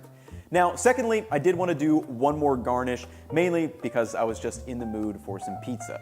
So for this test, I bought one massive slice and cut it into roughly equal sized bites, and then added each of the 5 Parmesans, and again, the DOP definitely shined, but to be fair, the 20-month aged US Parm was also quite good.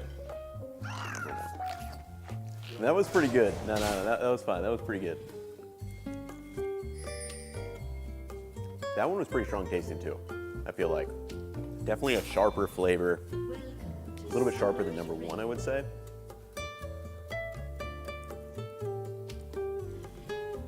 This one also felt like pretty strong tasting. 2 and 3 felt stronger tasting than number 1.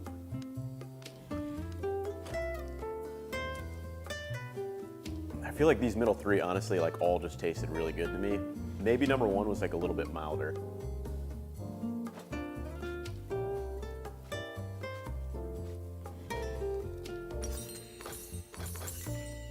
This one kind of just tasted like pizza. I didn't really, Parm wasn't too strong on number 5.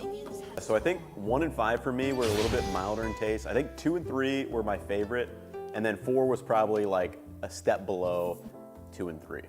So again, another raw taste test, and again, the DOP, the 20-month, the longer aged ones definitely are more concentrated and sharper in flavor, and it really does come through, especially in these raw applications. But again, all of these were still delicious in their own right, and really that leads me to the final questions. How exactly should we shop for Parmigiano Reggiano? Okay, we finally made it. So in conclusion, is Parmigiano Reggiano actually worth it? And in short, yes, I definitely think it is. After running through all these tests, I will continue to pretty much exclusively be buying Parmigiano Reggiano for all of my Parmesan needs, but I will say that I definitely have a new appreciation and understanding for some of the US-made products. For example, that 20-month Parmesan was actually quite good. And additionally, I have some real-life examples of when you may want to use some of these other products. For one, I'm not going to throw the green bottle away. I'm just going to keep it in my fridge as a safeguard since it has a ridiculously long shelf life, and just use it sparingly for things like throwing it on popcorn, a slice of pizza, or maybe just adding it as a salt source to a one-pot pasta. So when might it make sense to purchase a 10-month Parmesan block or something like this higher-end age-graded Parmesan? Well, I think I've got one. So say you are making an Alfredo or carbonara for a large number of people. Maybe it's a family, you've got some friends coming over. What I would recommend, if you want to save some money, is maybe picking up one of these 2 for the actual sauce, and then getting just a really small block of the DOB Parm that you can use solely as a garnish to put over kind of your US Parm sauce. And I don't know who you got coming over, but I highly doubt that anyone is gonna be able to pick up on the fact that you didn't use an Italian-made Parmesan in the cheese sauce. That being said, here are my final tips when it comes to buying Parmesan cheese at the grocery store. 1, if it's labeled Parmigiano Reggiano, it is the real deal from Italy, and it's most commonly gonna be the 24-month age variety. Now, if the cheese is labeled Parmesan, that means it's likely from the US. And in that case, I would 1. recommend getting a whole wedge or a block, as this will give you the most variety and control over the form factor. For example, I wouldn't really recommend buying the shreds or shavings if you're making a cheese sauce, as they will increase the likelihood of the cheese getting stringy because they don't disperse well in the sauce compared to a finely grated parm. Secondly, take a look at the label to see how long it has been aged. Choose something aged at least 20 months for the best flavor, especially when using them for raw garnishes. Anyway, I hope you now know everything and more than you could possibly want to know about Parmesan cheese. I know I learned a lot. I purchased probably like $150 worth of Parmesan products for this video. So hopefully you guys have enjoyed. It was a lot of fun to make. If you have more ingredients or breakdowns that you want me to make in the style of this video, let me know down below. It's been a long day. That is going to wrap it up for me in this one. I will catch you all in the next one. Peace, y'all.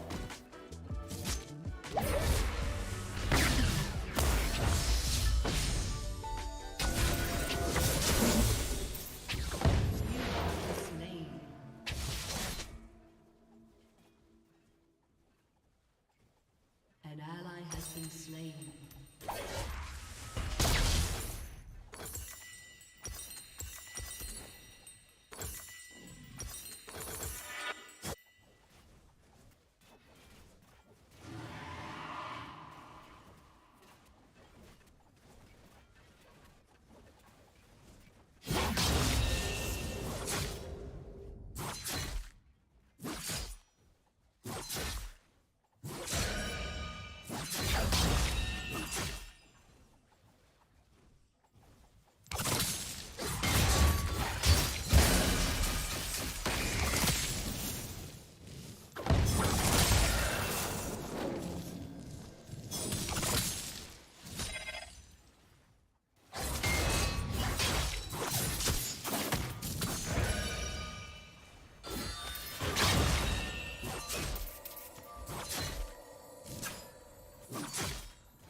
An enemy has been slain.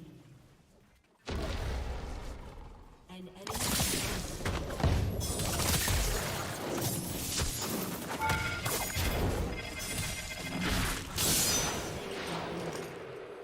You have been slain.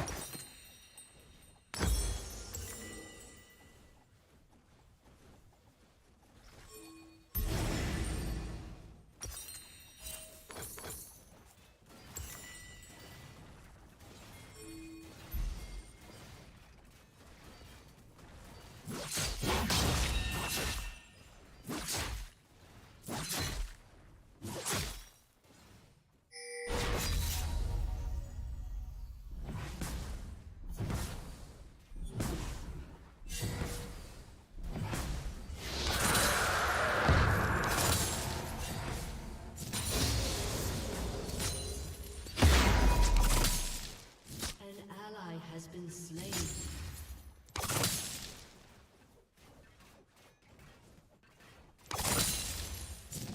Shut down. An ally has been slain.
Enemy rampage. An ally has been slain.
Double kill.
Hello.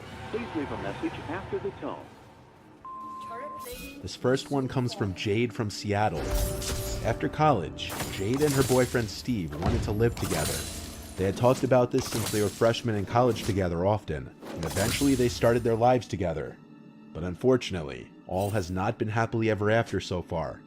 For some time, almost every day after work, Jade will come home to unwanted gifts from a stranger. Gift baskets full of things like jewelry and other expensive items, and on other occasions flowers with letters. But every single time there would be a gift basket left, it would include a photo of Jade out in public with family, friends, her dog, or her boyfriend. One day, Jade took the basket into the house and began crying, causing Steve to come running to her side. Steve was furious, as he knew this wasn't just a sign of harassment, but also stalking. Steve would later install security cameras around the house. After a nice dinner one night, Jade was taking a bath and was listening to some relaxing music when she heard her phone ding. It was a text from an unknown number saying, "I'm outside." Jade screamed, causing Steve to rush in and see the text. So Steve checked the cameras through his phone and saw a tall man was at their doorstep. The man stood there for about 5 minutes before leaving in the direction of the woods. This was a screenshot of the man standing at the door with a black mask over his face. Jade also attached this video she recorded of herself home alone one night while Peter was at work, and the man came to the house knocking on the windows as she texted her mother and grandma in fear.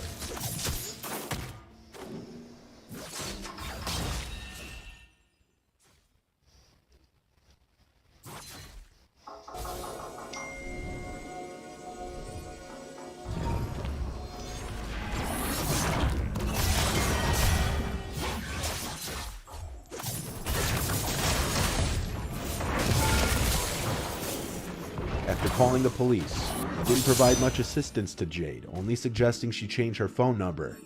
Fast forward a few nights, Jade began to hear her phone go off at around 3 a.m. It was the same unknown number calling her. She didn't pick up the call, and about a minute or two later, Jade's phone vibrated, notifying her of a voicemail left from the number. This was the voicemail. I don't have a house. I don't have any friends. No love. I have nothing to lie on. I have no eyes. No fear in me. I have no meaning. But I have this urge to kill. This is my world, and I'm the one who controls this. It's not a bloody game. I'll take you at any time, and you can do anything. I know you best. Where you are, how fast you can run, and what scares you. I'm real. I'm not a legend or story. I took the souls. The next morning, Jade and Steve went to the police station together to show them all the proof of what was happening. This was fairly recently that Jade sent me this, and the case is apparently still under investigation. She says the man still occasionally leaves unwanted gifts to this day. On November 21st, 2018, at around 1 in the morning, a young man named Dylan received a very strange and alarming voicemail. At the time he received the voicemail, he was asleep and didn't notice it until a few weeks later. This was the voicemail. Hey Dylan, I just wanted to know, why is your bed that color? It's really nice looking as in the closet. It's a really nice blue and white bed. So tell me, what is your favorite scary movie? Or are you the scary movie? Dylan said he had no idea who the girl was. He didn't recognize the voice. But whoever it was had his number, knew his name, and knew the color of his bed, blue and white. The girl on the other end claims to have been in his closet. Whether that was true or not, the intent of the call was obviously to scare Dylan, and admittedly, it would be a very unsettling voicemail for anyone to listen to. At the end, she asks what his favorite scary movie is, which could have been a reference to the movie Scream. What's your favorite scary movie? I don't know. Dylan reported the call to the police, who apparently weren't able to help since Dylan had taken so long to report it. When he would try to call the number back, he would dial to a weird random number, which led to an invalid number error. Completed as dialed. Please check the number and dial again. A lot of women's worst fear are stalkers, or like the guy you just heard about in Jade's story. It's a much bigger and more common problem than most people realize. The voicemail you're about to hear was sent on December 14th of 2022 to a girl named Sasha. Sasha lives with 3 friends from her sorority in a house that they rent in Syracuse, New York. Sasha met a seemingly nice and normal guy while out in town with her friends. They spoke very briefly and she gave him her number. The man's name was Jeremy, and he doesn't go to school at Syracuse University like Sasha does. Rather, he was a local in the area. The two arranged to go on a date for drinks and dinner at a nearby bar. According to Sasha, the date didn't go well in her opinion, as he radiated unusual vibes. She thought he was weird. She split the bill with him, but she knew there wouldn't be a second date, but she wanted to do the right thing. He dropped her back home after the date, and sent 3 texts later that night about how much fun he had, and how much he liked her. It added to the discomfort for Sasha. Instead of responding, she hearted one of the messages, but the text continued on and on every single day, until the point that she decided to block him. Unfortunately, this was not the end. On the night of December 14th, at 2:15 a.m., when everyone in the house was asleep, Sasha got an anonymous call that left this voicemail. Sasha, it's Jeremy. I don't know why you can't answer any of my calls or texts. I think it's pretty fucked up.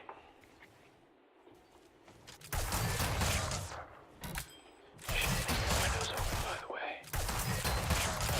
I'm whispering because I don't want to wake you, but I left you a surprise on the kitchen table.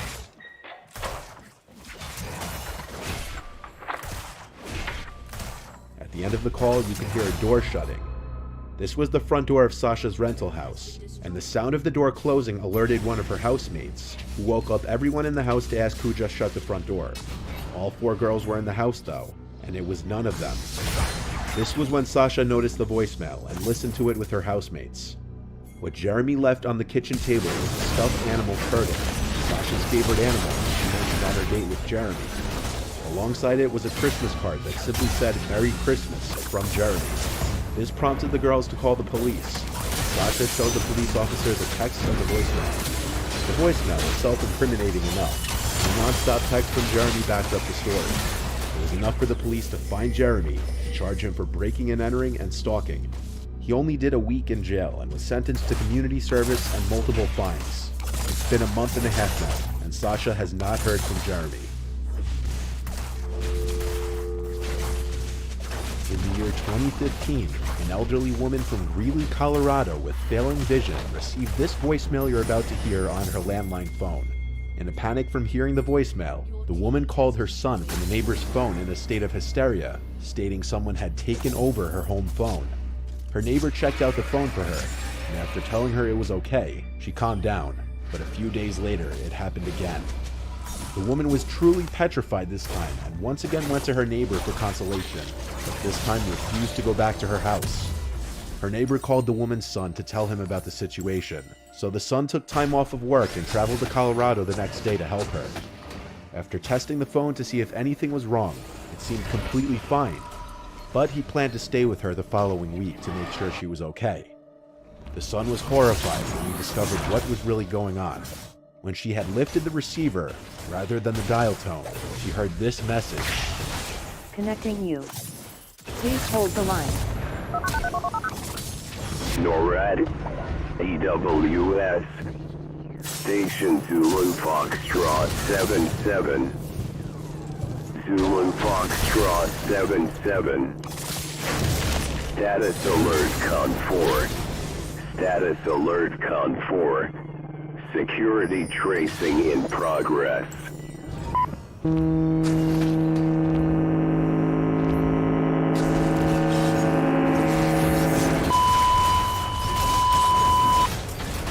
message would come around the same time every day for the next few days, between 7 p.m. and 7:15 p.m. Any other time of day, there was a normal dial tone, and the phone worked normally. The weirdest part is that the phone wouldn't ring at this time. The recording was heard instead of the dial tone if they lifted the receiver to make a call between 7 and 7:15 p.m.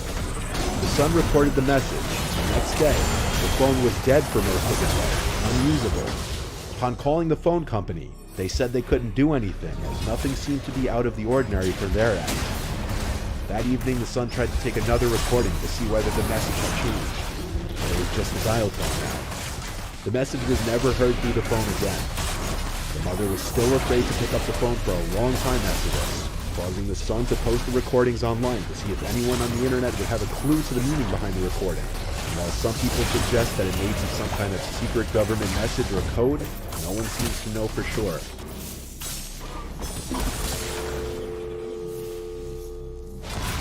On October 29th of 2009 at 10:45 a.m., Braxton McCannon's mother kept receiving calls from his sister's phone. This was strange because Braxton's sister was home at the time, so as Braxton's mother left her room to go ask her daughter why she was calling her, she met her in the hallway. Braxton's sister was already on her way to her mom's room to tell her about the phone mysteriously calling her mother over and over again, and how it was scaring her. It was not her who was making the phone calls. It was her phone itself. The phone was currently still inside her room as they were talking. During that time, Braxton's sister's phone called their mother again. This was proof to their mother that it was in fact not her daughter making the phone calls. She was standing right there. This chilling realization wasn't the creepiest part though. This time there was a voicemail left after the call. Message skipped. Save message.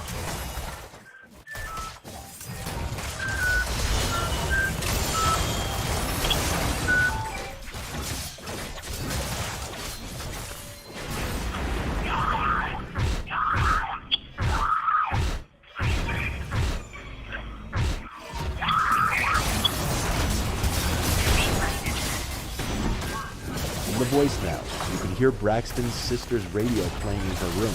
Then, unexpectedly, the radio cuts off, and a completely random, disturbing sound starts blasting into the phone. The sound almost resembles a horrific screaming. Braxton noted that what's extra weird is that if this were a ghost dial, meaning any form of accidental call, the phone would have left a substantially longer message. But instead, it just hangs up after a few seconds on its own.